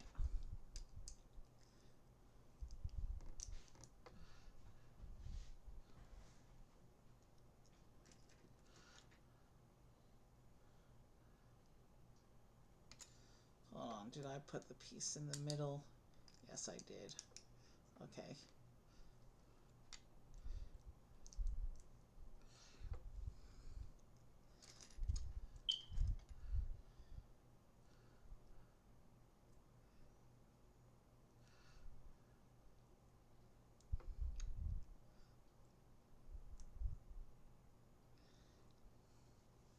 So there's one of the engine blocks. Let's do 3 more of those.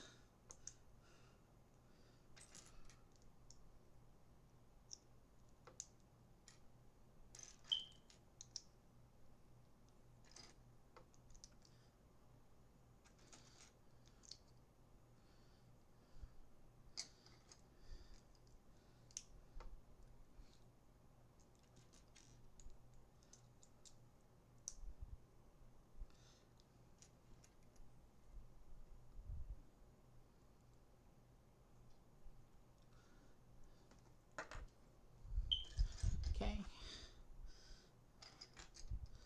We're finally almost done for tonight. Just gotta finish these last 20 or so pages of instructions, and then we will be out of here.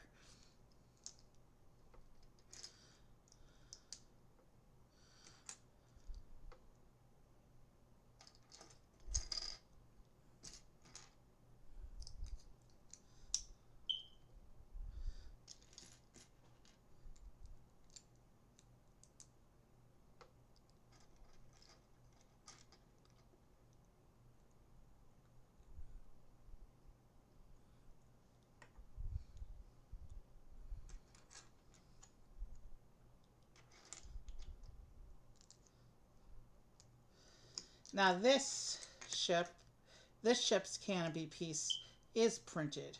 So I don't know why they skimped on the ARC 170, but the U-Wing, like most Star Wars ships, the canopy piece is printed.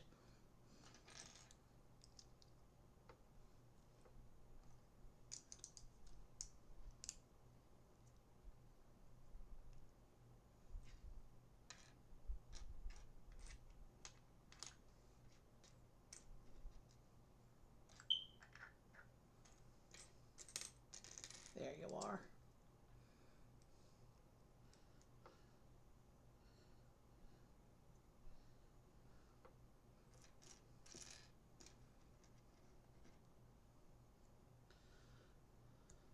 Okay, we have 4 of those now.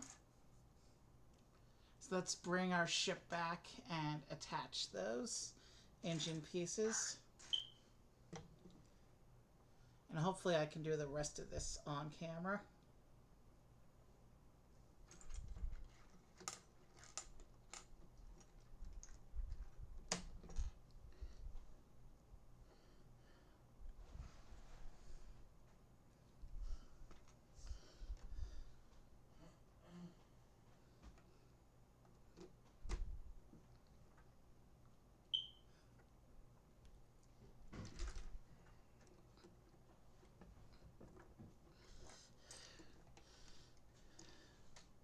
So yeah, the ship is going to hide the parts pile at this point if I want to keep the rest of the build on camera.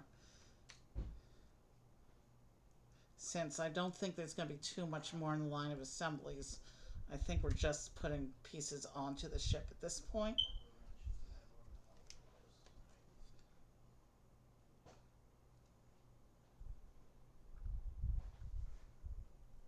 So there. That's what the engines look like when completed. Front and back sections of the engines are now complete. And we still have this parts pile to put finishing touches onto the ship.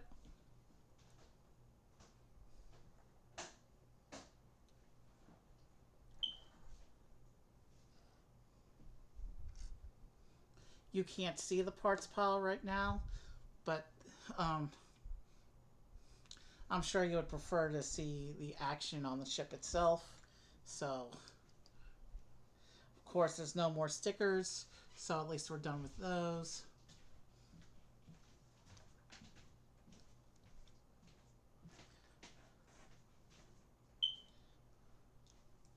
Looks like at this point we're just going to be filling in some surface detail to finish off the ship.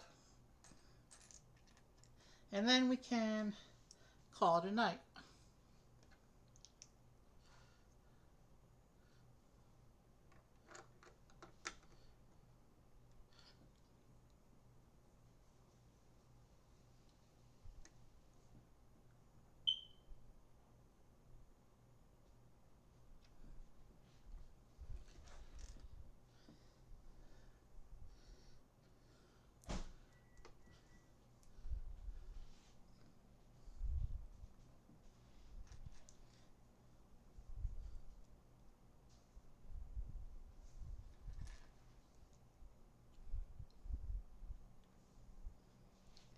Interesting.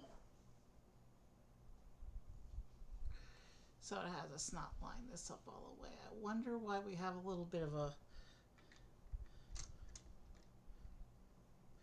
Is this a trigger mechanism for something?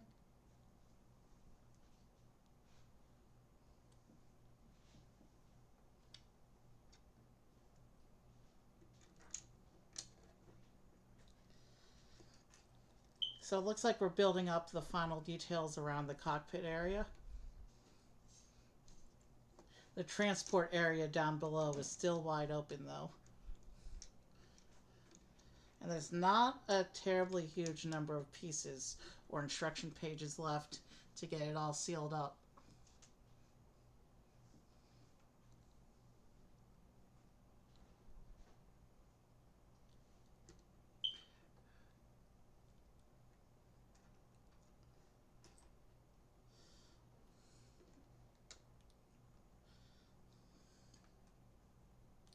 There's also a little bit of what looks like a trigger piece here.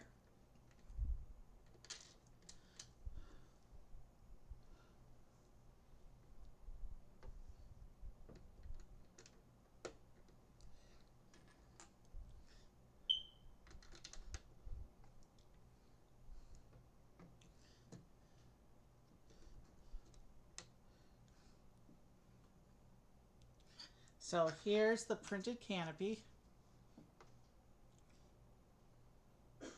And we're gonna put that on the top of the ship like that. And then that closes over the console like that.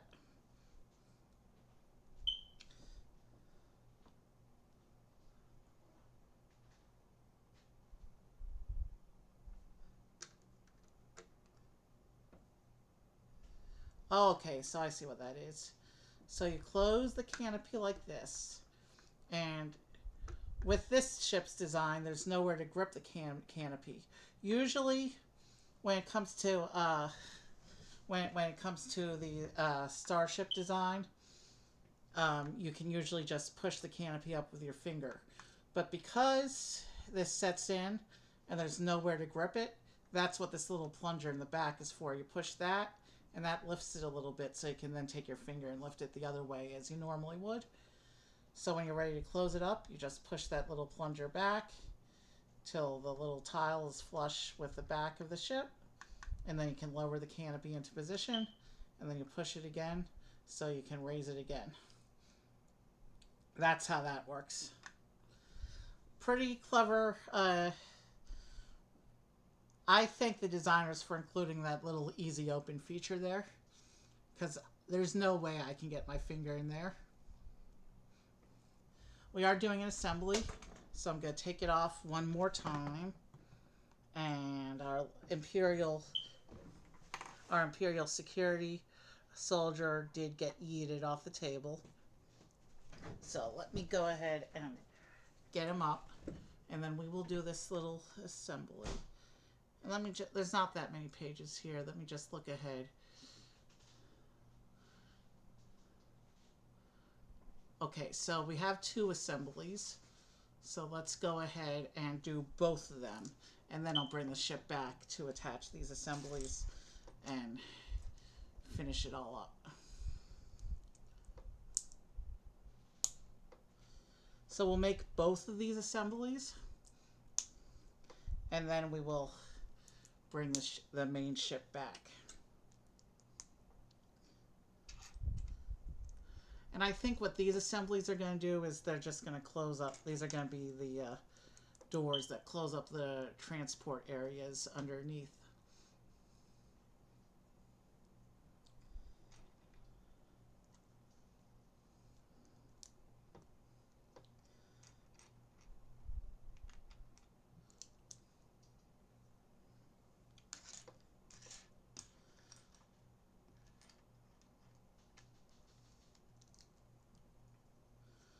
So yeah, not a lot of pieces left. It looks like these transport doors are pretty much going to be the if not the end of the build, pretty close to the end of the build.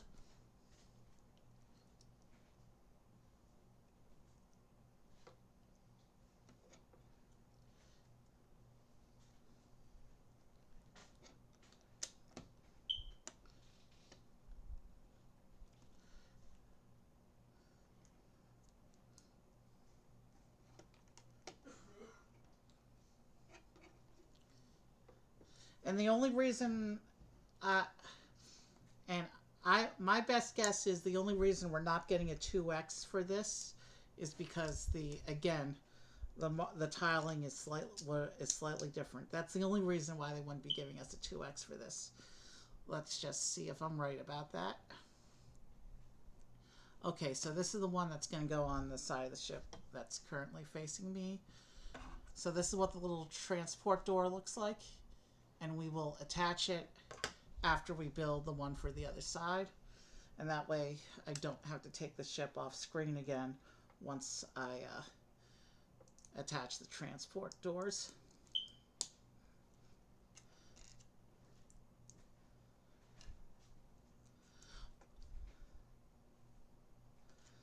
Yeah, this was a rough stream with the connection issues we had earlier.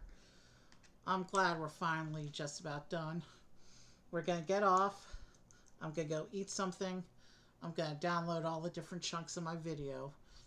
And I won't start playing around with them until tomorrow, honestly. Because I'm ready for... I still have to go on Bricklink and log my 2 new sets. So I still want to do that tonight. That'll just take a few minutes, though.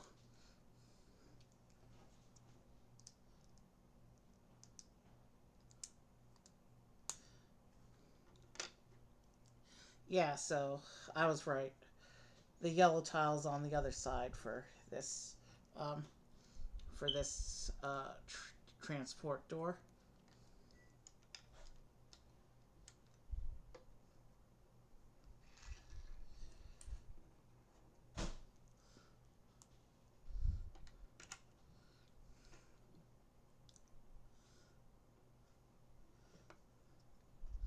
And well, you know, there's still a couple pieces actually left over, so I want. We're not quite done yet. Let me push these couple pieces aside, and then let's bring the ship back, and I can attach these doors. And these doors attach to the ball joints. So these doors are securely attached, and then I can just push the bottom of the ship closed like that. That's cool. That's good. And now I'll go ahead and we've got this other door for this side. I'm just going to press that into place down here and close that up. And that's what the transport looks like with the doors closed up. And now it has us building a little something for the front, it looks like.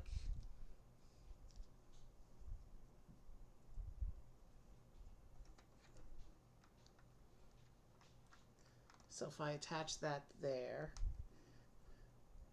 okay, and that's all on a hinge. So I'll attach that up to the front there, and then that'll just hinge closed like that to complete the shaping down there and seal up the front end of the transport area. And this just shows us how to load the missiles. We talked about the missiles, we're not going to do that. And this, of course, shows the wings opening. Here's the ad page again, showing the two things we built tonight together are shown together in this ad, along with the chopper and Grogu statues. And we saw the Ahsoka starfighter in the ad for the other one too. So we're going to turn the instructions off.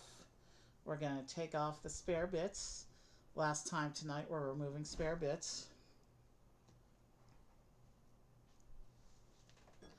And the brick separator is now a spare bit as well. And we'll put it with the other one. And so here's the full ship. And you can pull the wings open like this. Very low tech. There's no actuator like in the other. And with the wings extended like this for flight mode, I can't get the whole thing on camera. They also don't stay. They also don't. Oh, you can in fact lock them into place when they're extended like this. There are ball joint holders in the back like there are in the front. So that's what it looks like with the wings extended. Pretty cool look.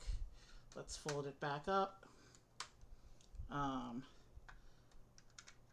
That's inside what it looks like inside the canopy. And then if I come down here and open the transport doors, there's a little bit of a living area down there. You can see it looks like one figure. Depending on how you do it, you might be able to cram some weapons down there as well. But that's what the transport area beneath the ship looks like. Most starfighters don't have a transport area, but the U-Wing does. And it was used to good effect for the battles when they were preparing for the Battle of Scarif in Rogue One. Again, wings open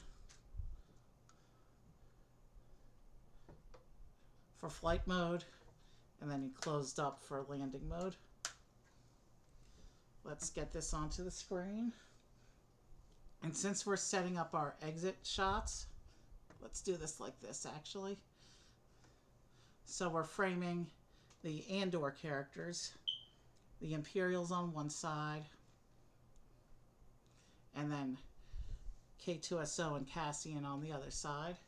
And then if we bring in our ARC 170 for the exit view, we'll put it over here on this side behind our 3 clone pilots and astromech from earlier tonight. So 2 beautiful starfighters. Again, the ARC 170 has that little feature down there where we can press that and it opens the wings. But at the angle I have it positioned, I don't really think it does all that much. So we'll just leave it sitting out like this. And there's a nice little exit view showing 2 nice big starfighters. The ARC 170 from the Clone Wars, and the U-Wing from Galactic Civil War. And let me go ahead and just see if we have anyone to raid tonight. It's Sunday night, just after midnight, so I'm not expecting to find anyone on.